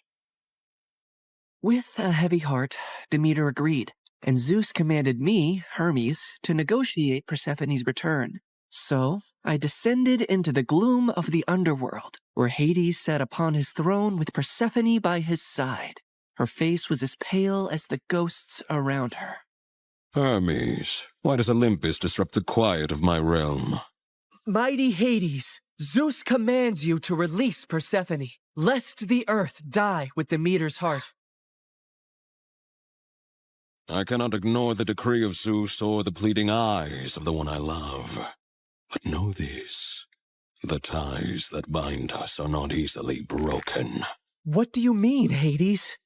Just then, Persephone looked down at something she was clutching in her hand, and I saw it was a pomegranate. Suddenly, the realization of what had happened dawned on me. Fair Persephone, did you eat from that fruit? I couldn't help it. 6 seeds, to be exact. Each of them has sealed her fate and has bound her to the underworld. I knew I had to think quickly and come up with a deal that Hades would accept. Otherwise, Demeter would let the earth starve forever. She only ate a small portion of the fruit, so she should only stay with you for part of the year. She will spend 2/3 of the year with her mother on Earth, and 1/3 with you in the underworld.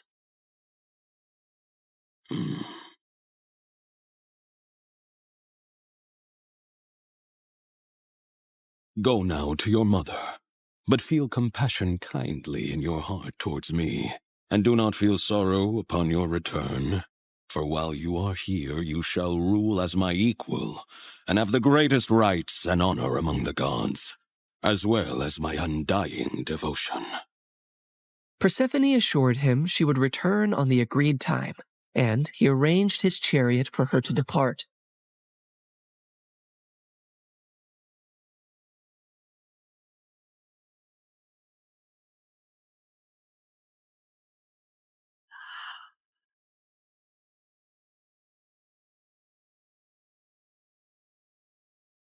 Demeter's joy knew no bounds when she was reunited with her daughter, but she was furious at the deal that had been struck.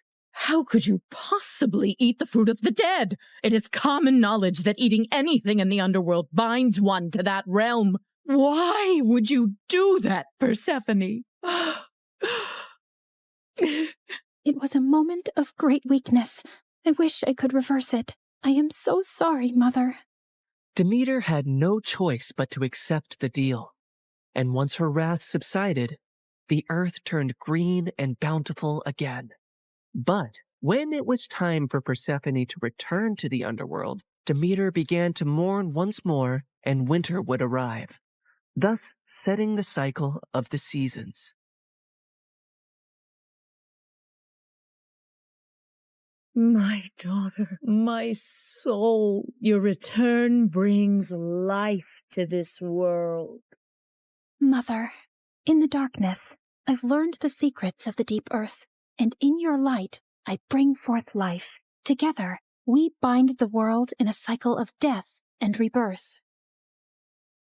And so, in this tale of compromise, the dance of the seasons has found its rhythm.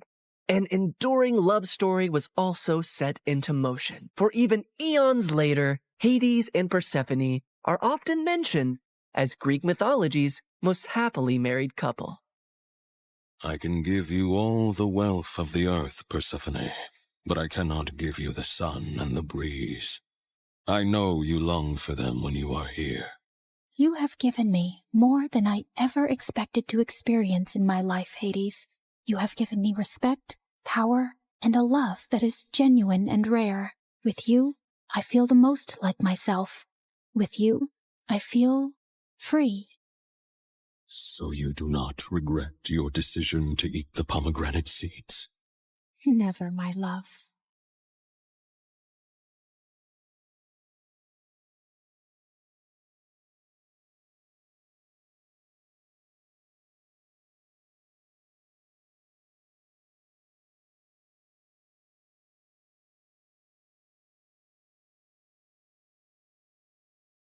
Hi, I'm Hope from Honolulu. Please like and subscribe to 4Eve. My parents always said I was born beautiful. I received so many compliments and modeling offers for baby products that they launched my modeling career when I was just 3. But I never really knew my parents. When I was 6, they started a clothing line named after me and got really busy with it. So they mostly left my older sister Leilani in charge, and she hated me. You promised we'd play with the dolls. You can't always be the center of the universe. I have to take this call. Fashion Kids magazine wants you again. She'd always lie and say we'd do one thing, but we'd do another thing instead, and I'd suffer. You said after my fashion show, we'd go home.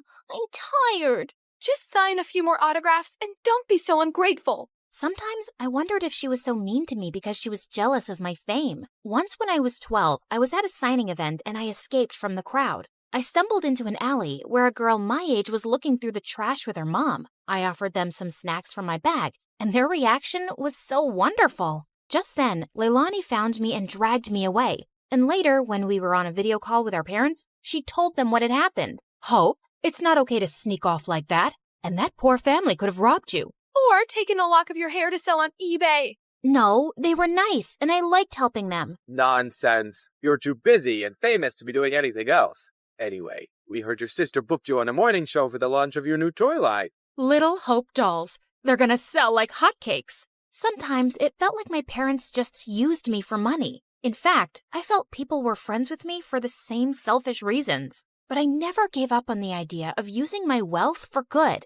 When I turned 14, I held my first fundraising event for homeless people, and it was a big success. But my second fundraiser turned into a complete nightmare, because the day after it, my face was all over the news with the words, "Teen Thief." Hope, they're saying you kept all the funds for your business. What? Why would they think I took all that money? The news is saying they got an anonymous tip. This can't be good for your career. It's all over social media. They're calling it the biggest scandal of the year. You need to stop all this charity nonsense. We need to work on saving your reputation so you won't lose out on any modeling contracts.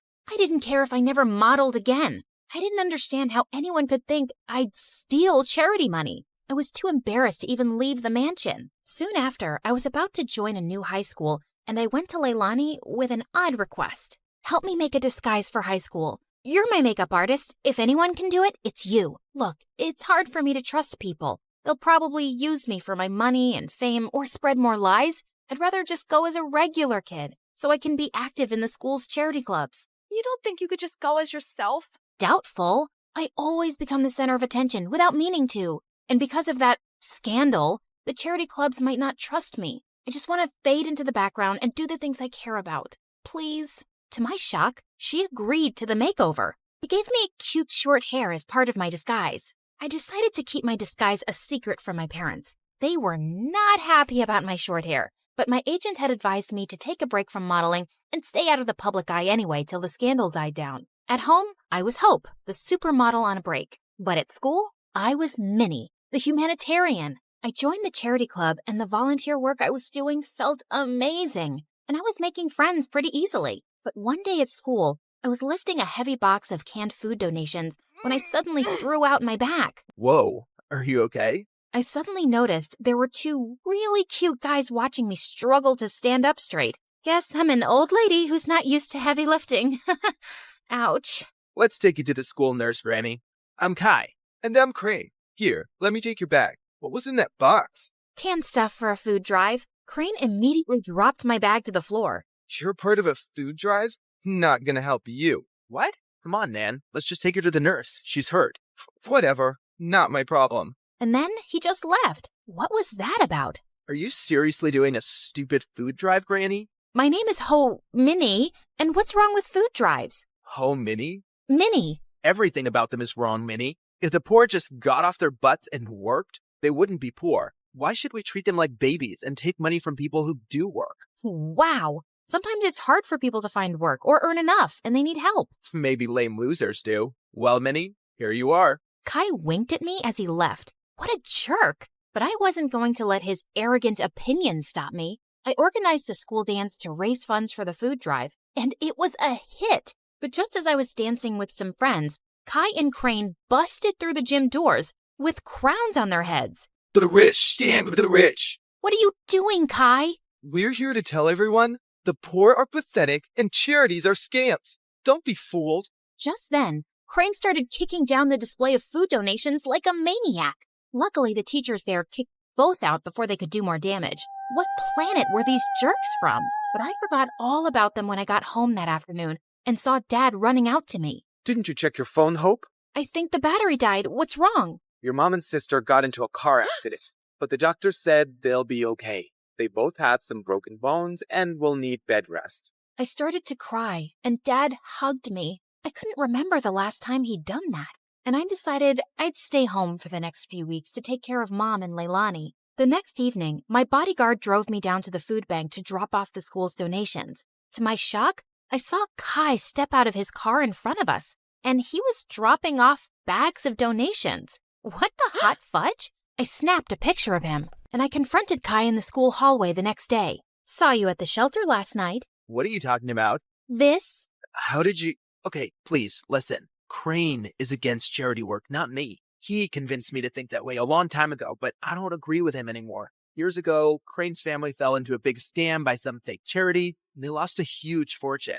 Oh no. Yeah, his dad had to work so hard just to get them back on their feet. Now, he talks trash about all charities, and he doesn't trust the poor. He actually enjoys shutting charity work down in public. He bullied me into crashing that dance.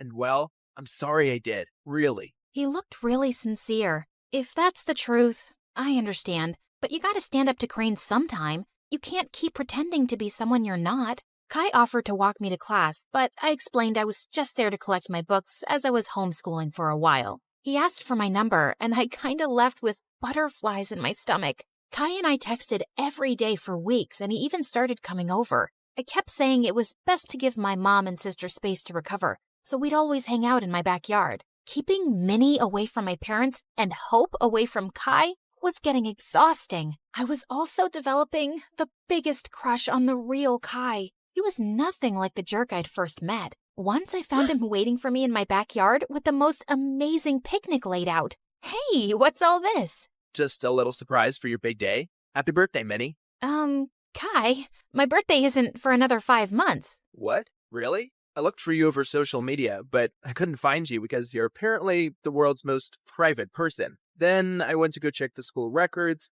and I guess I got the wrong Minnie. I guess so.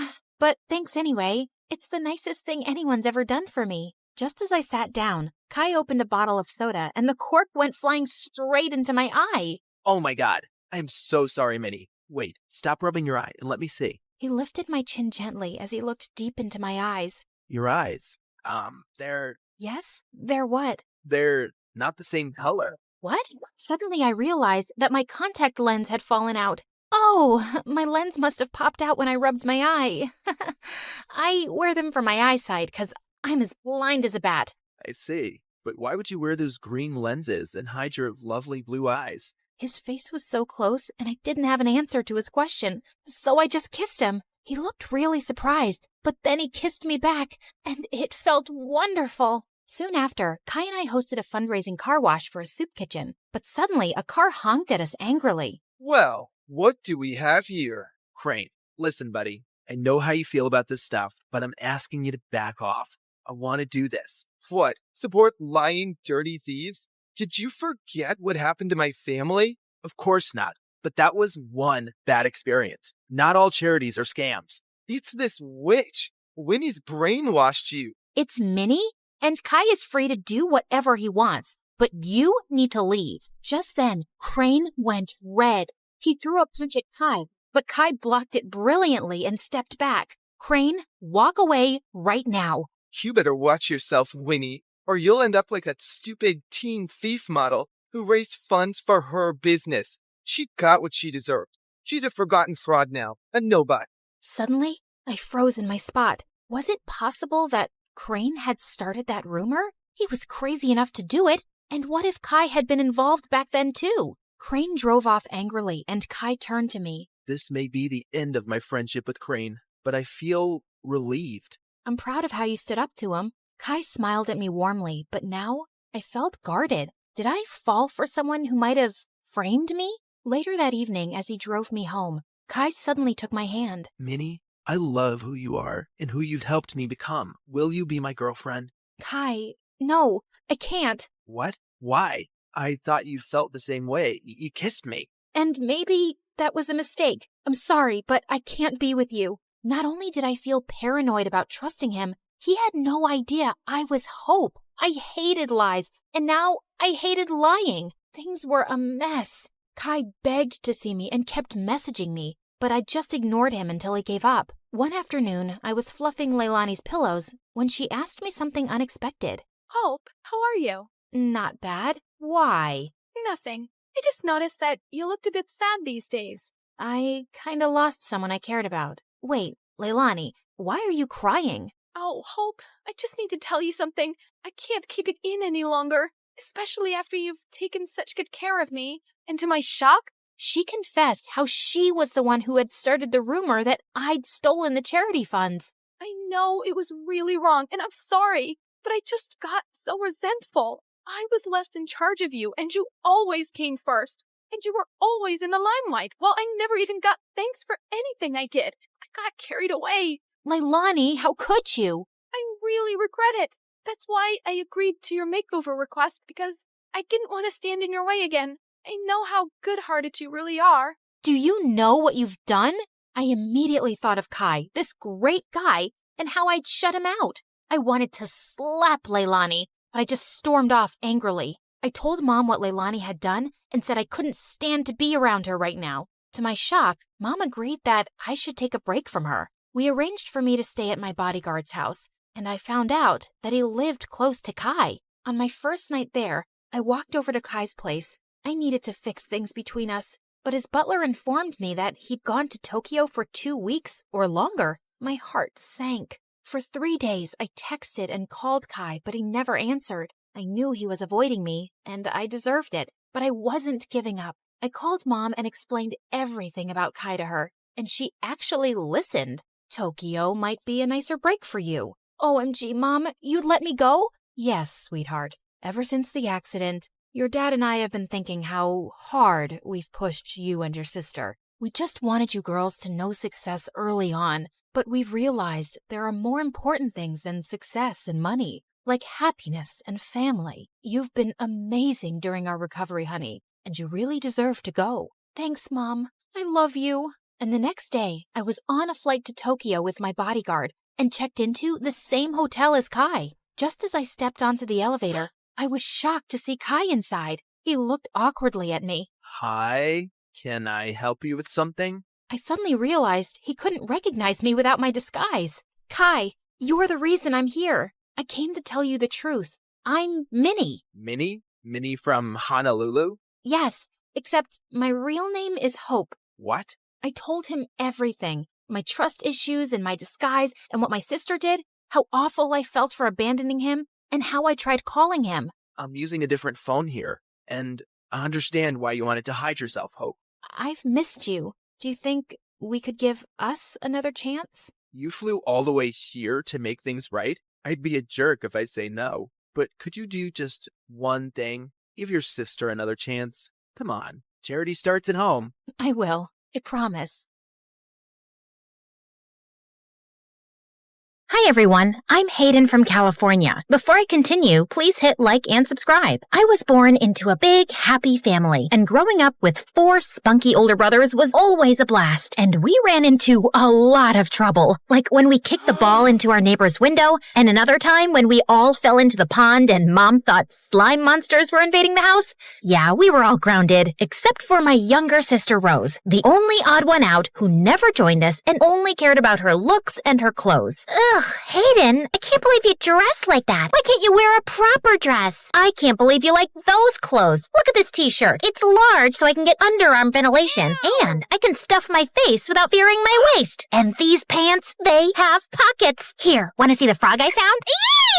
Well, my brothers became super boring after they started high school. They got girlfriends and hobbies. Ugh, it's not like I need them to have fun. I can find my own friends. One day, when I was on my way home from school, I spotted some meanies hassling a puppy. Not under my watch. I grabbed a stick and rushed over to them, screaming, but then I trod on a stone and fell. They all started laughing at me, but I got back on my feet. Let that puppy go. Or what? You'll fall on your face again? Or I'll teach you a lesson. Ew, we're shaking in our boots. An army of ants is coming our way.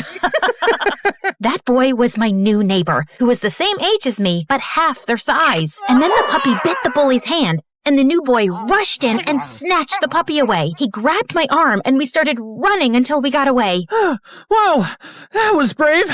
I'm Rashid. And you got there just in time. I'm Hayden. He adopted the puppy, and from that day on, Rashid and I became best friends, and everyone called us the Terrible Duo. But things changed the summer before high school when Rashid decided to visit his grandparents in India. Can't you stay home? Aw, I'll text you every day, and then we'll be in the same class this year. Finally, we can sit together. Without him, I was so bored that I even tried spending time with Rose. She pulled me out for shopping or a salon, which I never liked. She even dragged me to her ballet class. Ugh, all that pink tulle and that boring music. I was starving, so I searched for a vending machine and almost crashed into a girl doing a backflip. I peeked into the classroom and everyone was doing backflips and handstands, and the splits, they looked free, strong, and flexible. I wanted to be one of them, and that was my true calling. I caved in and trained every day, and by the end of the summer, I had already won 3 trophies at local competitions. I couldn't wait to show them to Rashid. On the first day of high school, I got in early to save us the best seats, but when I got in, someone was already there. Hey, can you? The guy looked at me, smiled, and... Hey, Hayden, I missed you. OMG, Rashid? Wow, I almost didn't recognize you. He looks tall, and the glasses are gone, and wow, he's so...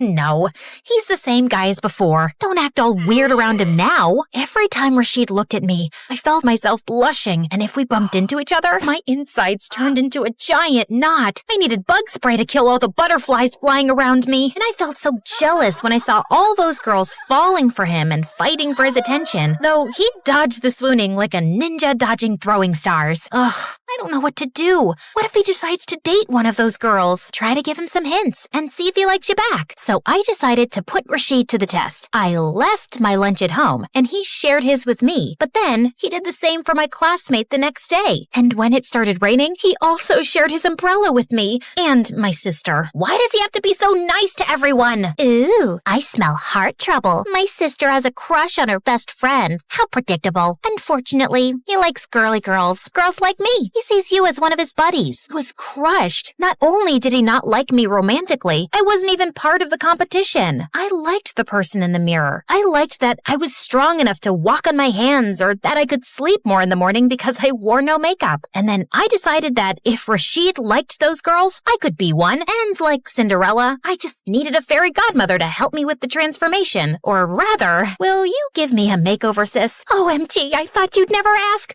I would love to. And you need to learn that Puma and Adidas are not the same brands. Well, leave it to me.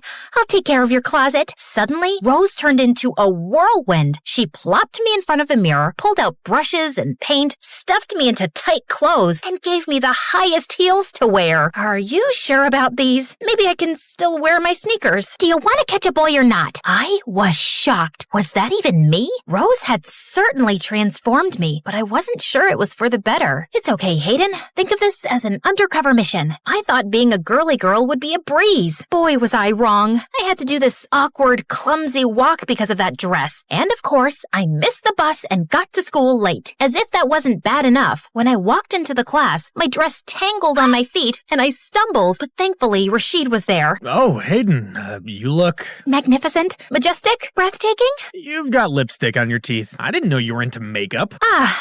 Well, you know, of course I'm into makeup. I'm a girl, no? Okay, let me help you with that backpack. It worked. Rashid had never offered to carry my books before, but every day I got into a new accident. Once I sneezed while putting on mascara, and I drew a line all across my face. Another time, I found a fake nail in my lunch and almost swallowed it. No matter what I did, it felt like we were growing distant. Rashid was treating me more like a girly girl and less like a friend. No more games of basketball or all-you-can-eat buffet lunches on Saturdays. But I'm still the same person. I can stuff my face even if I wear a tight shirt, right? Luckily, I still had my gymnastics practice, where I could burn out my frustration. I trained so hard that I was ready for the regional competition by the end of the year. Congratulations! I'll come and cheer you on. Perfect. I'll tell him about my feelings there. With Rashid cheering me on from the stands, I felt like I could do anything. And soon enough, I won first place. It was such an exciting moment. Even a scout stopped to watch. I run a prestigious academy need for stunt actors. You've got the looks and you've got the moves. If you want to make it in Hollywood, give me a call. It's never too early to start. I wanted to run to Rashid to talk, but I was a disgusting sweat fountain. Plus, I needed the time to rehearse the speech I had prepared with the help of Rose for him. So I snuck into the storage room. Hey, I know we started as friends, but since last summer, I started to like you, you know? I won today because you're here. Brian! OMG, you scared me! Brian was one of my teammates, just a couple of years older than me. Sorry. I just needed to put these away. Sure, I was leaving anyway. Oh gosh, what if he heard? This is so embarrassing. Brian had said nothing, so I hurried to get changed and do my makeup perfectly. Wow, look at you. You're really girly now. Just Rashid's type, right? But when I came out of the changing room, Rashid wasn't there. I texted him and he replied coldly. Sorry, something came up. I couldn't wait. That's disappointing. Hey, do you need a ride home? I turned. Brian was waving at me, and for the first time, I noticed how cute he was. He was leaning against a nice sports car. I could wait for the bus, but I was sad and I didn't want to go home alone. Well, thank you. We spent the ride home talking about gymnastics, and by the end of the trip, Brian had asked for my number. I like this new style, by the way. You'll look even better with long hair. Ugh, long hair is such a chore, but I guess that's what guys like. From that day on, Brian started texting me, and soon he asked me out on a date. I still liked Rashid best, but he had barely spoken to me since the gymnastics competition. It was clear he wasn't interested. I might as well go out with someone who appreciates me. Brian had booked a super fancy restaurant. I wore my high heels, and I even borrowed a wig from Rose to complete the look. When I walked into the room, I felt everyone looking at me with awe. You look stunning. All the boys here are jealous that you're my date. Wow, this is what being a girly girl looks like? Everyone is always staring at you? Brian was impressed, and we started chatting about ourselves. Brian already had his life figured out. He would work for his father's company. And what about you? I don't know. I might consider this stunt acting gig. I'd get to kick butt for a living. Aren't those film stunts too dangerous for a girl? What? How could you say? Just then, the fire alarm rang, and a fire started erupting from the kitchen. Everyone started running toward the exit, but I heard a cry and turned around. An old lady had fallen, and nobody had noticed. But with my high heels and tight skirt, I couldn't run. So I took off the shoes and ripped the dress and rushed to help the lady up. We made it out just in time, and nobody was hurt. I can't believe you rushed back like that. Thank God you made it out, but you look like a proper fright. Well, I wouldn't have had to rip my clothes if I wore my old t-shirt and sneakers. Of course I look a fright. I just ran into a building on fire. Oh, wait. Please don't sit in the car. You see that ash on you? Ugh, let me call you a cab. You know what? I'll get it myself. We're done. But you like me. That letter. That wasn't for you, jerk. And you know what? You were my biggest mistake. I left. And with the fire, all the cabs were stuck in traffic. So I decided to walk home. And after a short while, it started to rain. I was miserable, dirty, and wearing no shoes. So when I saw the diner where Rashid and I always went, I walked in to wait out the rain. But as I stepped in, I froze. Rashid was there with his friends. Hayden, what happened? Are you okay? I'm fine. Just a bit. Well, I was going home, but I couldn't get a cab. I'll take you. But I'm all dirty. What about your car? He didn't care about his car, and he drove me home. Around him, my heart fluttered, and my feelings for him rushed back like they'd never gone. And I couldn't hold it in anymore. Hey, so that day at the competition, I wanted to tell you that since last summer, I started to like you. Wow, you really have changed. I didn't think you were the type of girl who jumps from one boy to the next. What? You mean Brian? I only went out with him because you kept ignoring me. You're the one I've liked for a long time. Sure, well I don't. Bye, Hayden. Rashid drove away, and I felt devastated and humiliated. When I walked in, I saw Rose. I hugged her and told her everything. I'm sorry. I feel like this is partially my fault. I actually don't know what kind of girl Rashid likes, but I lied so we could spend more time together and share everything like sisters do. You're the only sister I have, but you were always hanging out with our brothers. I was stunned that my sister lied to me, but I understand her. It wasn't all her fault. That same night, I called the Stunt Academy director. I'd like to accept your offer, but I want to move in immediately. Rashid texted me after I started going to the academy, but I ignored him and even blocked him. One rejection is enough, thank you. The classes at the academy were intense. I was learning the most amazing moves and killing it as a stunt girl on big sets. Who needed Rashid when I had my passion and talent to keep me going? I also abandoned the heels and skirt and went back to my style. No one cares what you wear if you can jump from a moving helicopter. Years later, I was at the premiere of my latest film when I saw Rashid as one of the waiters. He was even more handsome than before. Forget him. He rejected you. You're not even friends anymore. But everywhere I turned, he was there. And finally, he cornered me at the buffet table. What are you doing here? And when did you become a waiter? I tried to get into your premiere, but all the tickets were sold out, so I sent flowers, but you weren't interested, so I had to dress up as a waiter and sneak in.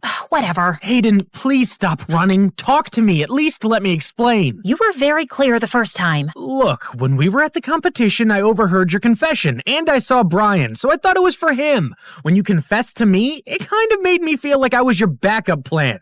It made me pretty mad because I had a crush on you. And later, I got to know the truth from Brian, and I felt too guilty. I tried to reach you, but you blocked me. Wait, you had a crush? Yeah, since we met. After you started dressing more girly, I got really confused because I liked you the way you were. So, I didn't need to change for you? Absolutely not. You were perfect, and I never stopped liking you. I couldn't believe it. All these years, I could have been with Rashid, and it was all because of a stupid misunderstanding. Well, it was clear now what I needed to do. I spun on my heels and perfectly landed into Rashid's arms in the perfect position to kiss him. I never stopped liking you either. Let's get the camera rolling.